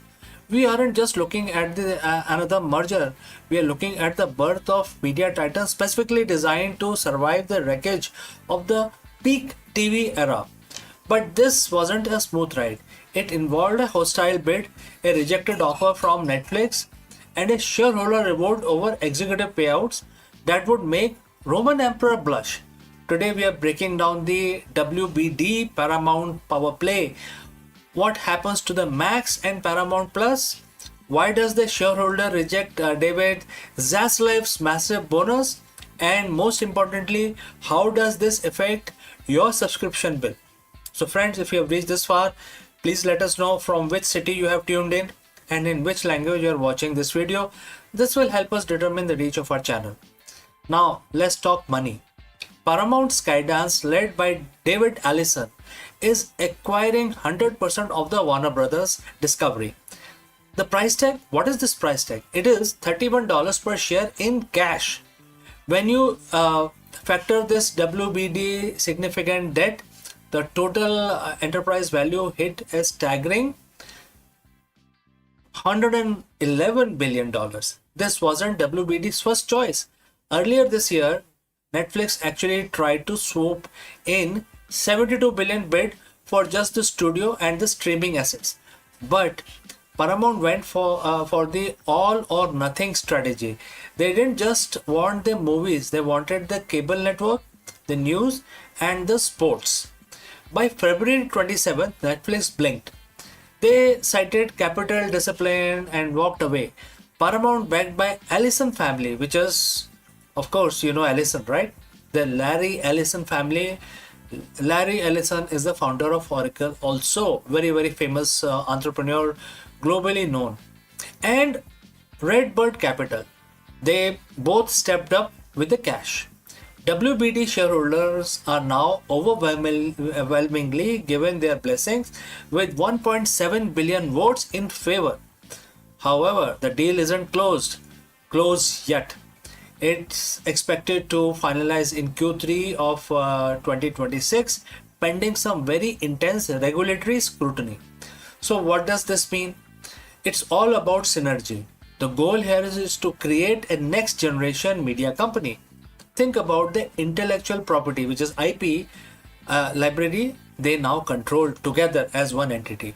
We're talking about DC Universe meeting Mission Impossible, right?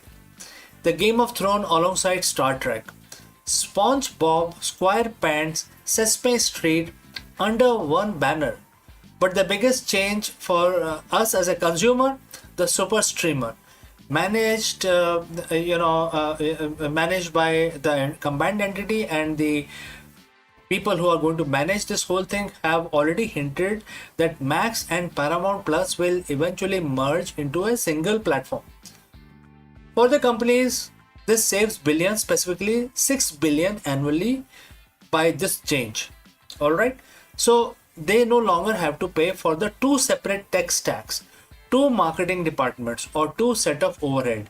For the viewer, it means one app to rule, to view all of them, to rule all of them. But it also means less competition.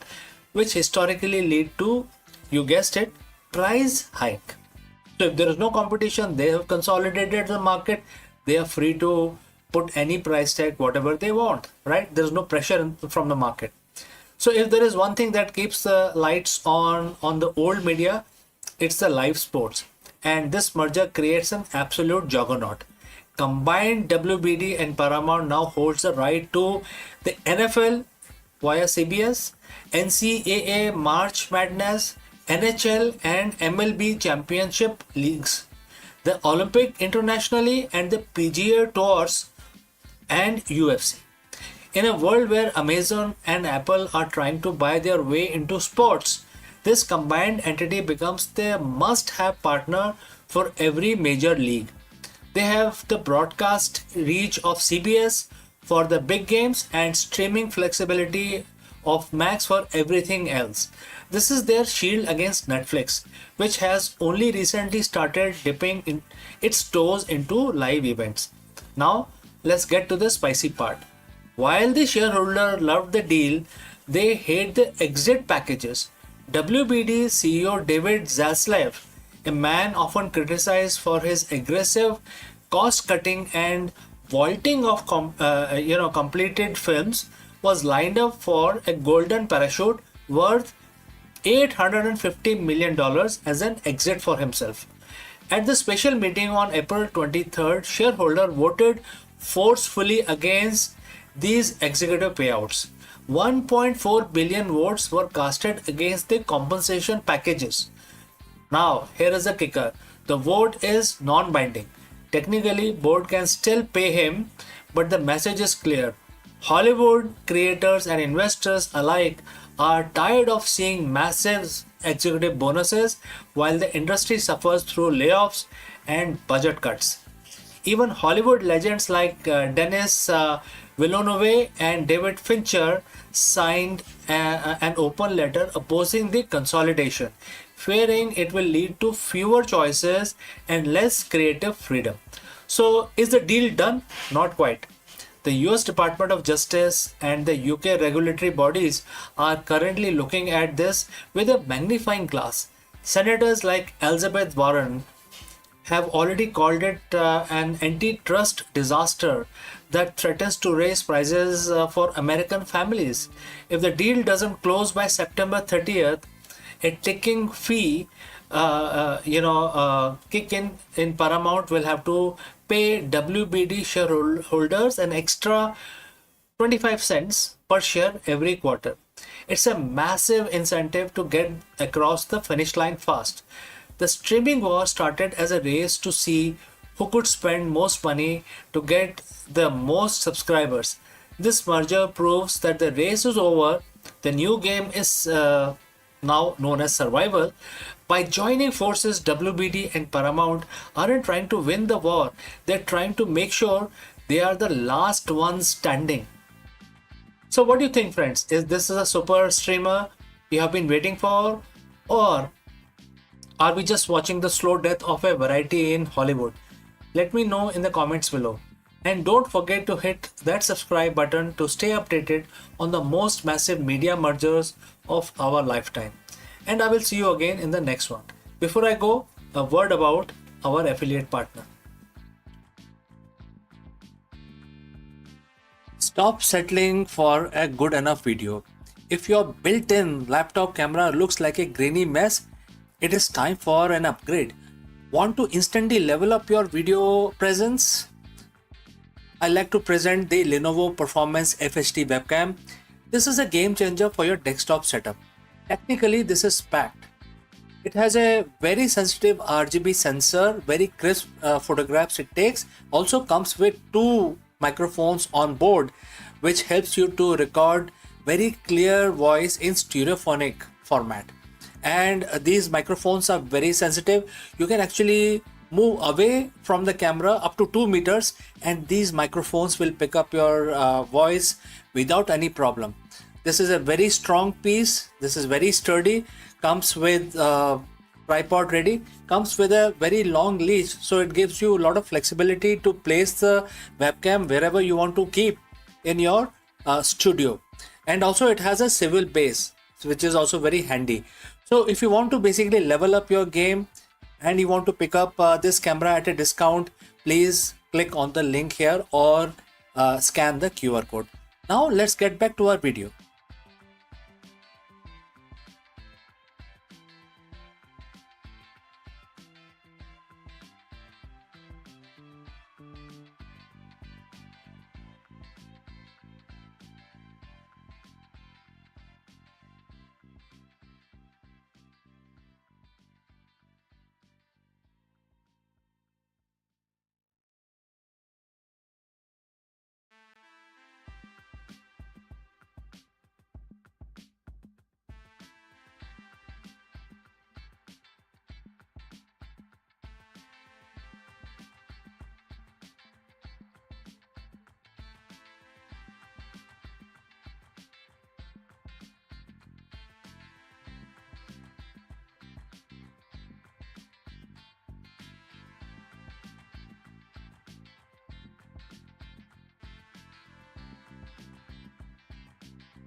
Friends, the mystery of our third interstellar visitor has finally been solved. In this video, we dive into the groundbreaking discovery of 3I Atlas and the incredible journey astronomers took to trace its path back to its source. For years, we wondered where this high-speed wanderer originated, but the answer is more chilling than we ever imagined. While Oumuamua and Borisov gave us the glimpse into the other star systems, 3I Atlas is different. New data reveals it was born in an environment of absolute extremes and extreme cold galactical origins that challenges everything we know about how comets and the planetary system forms.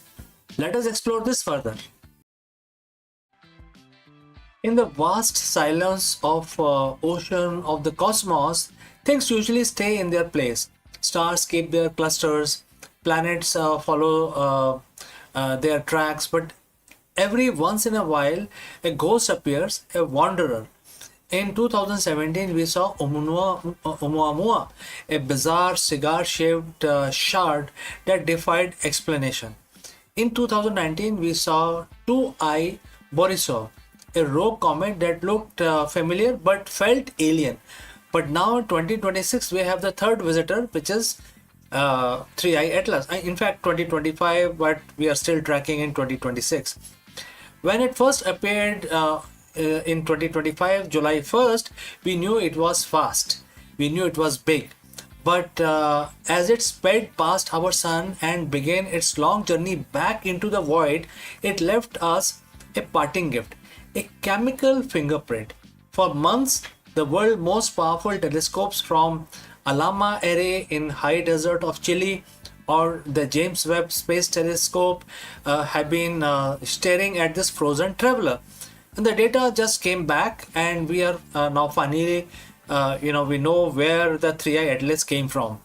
And this truth is, it is colder than anything we have ever imagined.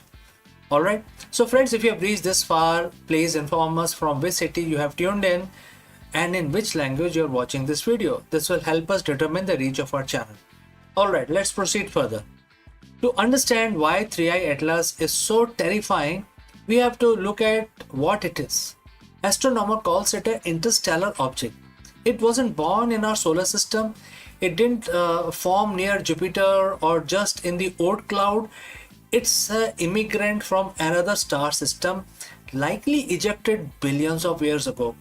On April 24th, 2026, a team from the University of Michigan, led by astronomers Teresa Caureno and Luis Salazar Manzano, published a paper in Nature Astronomy that changed everything.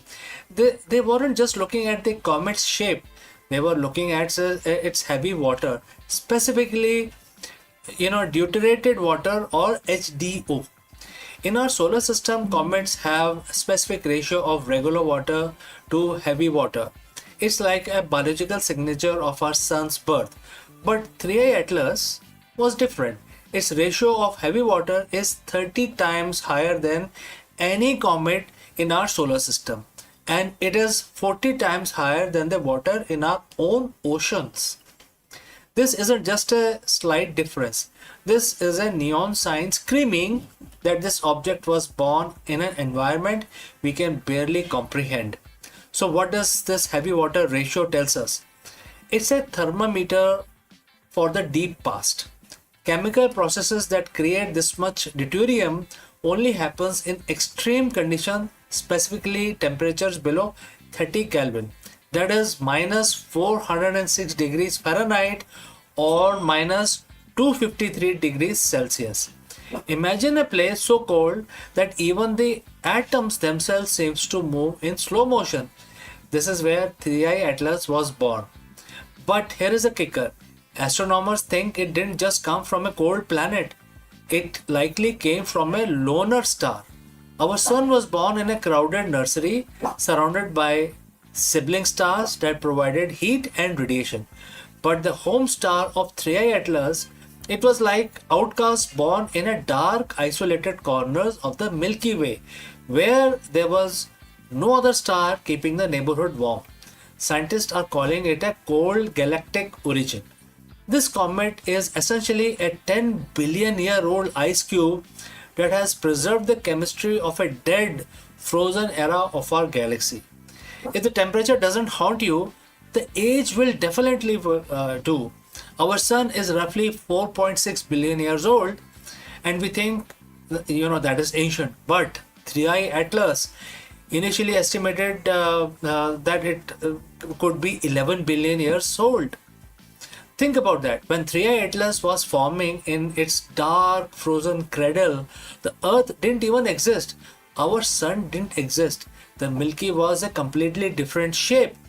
This object has been drifting through the vacuum of space for twice as long as our entire world has been alive. It is a cosmic fossil.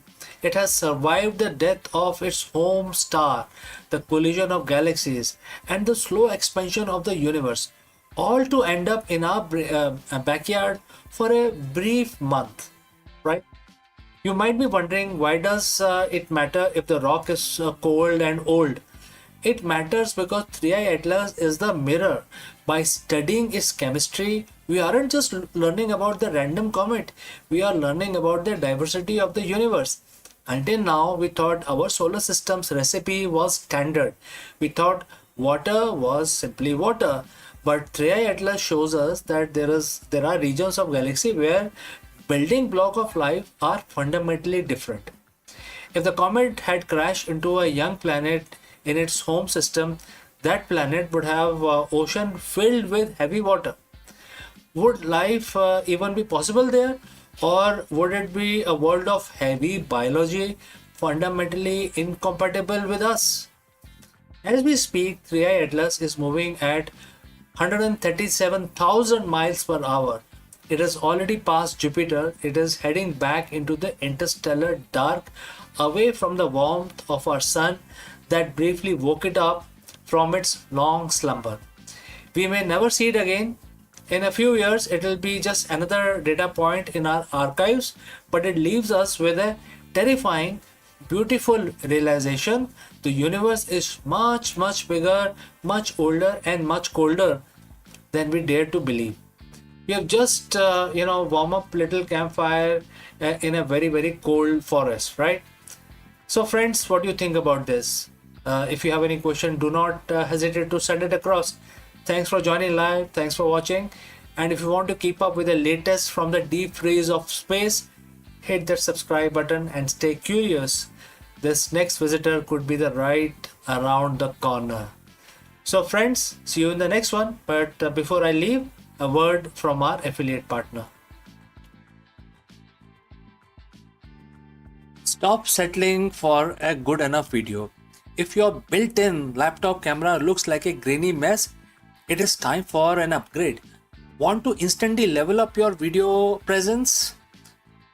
I like to present the Lenovo Performance FHD webcam. This is a game changer for your desktop setup. Technically, this is packed.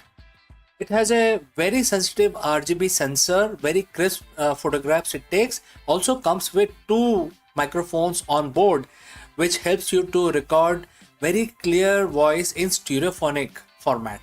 And these microphones are very sensitive. You can actually move away from the camera up to 2 meters, and these microphones will pick up your voice without any problem. This is a very strong piece. This is very sturdy. Comes with tripod ready. Comes with a very long leash, so it gives you a lot of flexibility to place the webcam wherever you want to keep in your studio. And also it has a swivel base, which is also very handy. So if you want to basically level up your game and you want to pick up this camera at a discount, please click on the link here or scan the QR code. Now let's get back to our video.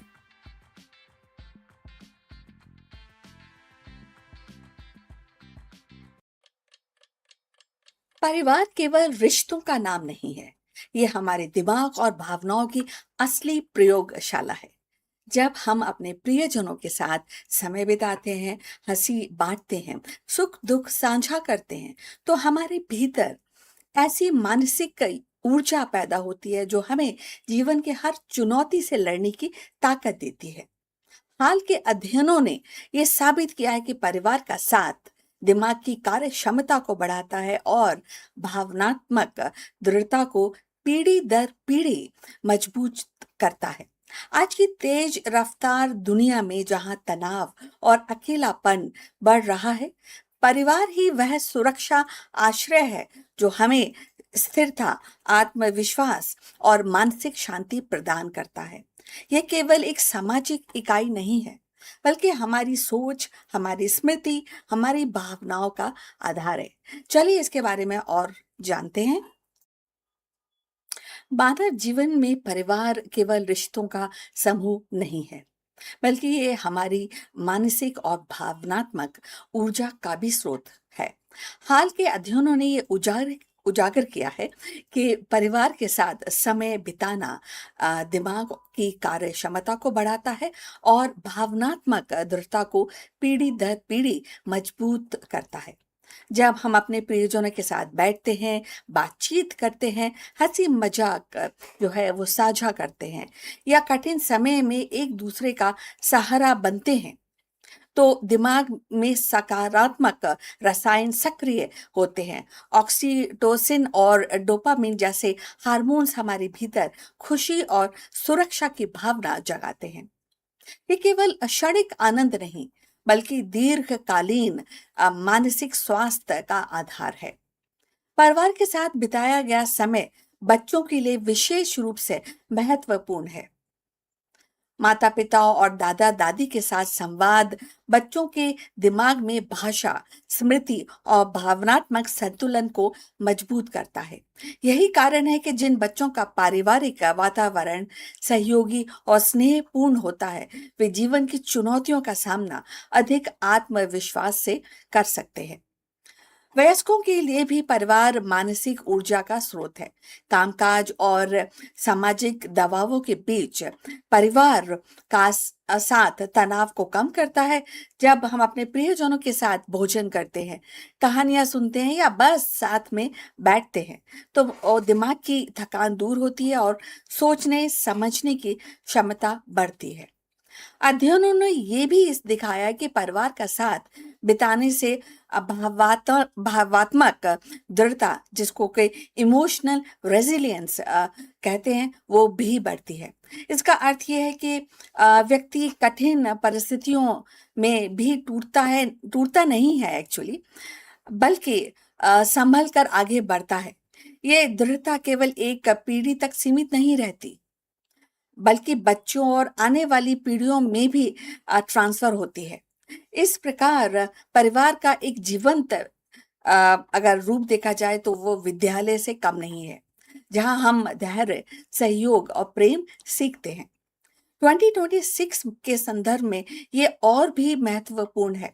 आधुनिक जीवन की तेज रफ्तार, तकनीकी दबाव और सामाजिक चुनौतियों के बीच परिवार ही वह स्थान है जहां मनुष्य को अपनी जड़ों से जोड़ता है, और ये जुड़ाव माइंड को स्थिरता देता है और व्यक्ति को मानसिक रूप से स्वस्थ बनाए रखने में मदद करता है। अगर देखा जाए तो परिवार केवल सामाजिक संस्था नहीं है, बल्कि मानसिक भावात्मक शक्ति का केंद्र है। परिवार के साथ बिताया गया समय दिमाग को सक्रिय करता है, भावनाओं को संतुलित करता है और जीवन को सार्थक बनाता है। ये एक ऐसा विशेष, या कह सकते हैं विशेष मोड है या एक निवेश है जो न केवल वर्तमान को उज्जवल करता है, बल्कि आने वाली पीढ़ियों को भी दृढ़ और सक्षम बनाता है। यदि आप यहाँ तक पहुंचे हैं तो कृपा करके ये बताइए कि आप किस शहर से हमसे जुड़े हैं, किस सिटी से आप हमको देख पा रहे हैं और किस भाषा में ये वीडियो देख रहे हैं। इससे हमारे चैनल की पहुंच को समझने में हमें मदद मिलेगी। अब चलिए इस चर्चा को आगे बढ़ाते हैं। 2026 में और आने वाले वर्षों में पारिवारिक जो इकाई है कई वैश्विक चुनौतियों का सामना कर सकती है, और वो अभी कर भी रही है। आधुनिक जीवन की रफ्तार, तकनीकी दबाव और आर्थिक असमता के और प्रवास के कारण परिवारों में दूरी बढ़ रही है। थोड़े वो अलग हो रहे हैं, न्यूक्लियर हो रहे हैं, लेकिन वास्तविक समय और आत्मीयता को कम कर दिया गया है इस पूरे प्रकरण में। और कई देशों में तो एकल परिवारों की संख्या बढ़ रही है, जिसमें बुजुर्गों का अकेलापन, बच्चों का भावात्मक असंतुलन सामने आ रहा है।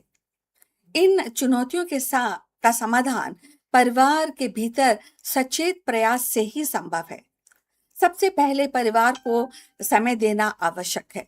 साझा भोजन, बातचीत, उत्सवों में भागीदारी से भावात्मक जुड़ाव मजबूत होता है।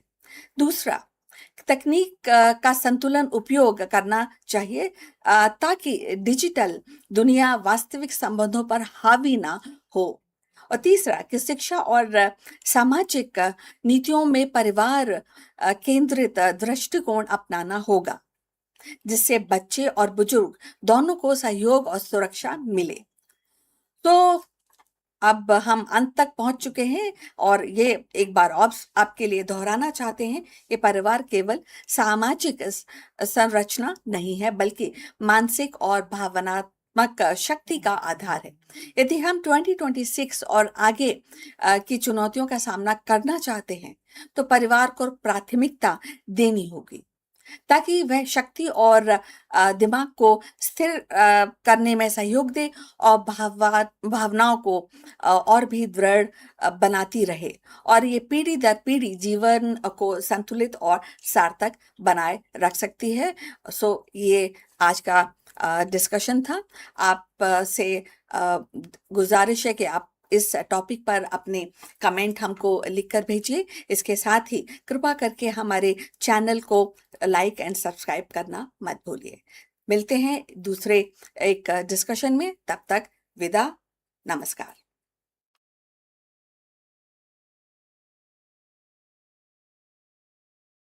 Hello, friends. Welcome once again. The biggest question in the boardroom today is the CEO or the leadership burnout. And it's becoming a very big problem in the 21st century, especially in 2026. So, let me ask you, can ancient wisdom solve the 21st century burnout crisis? Therefore, in this video, we dive deep into Bhagavad Gita to uncover the secret weapon of the world's most effective CEOs, the inward gaze.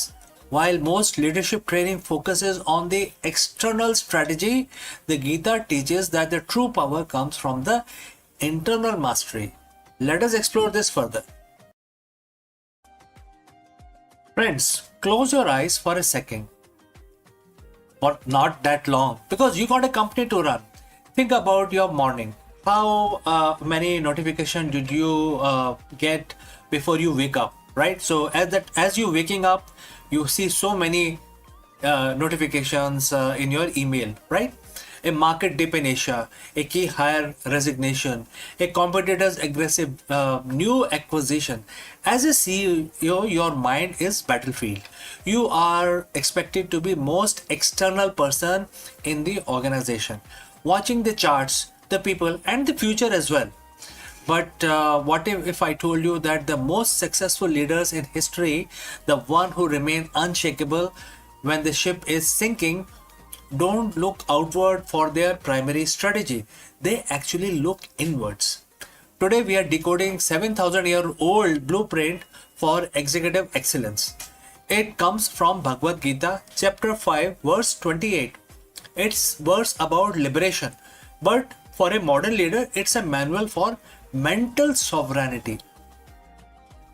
Let's look at the text of the verse 28, right? And the quote starts, shutting out all external sense objects, keeping the eye and vision concentrated between the two eyebrows, suspending the inward and outward breathing within the nostrils, and thus controlling the mind and senses and intelligence.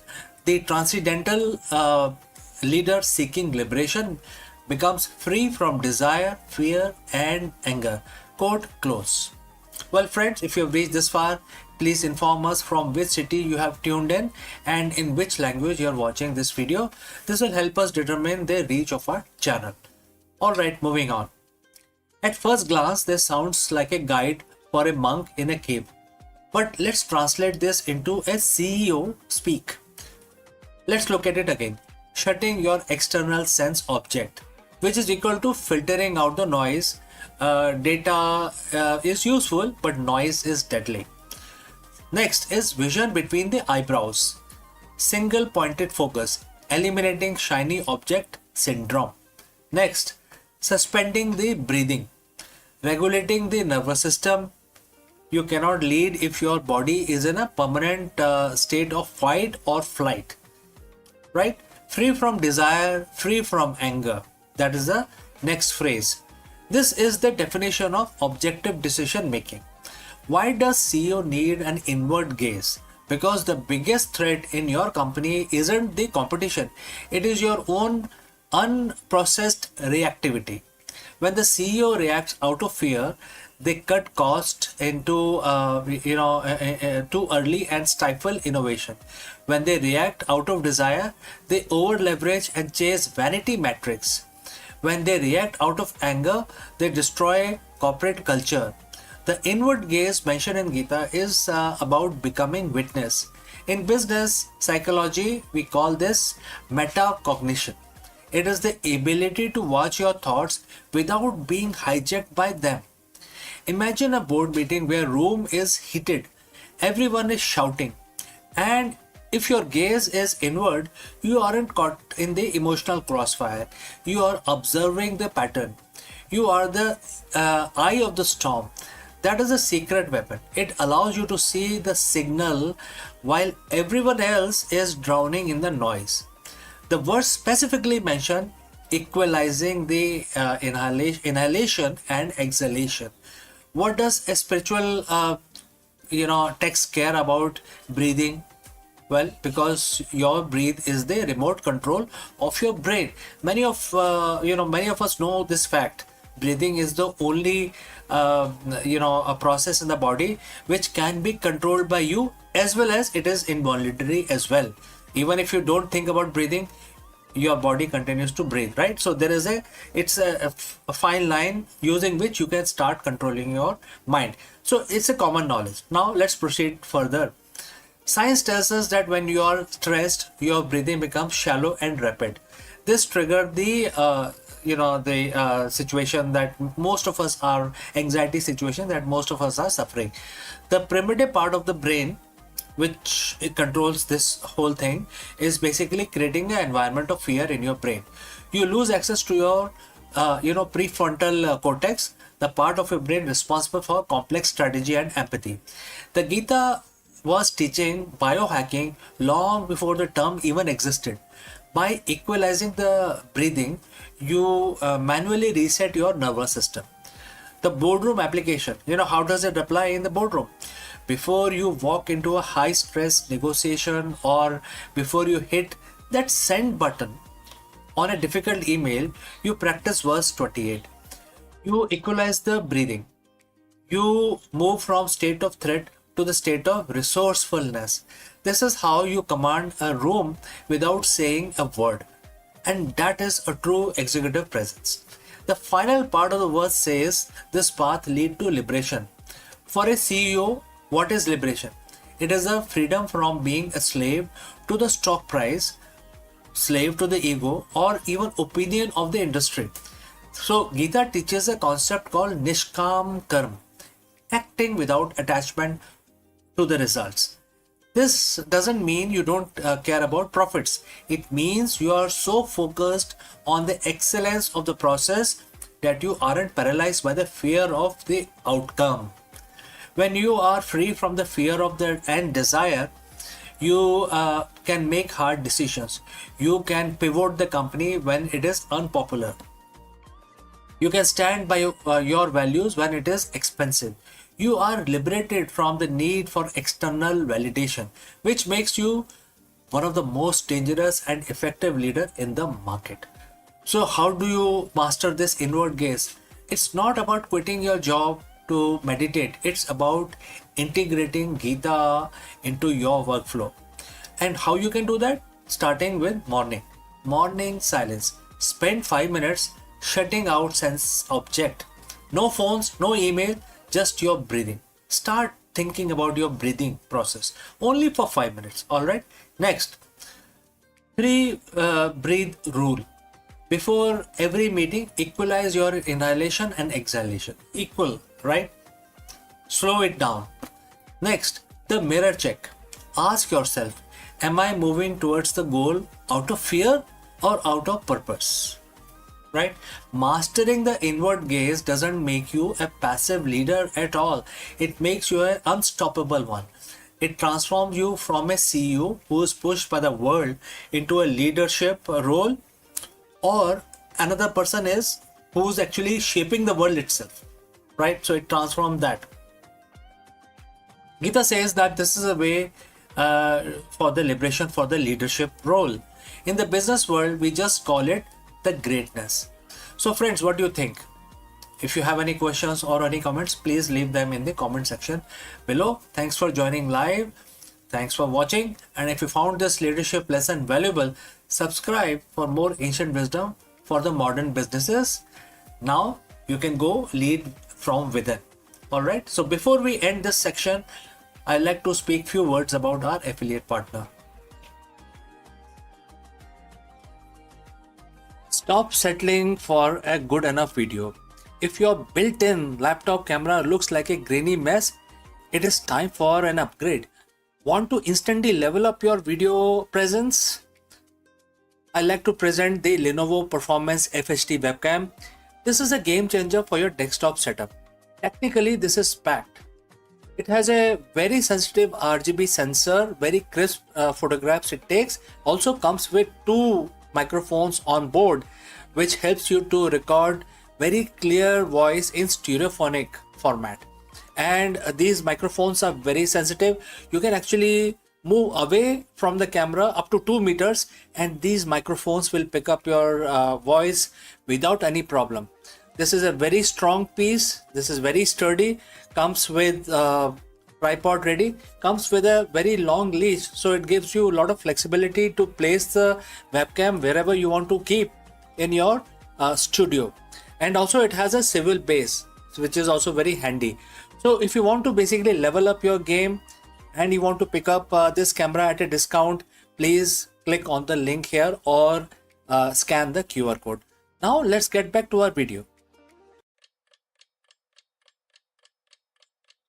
Hello friends and namaskar. Let me ask you, are you leading your company through a chaos or are you creating a legacy that transcends market volatility? In this video, we decode the profound wisdom found in Bhagavad Gita and try to answer this question. For a CEO, this isn't just a philosophical statement, it's a master class in resilient leadership.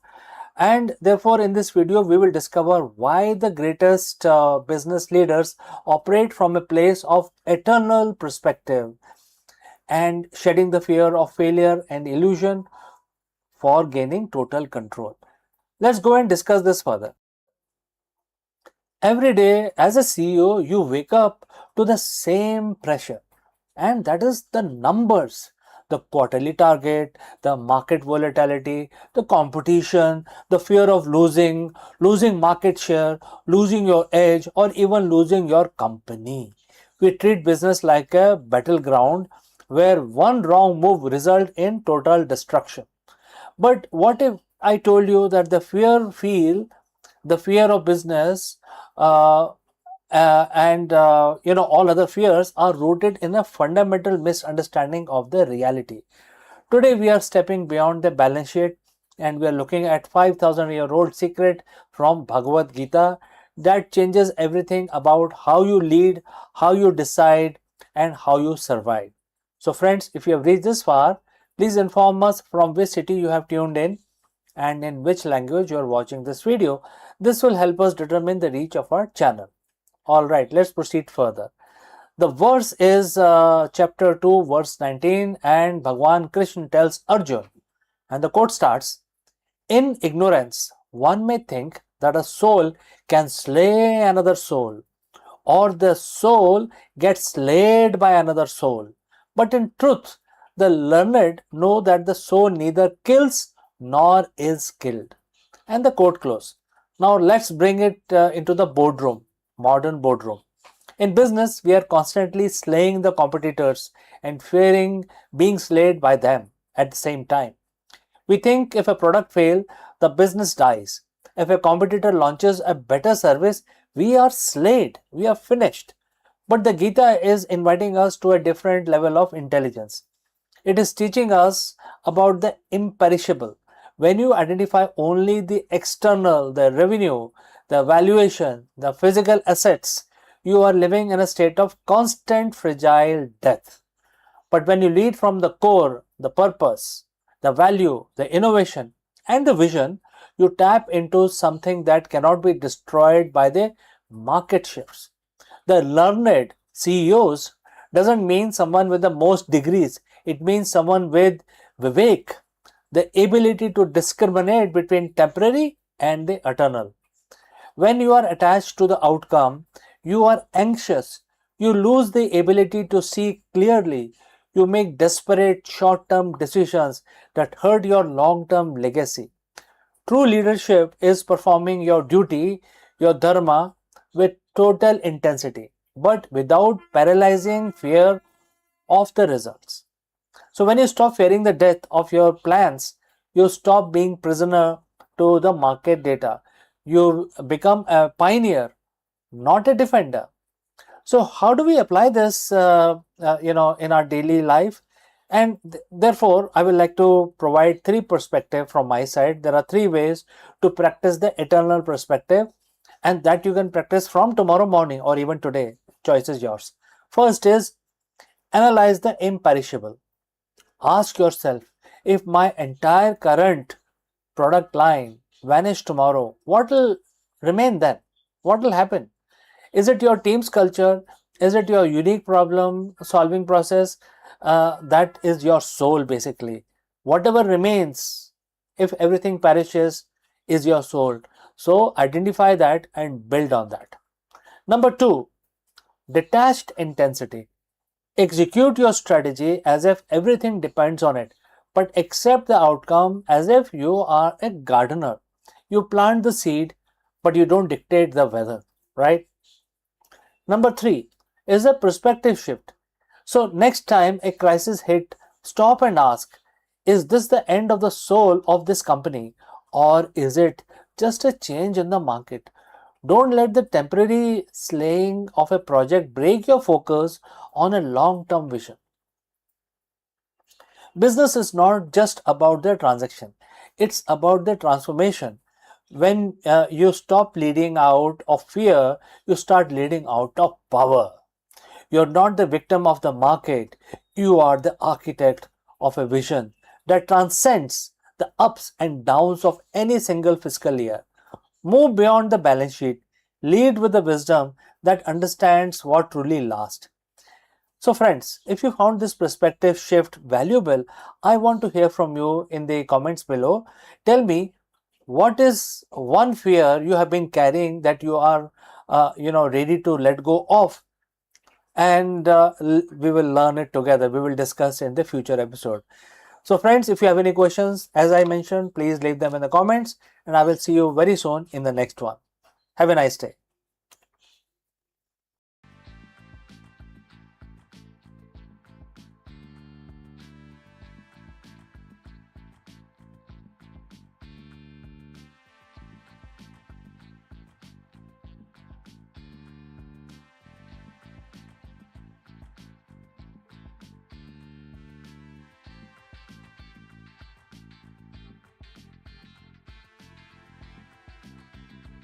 In the silent depths of universe where the particles dance unseen and forces whisper across the void, neutrinos have long been the enigmatic wanderers, the ghost slipping through the matter as if it were air.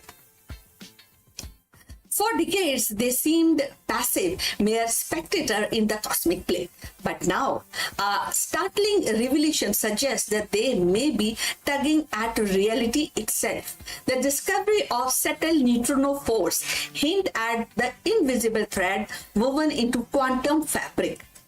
Thread that could reshape our understanding of stars, galaxies, and the very architecture of our cosmos. So let's find out more. In the grand tapestry of physics, certain threads remain elusive, simmering faintly at the edge of our perception. Among them are neutrinos, ghostly particles that stream through the cosmos, through our bodies, through the earth itself, almost without interaction. For decades, they were treated as a passive wanderers.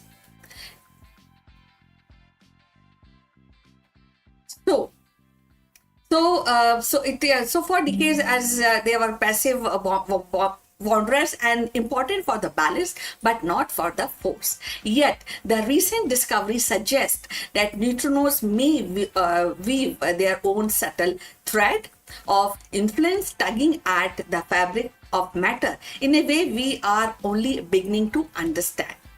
Before we go further, let us understand what are neutrinos.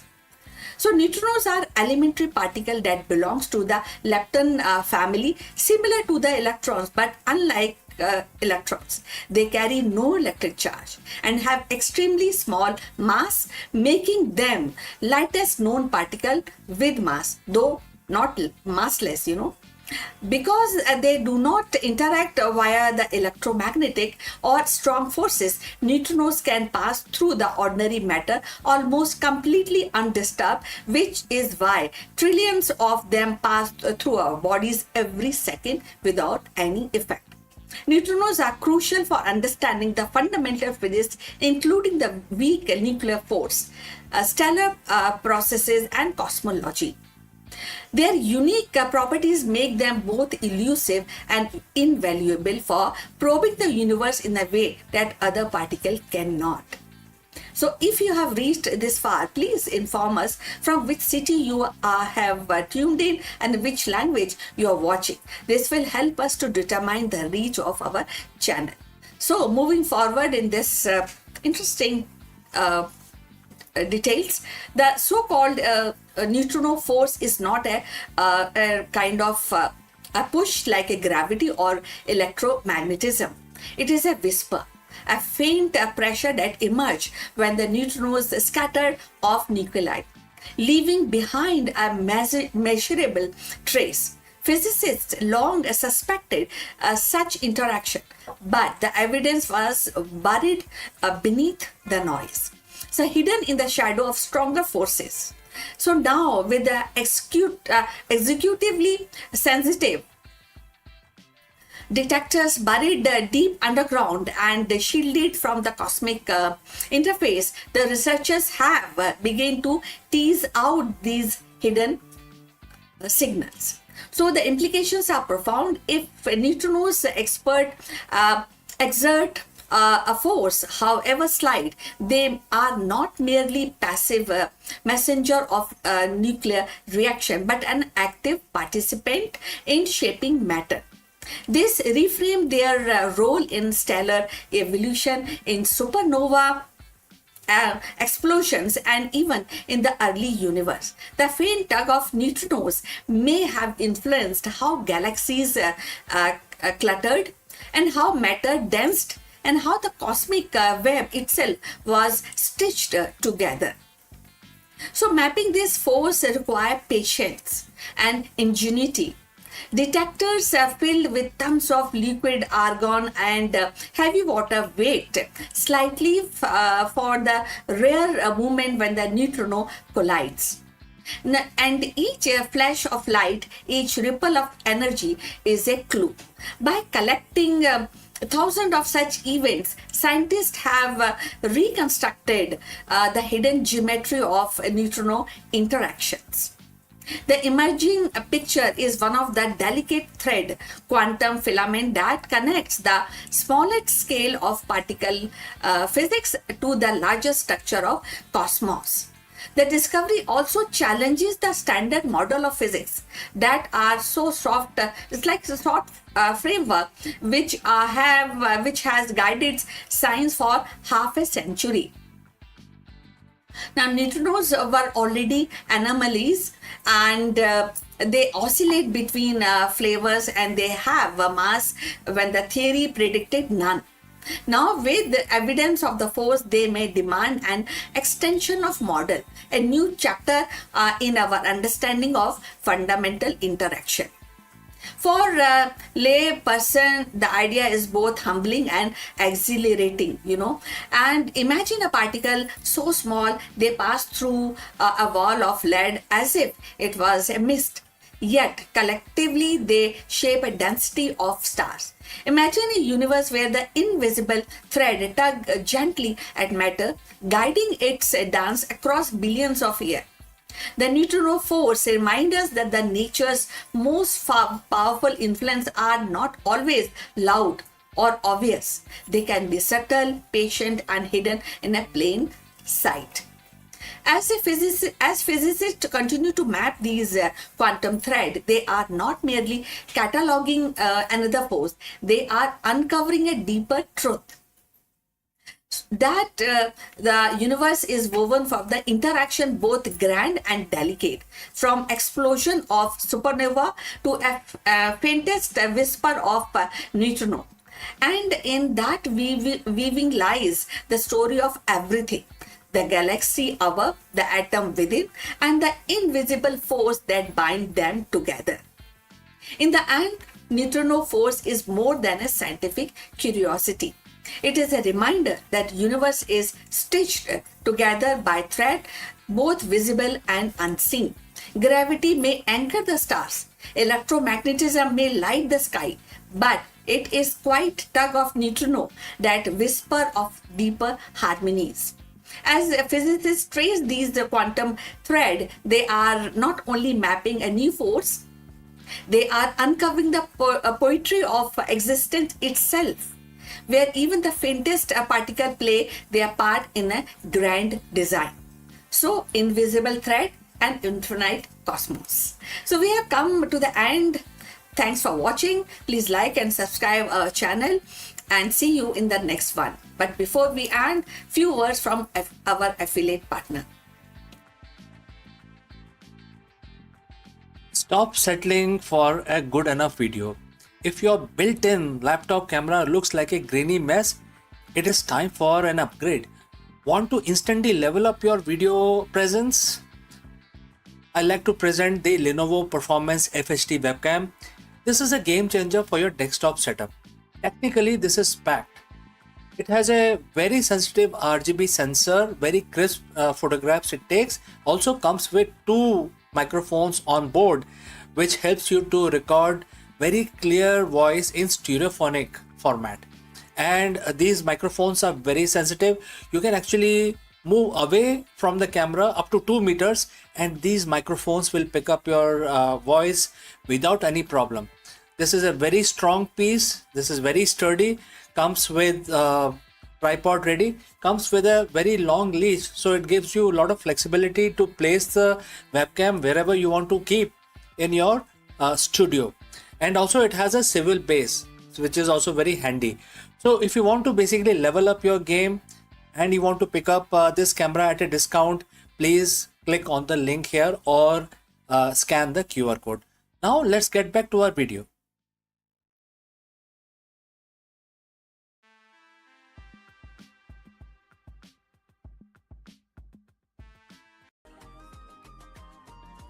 Hello friends. By now we know that the 21-hour marathon peace talk between US and Iran have officially collapsed.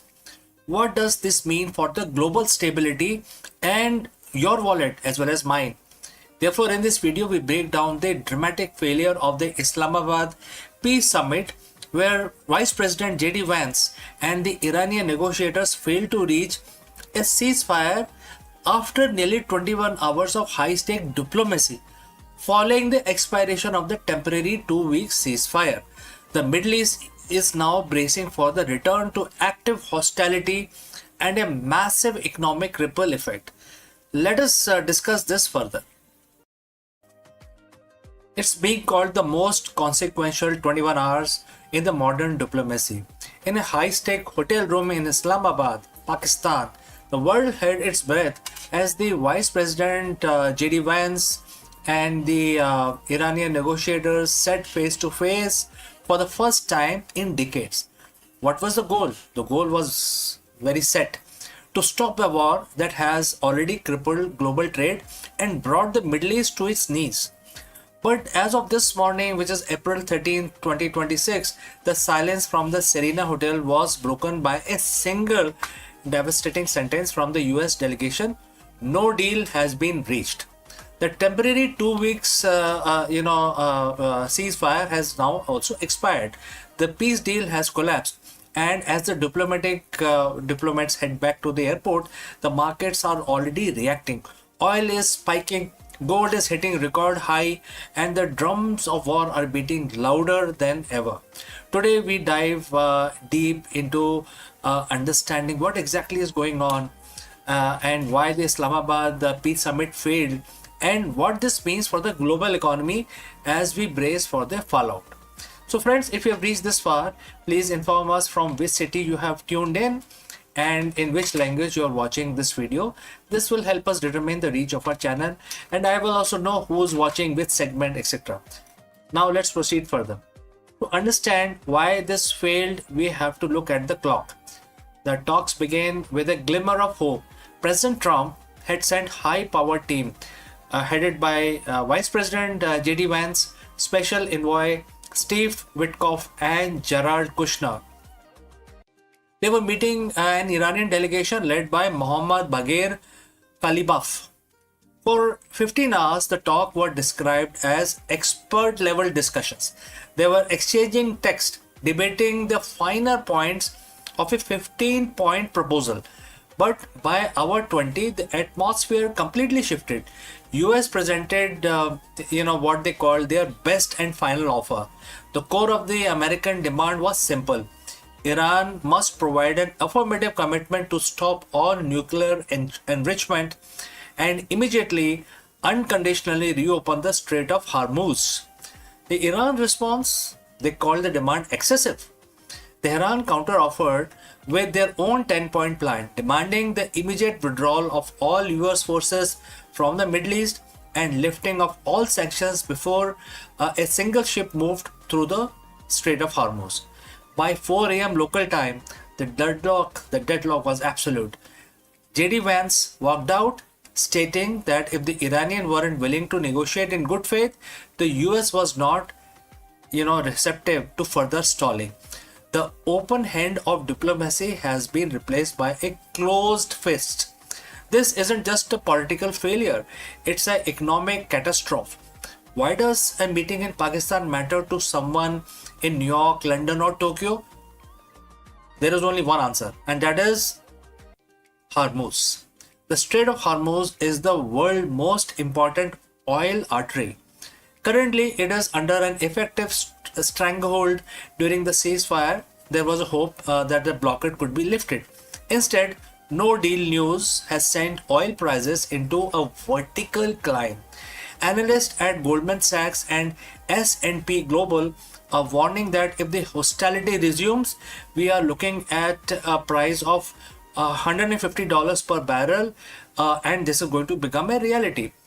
But it is not just oil. Let's look at gold. We have seen gold surge over $100 an ounce in mere minutes, hitting record height as investors flee to safer havens.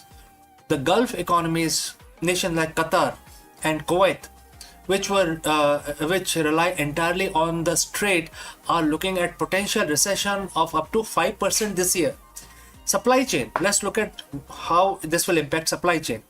From semiconductor to food imports, the Middle East, stress test is basically completely failing, and it is going to basically create a major problem for the world. Iran has already struck Amazon data centers in Bahrain and UAE earlier this year. With the peace deal dead, tech giants like Microsoft and Google are reportedly considering their entire presence in the region. We are witnessing the de-globalization of the Middle East in real time. So what happens tomorrow? What happens today? 2-week ceasefire is officially over. President Trump has already stated that he is ready to open the strait with or without Iran's cooperation. On the ground that the situation is volatile, Israel has agreed to talks with Lebanon but refused to speak with Hezbollah. In Iran, hardliners are already claiming victory, saying they forced the US to the table and gave up nothing. Well, military buildup is staggering. The US has erected missiles launchers at Qatari Air Base, and second aircraft carrier is moving into Gulf. On the other side, Iran has deployed advanced Chinese anti-stealth radar system. The Epic Fury war, as some are calling it, as no longer a threat, it's a renewed reality. If a single spark hit a tanker in the next 48 hours, the limited conflict could transform into a regional issue that involves every major power on earth. Diplomacy is a game of red lines, and in Islamabad, both sides finally hit them. The US won't accept a nuclear Iran. Iran won't accept a US policed region. We are entering a period of extreme uncertainty. The failed peace deal of 2026 will likely be remembered as a moment the world realized that the old rules of Middle Eastern diplomacy are officially broken. For now, keep an eye on the oil stickers and the troop movement in Pakistan and also in Oman. The next move won't be made by a diplomat in a suit. It will be made by commanders in cockpit. So friends, what do you think? Was the US too rigid in their demands, or is Iran simply playing for the time while the world's economy burns? Let me know in the comments below. This is a developing story, and we will be here to bring you the update as that happens. Don't forget to subscribe and hit the bell icon. In a world that's this volatile, staying informed is our only hedge. I'm CK, and I will see you in the next one. Before we go to the next section, a word about our affiliate partner. Stop settling for a good enough video. If your built-in laptop camera looks like a grainy mess, it is time for an upgrade. Want to instantly level up your video presence? I like to present the Lenovo Performance FHD webcam. This is a game changer for your desktop setup. Technically, this is packed. It has a very sensitive RGB sensor, very crisp photographs it takes. Also comes with two microphones on board, which helps you to record very clear voice in stereophonic format. And these microphones are very sensitive. You can actually move away from the camera up to 2 meters, and these microphones will pick up your voice without any problem. This is a very strong piece. This is very sturdy. Comes with tripod ready. Comes with a very long leash, so it gives you a lot of flexibility to place the webcam wherever you want to keep in your studio. And also it has a swivel base, which is also very handy. So if you want to basically level up your game and you want to pick up this camera at a discount, please click on the link here or scan the QR code. Now let's get back to our video.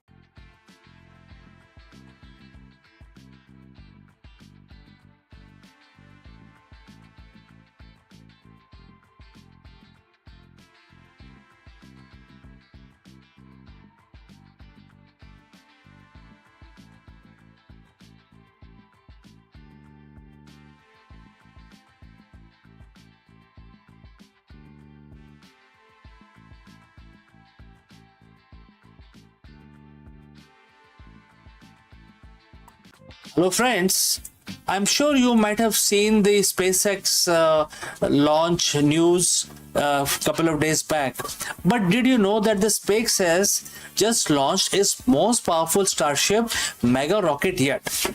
And therefore today we are going to discuss this historic flight test, which culminated in a spectacular fiery splashdown in the Indian Ocean. Did the Starship pass its ultimate test, or was it a catastrophic failure? In this video, we break down the entire mission from the mind-blowing liftoff powered by 33 Raptor engines to the intense atmospheric re-entry plasma that pushed the spacecraft to its limits. Let's go.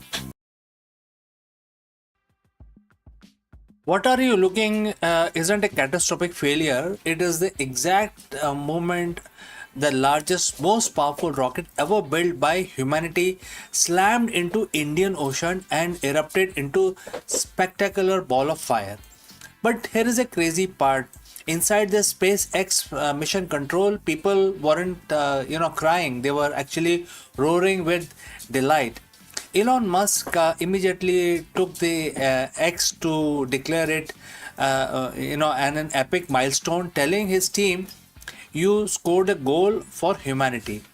So friends, welcome back and all the space fans. SpaceX has officially launched flight number 12 of its massive Starship rocket system. But this wasn't just any test. This was highly anticipated debut of the Starship version 3, V3, or a souped up version of the same Starship. Heavily redesigned mega rocket designed to completely dwarf its predecessors. It carried a real payload, pushed its engine to absolute breaking point, and ended with a blinding plasma fueled inferno over the ocean. Was this a roaring success that put us closer to the Mars, or a multi-million-dollar glitch fest? Let's break down exactly what happened during the Starship wildest flight yet. So friends, if you have reached this far, please let us know from which city you have tuned in and in which language you are watching this video. This will help us determine the reach of our channel. Alright, let's proceed further. To understand why this flight was such a big deal, we have to look at the hardware. Up until recently, SpaceX was flying its older space skimming prototypes. But Flight 12 introduced the world to the third generation Starship V3. When fully stacked on the brand new which is Pad 2 at the Starbase, Texas, this monster stands at mind-boggling 407 feet tall. That's over 124 meters. It eclipses the older models and pack even more, much more engine and bigger thrust. SpaceX essentially re-engineered the whole vehicle. They swapped out the old steering fins for fewer but much bigger and stronger grid fins to steer the booster home. They overhauled the computer power and added more cameras and built a massive internal fuel transfer line to feed the ravenous thirst of its 33 Raptor engines. To give you an idea of the scale, that fuel line alone is the size of an entire Falcon 9 rocket booster.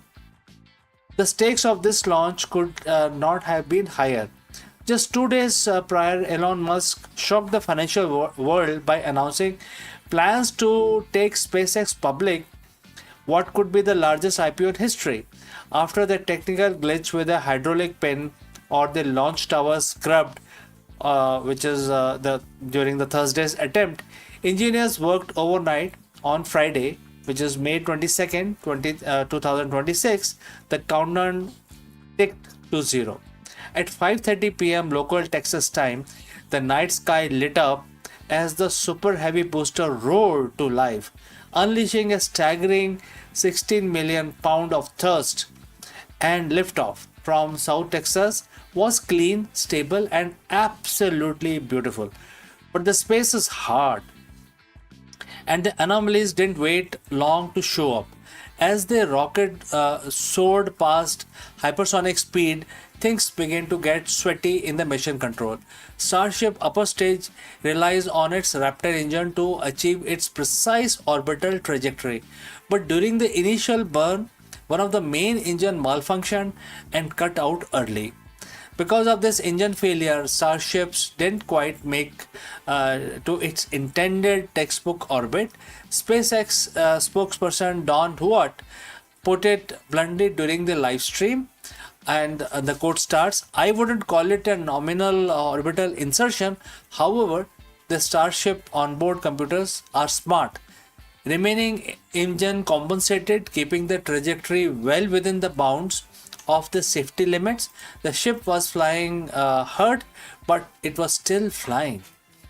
Then came the most visually stunning moment of the launch, which is hot staging. At the fringes of the space, upper stage Starship ignited its engine while still attached to the booster.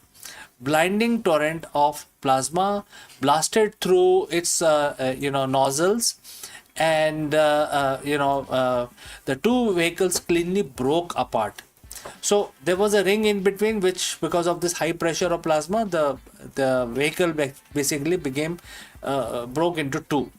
With the ship's safety on its way, all eyes turned to Super Heavy booster.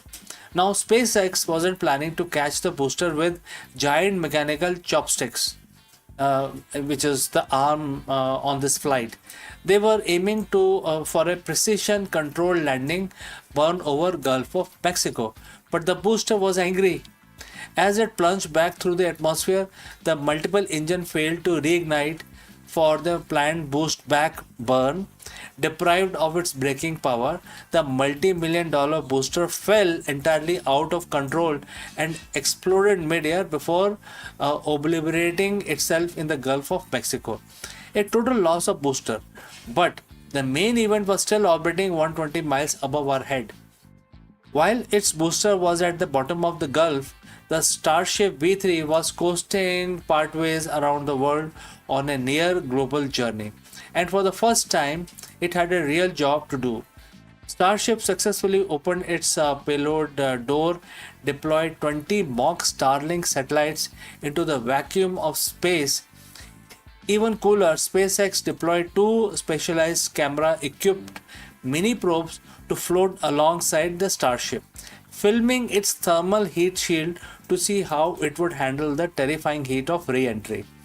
An hour after launch, Starship began its descent over the Indian Ocean, just off the coast of Western Australia. This is where the magic and the fire happens. Plunging belly first at 25 times the speed of sound, spacecraft was engulfed in a punishing envelope of superheated plasma.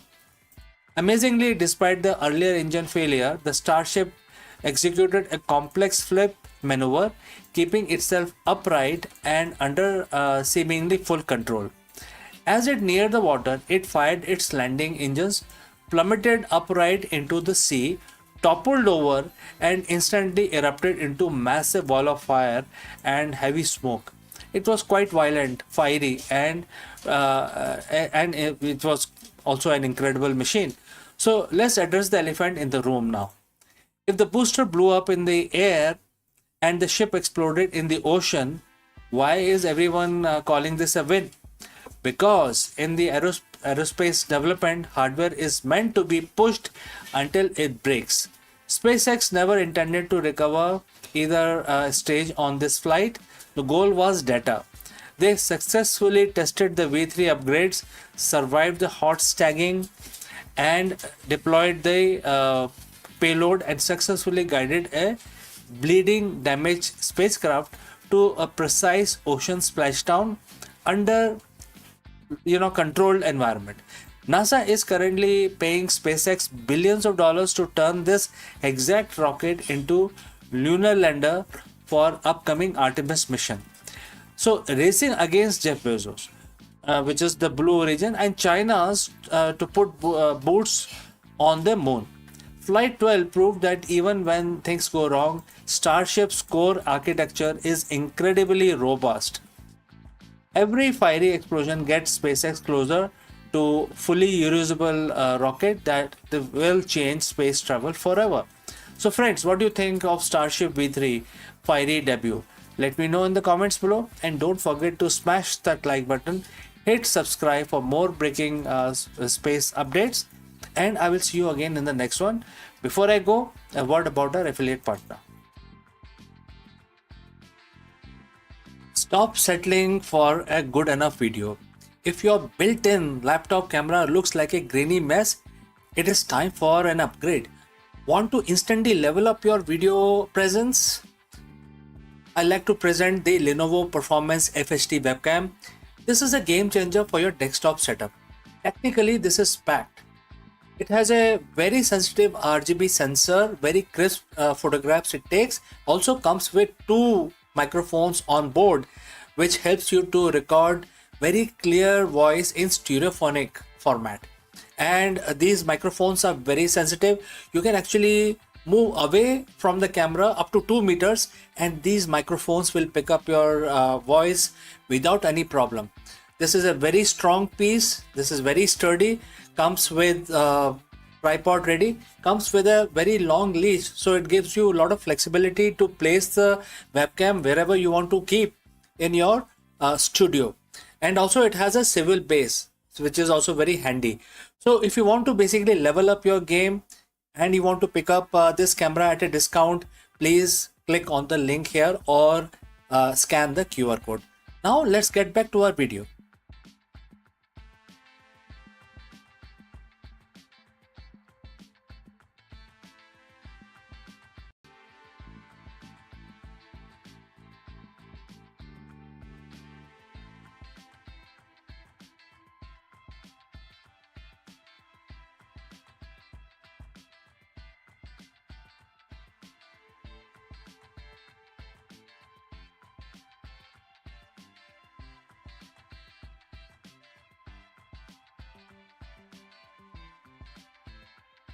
In every cafe, the ritual of espresso feels like alchemy. Steam hisses, aroma bloom, and the tiny cup promises intensity beyond its size.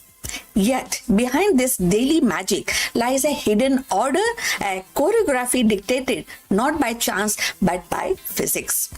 Water under pressure doesn't simply sip through the coffee. It navigates labyrinth of particles, carving channels and balancing resistance, and of course unlocking flavors in a precise sequence. The perfect shot, that exclusive harmony of sweetness, acidity and bitterness, is less an accident of artistry than a triumph of fluid dynamics. To understand the espresso is to glimpse the invisible law that governs the flow, pressure, extraction, and where the science and the taste coverage in a single sip. So let's find out more. In the quiet hum of cafe, where the hiss of steam and the clink of porcelain cups form a familiar symphony, lies a mystery that has puzzled baristas and scientists alike. Why is espresso is so difficult to make in consistently? So one day the shot is rich, velvety, and crowned with the golden crema. The next it is thin, bitter, or sour. So behind this fickleness is not just art but physics. An intricate dance of water, pressure, and porous coffee grounds. At its heart, espresso is a story of flow. Hot water, driven by 9 bars of pressures, must weave its way through a tightly packed bed of ground coffee, and each particle is tiny labyrinth and offering resistance, redirecting streams and shaping flavor. But here lies the paradox. Coffee grounds are not uniform. They are a chaotic mix of fine dust and larger granules, creating uneven pathways. So, water, ever obedient to physics, seeks the path of least resistance. It carves the channel, rushing through the looser pockets while the neglecting dense one. So, the result is uneven. Extraction, some grounds surrender their rich oils and sugar, while the other remains stubbornly untouched. So, before we go further, if you have reached this far, please inform us from which city you have tuned in and in which language you are watching this video. This will help us to determine the reach of our channel. So, let's understand the coffee more. So, physicists studying espresso have turned to fluid dynamics and porous media theory to decode this puzzle. They discovered that the grind size and the distributions are critical. Too fine and the bed becomes near solid wall, choking the flow, producing bitterness. Too coarse and the water gushes through and leaving the flavor behind. The sweet spot lies in balance, a grind that allows water to permeate evenly, neither flooding nor suffocating. But the grind alone is not enough. Packing the ground, known as tamping, introduces another layer of physics. A uniform tamp creates a level surface, ensuring pressure is distributed evenly. An unseen tamp tilts the battlefield, encouraging water to rush through one side, creating a dreaded channeling and experiment with this high-speed cameras and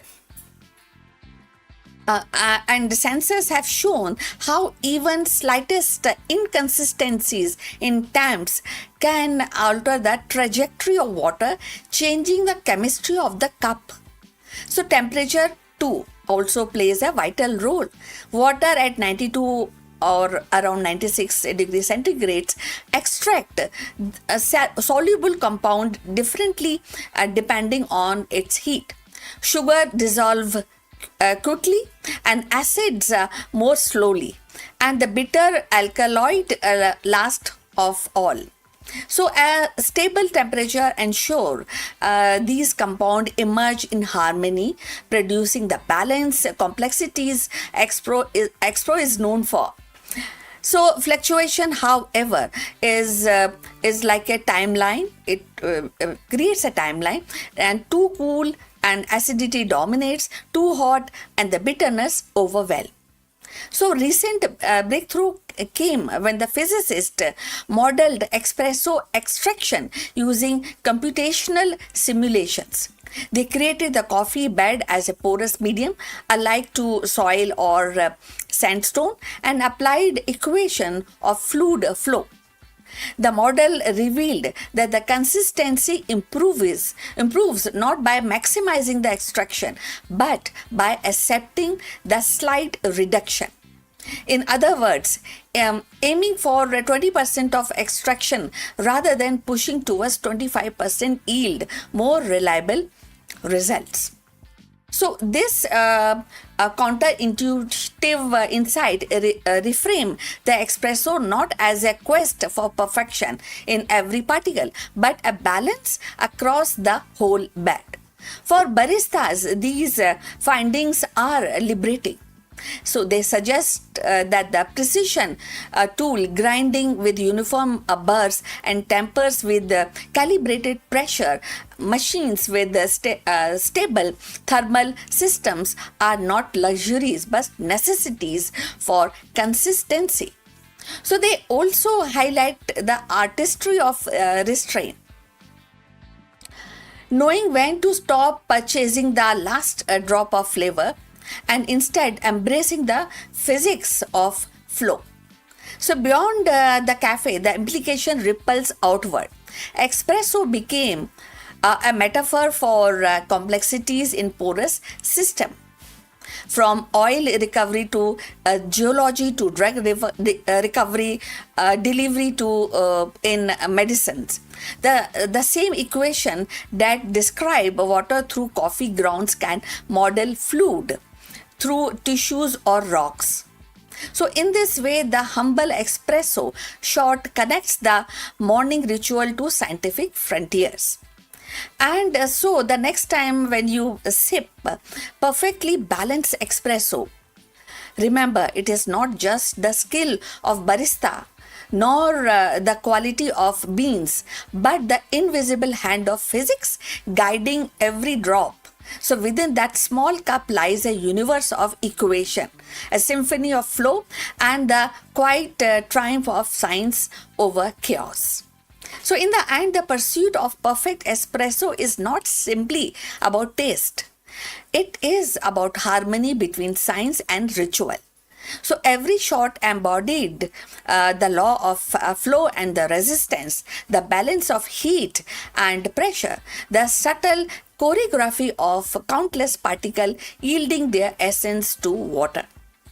So what once seemed like a chance is revealed by physics in motion and a quiet order beneath the chaos.